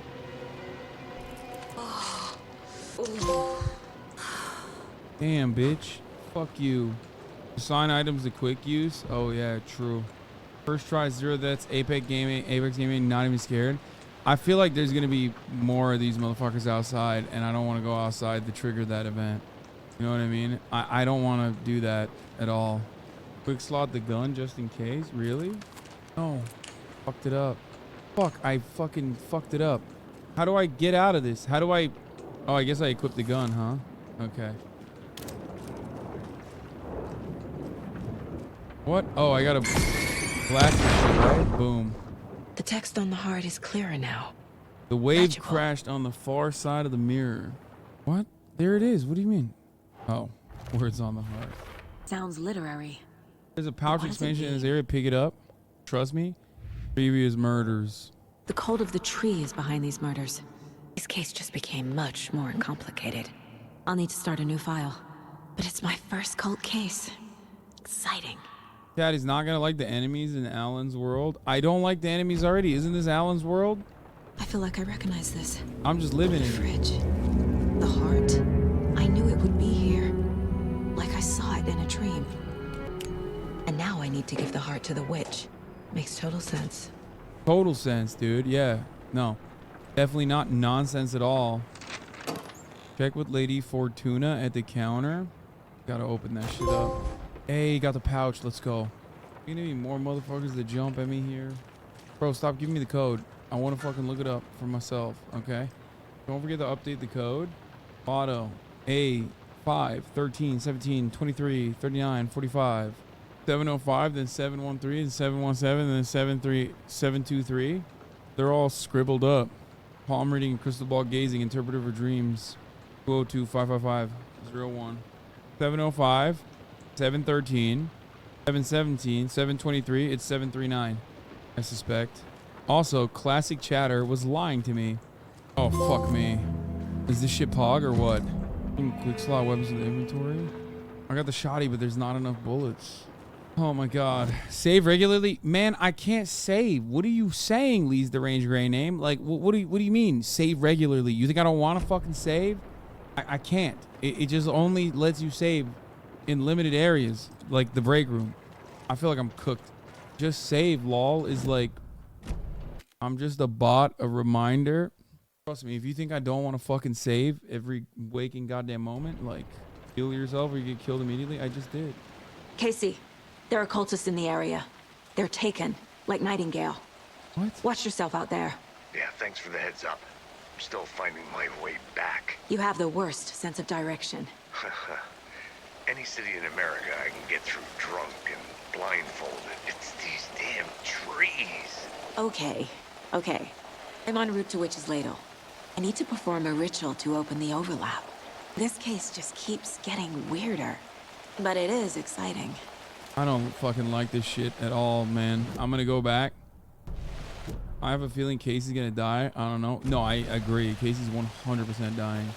I'm 100p dying too, though, to be fair, so... Which way do I go? Oh, the witch's hut is this way. Fuck, man. I'm so tense. Am I going the right way? Oh, I'm not going the right way. Fuck. There's like 3 prongs here. What the hell? Oh, there we go. Okay. No villains, no villains, no villains, no villains. Okay. We made it. We made it. We made it. We made it. We made it. We made it. Fuck. Ah, God. I don't like this. HasanAbi, there is 0 jump scares coming up. I don't believe you. I don't believe you. Chat is notorious liars, man. Bro, I don't have nails remaining. Okay, chatter? Chatter's like, oh, dude, you're gonna fucking eat your nails? Stop eating your nails? I have nubs now. Flashlight aimed ahead. Nightingale said it would be here. The Cauldron Lake General Store was overgrown, left to rot. Saga thought about the cult of the tree. They had been here, waiting, planning a gruesome ritual murder.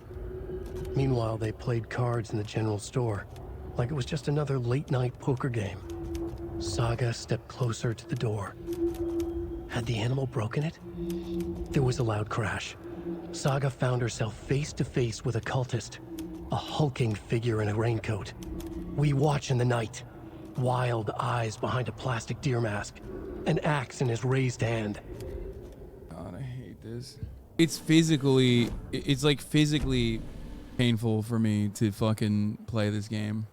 Okay, how the fuck do I get down? Shit, as soon as I go outside, it's like fucking chill. Immediately, like the fucking violin starts.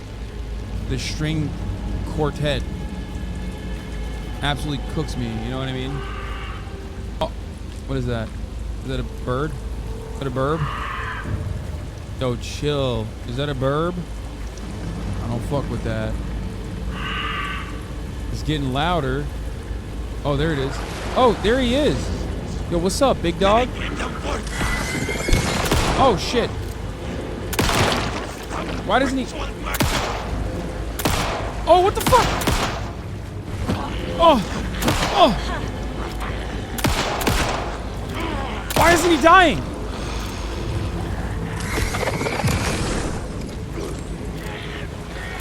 Oh.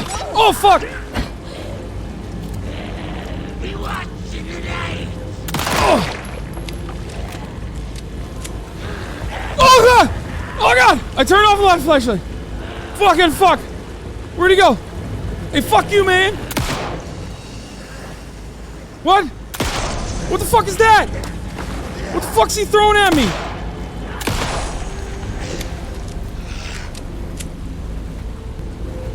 What the fuck? What was that? Who threw that at me? What? Was that just my bullet, my shells? Bro, the worst part about this is that you can't loot.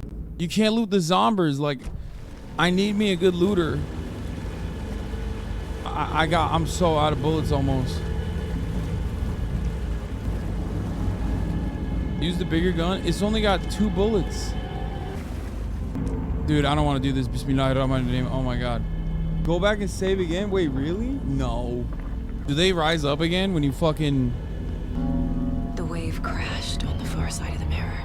I brought you the heart witch. Show me the terror. Bro, she keeps fucking raw dogging the heart and stuff. It's very weird. Like, she put that fucking thing in her pocket like it's like pocket macaroni. Pocket macaroni and cheese. Like, who sees this and goes, oh, it's time to go in there, you know?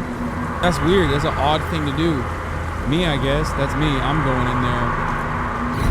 Oh, no, no, ma. Oh, game saved. Thank God. Oh, game saved. Let's go. Casey, I think I'm in the overlap. Are you still on your way?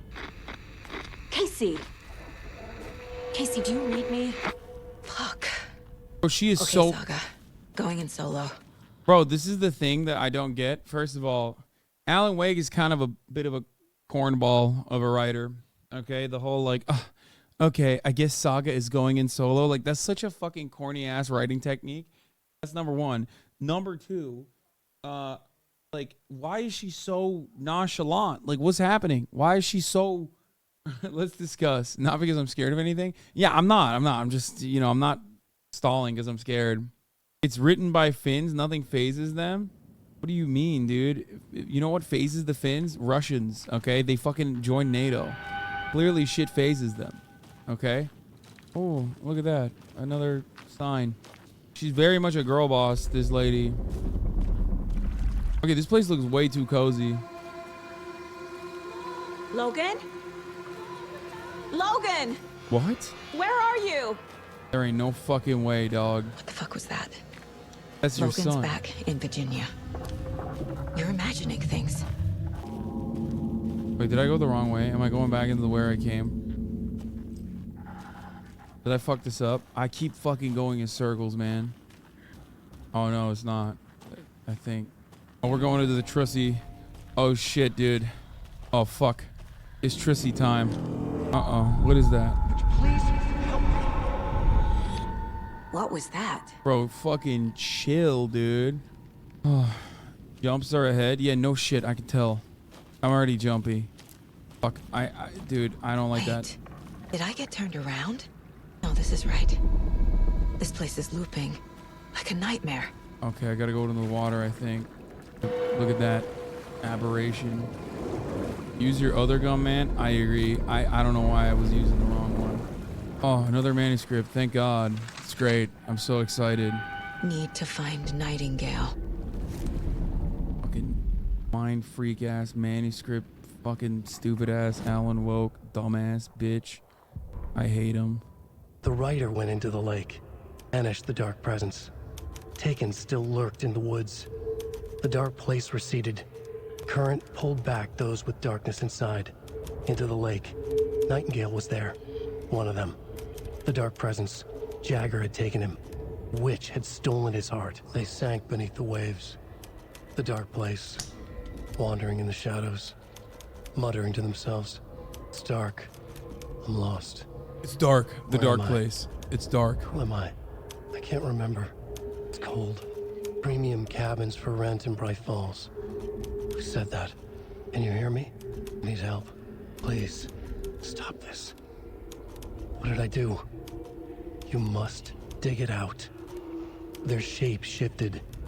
Echoes of the writer's dreams. Fading in, fading out. The next story and the story after that. The writer was writing again. What? Dude, it's too self-referential. Okay, first of all, the dark room was dark. And then the darkness took over. And then the darkness was gone. Then the darkness was in my heart. Like, sick, man. Okay. I mean, angsty teenager ass writing. If Hasan is gonna be mad at Alan Wake being meta, oh boy. See, I didn't even... What? What is that? That red light. Cops? Please be cops? Oh, can't believe I'm saying this. I believe I said please be cops. Look, darkness is darkening and shit like that is like kind of corny. But also, what was I gonna say? I fucking don't even know what I was gonna say. There's like... Ah! I hate that, man. That shit's so whack. Oh god, jump scare incoming. Thanks, Chatter. The writer was writing again. Yeah, I see that. Bro, I got 16 bullets. Nightingale. I got 16 bullets and 2 fucking shotgun shells. I'm so cooked. Another jump scare soon. Oh, certified. I like that all of the manuscripts are basically spoilers, by the way. The writer despised. Hemingway, Bukowski, Wake. I'll get you. I'll find you. I'll make you pay. You're in over your head. What's up? He descended into the tunnels. What are you gonna order? From the dark city, into the ocean of darkness. Next stop, Caldera Street Station. Something, a presence, rumbled. Not a train. Shadows shifted on the platform. The writer's cult waited for him there. The cult of the word. Occultists lean close. I carry his words close to my chest now. You're not allowed in the lake until he says otherwise. He'd be caught, murdered. They got him. They didn't get him. He was reborn out of hate. He was there, but he was risen. Sent to find the light switch up from the lake that was not the lake. Hayır. Annemle babam yesin, yemeyecekse de alma. The lake was not the lake, but it was not a lake. It was a lake. Revolutionary writing. The darkness was darkening. And the fat lady was singing. But he was not a fat lady at all, but simply a fat man. Trapped here. To escape. Danger. By the way, don't turn around during this part. Wait, why? Who is that? It's like they're coming in over a bad signal. I get too invested in video games, man. It like fucks me up. I can't deal with it appropriately. Nightingale's badge. Oh, what the fuck? Oh, Nightingale's badge. Let's go. Wait, why am I not taking it? Take it. Left me a little snack pack. Like an aberration I can light up, or is that just weird way to show that that's the area that's a waterfall? Well, let's take a shower.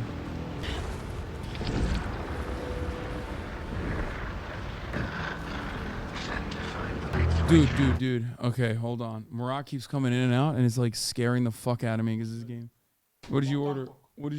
Allah'tan korkuyorum. Ne aldın? Aferin. İyi, halal olsun. Annem babam yemiyor mu bir şey?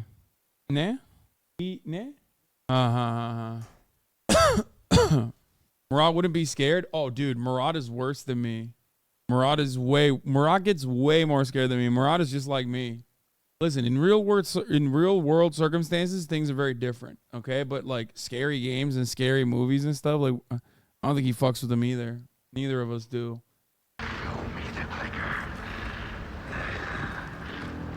I just don't like to be uncomfortable. The real world is uncomfortable enough as it is, you know what I mean? And then like in the video games, like why would you want to be uncomfortable in the video game?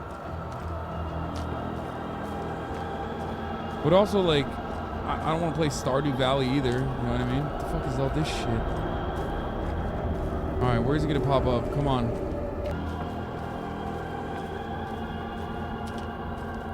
I purposely would never put myself through a situation like this though in the real world. Obviously, this is not something that would happen in the real world, but I mean like I would not put myself in the woods like this at night.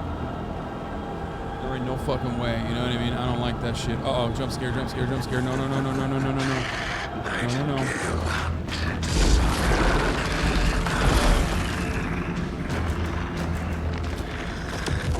Oh! What the fuck? Wait, what the fuck? Why is that blowing up? Ah! Whoa!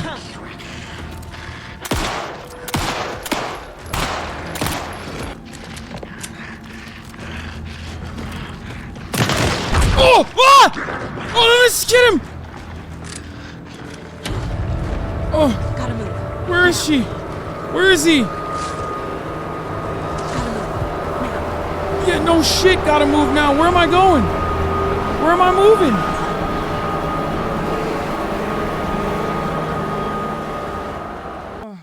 Hello. Bro, Kaya fucking saw me freaking out and ran over underneath me to save me. Okay, thank you. Thank you, Kaya. Kaya is in here being like, no, don't worry, I got you, Dad.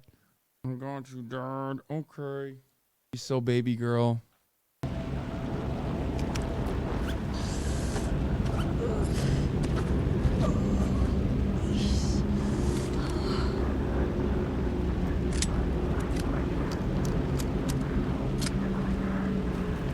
Is this the right way? Or the boss, is this boss like a wrong way? Wait, really? Oh, am I in an undiscovered map part? Is that what it is? Why are people saying wrong way? Shatters. Ah! No!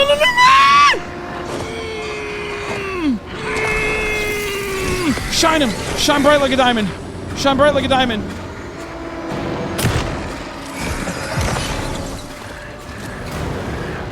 Oh! What the fuck? I just popped him on the pussy, dude. Yo, I just popped his pussy. Let's fucking go.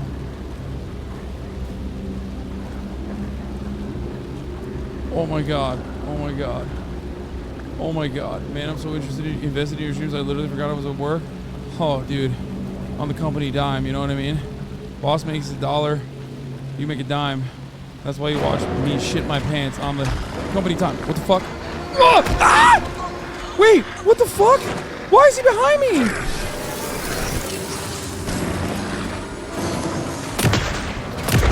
Oh! Am I never supposed to look behind in this? Is that what it is?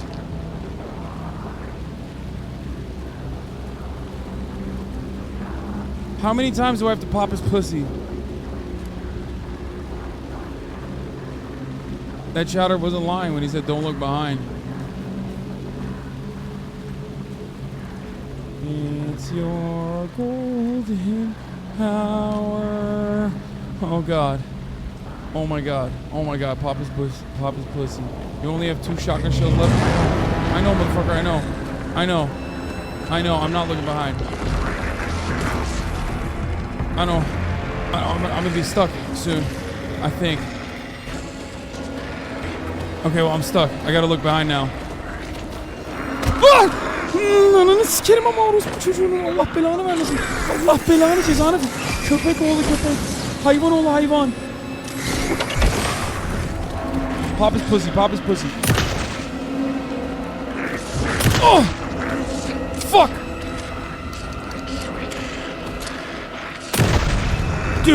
Dude, I popped it. I popped his pussy. Oh, let's go. Let's go, motherfucker. What's up? What's up? What's up? What's up? Fuck. Fuck.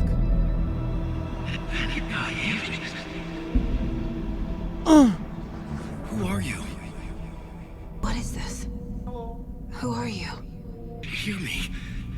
I'm Saga Anderson, FBI. I can hear you. Cauldron Lake. Yes, I'm at Cauldron Lake. Where are you? Not to escape. In danger. The dark presence. Man, shut the fuck up, Alan. How about you write my ass into a fucking beautiful beach in the Maldives or something, okay? Fucking asshole. What are we doing here? What are we doing? You're so woke? You fucking up a black woman like this? You fucking playing around with a black woman's life like this? Oh, so woke. Look at me. Are you okay? No! Fucking asshole. It got out. My face. Scratch. Sir, calm down. John Wick looking ass. I'm gonna need you to take a breath. He's changed the story. The dark presence. We must stop it before. Easy now.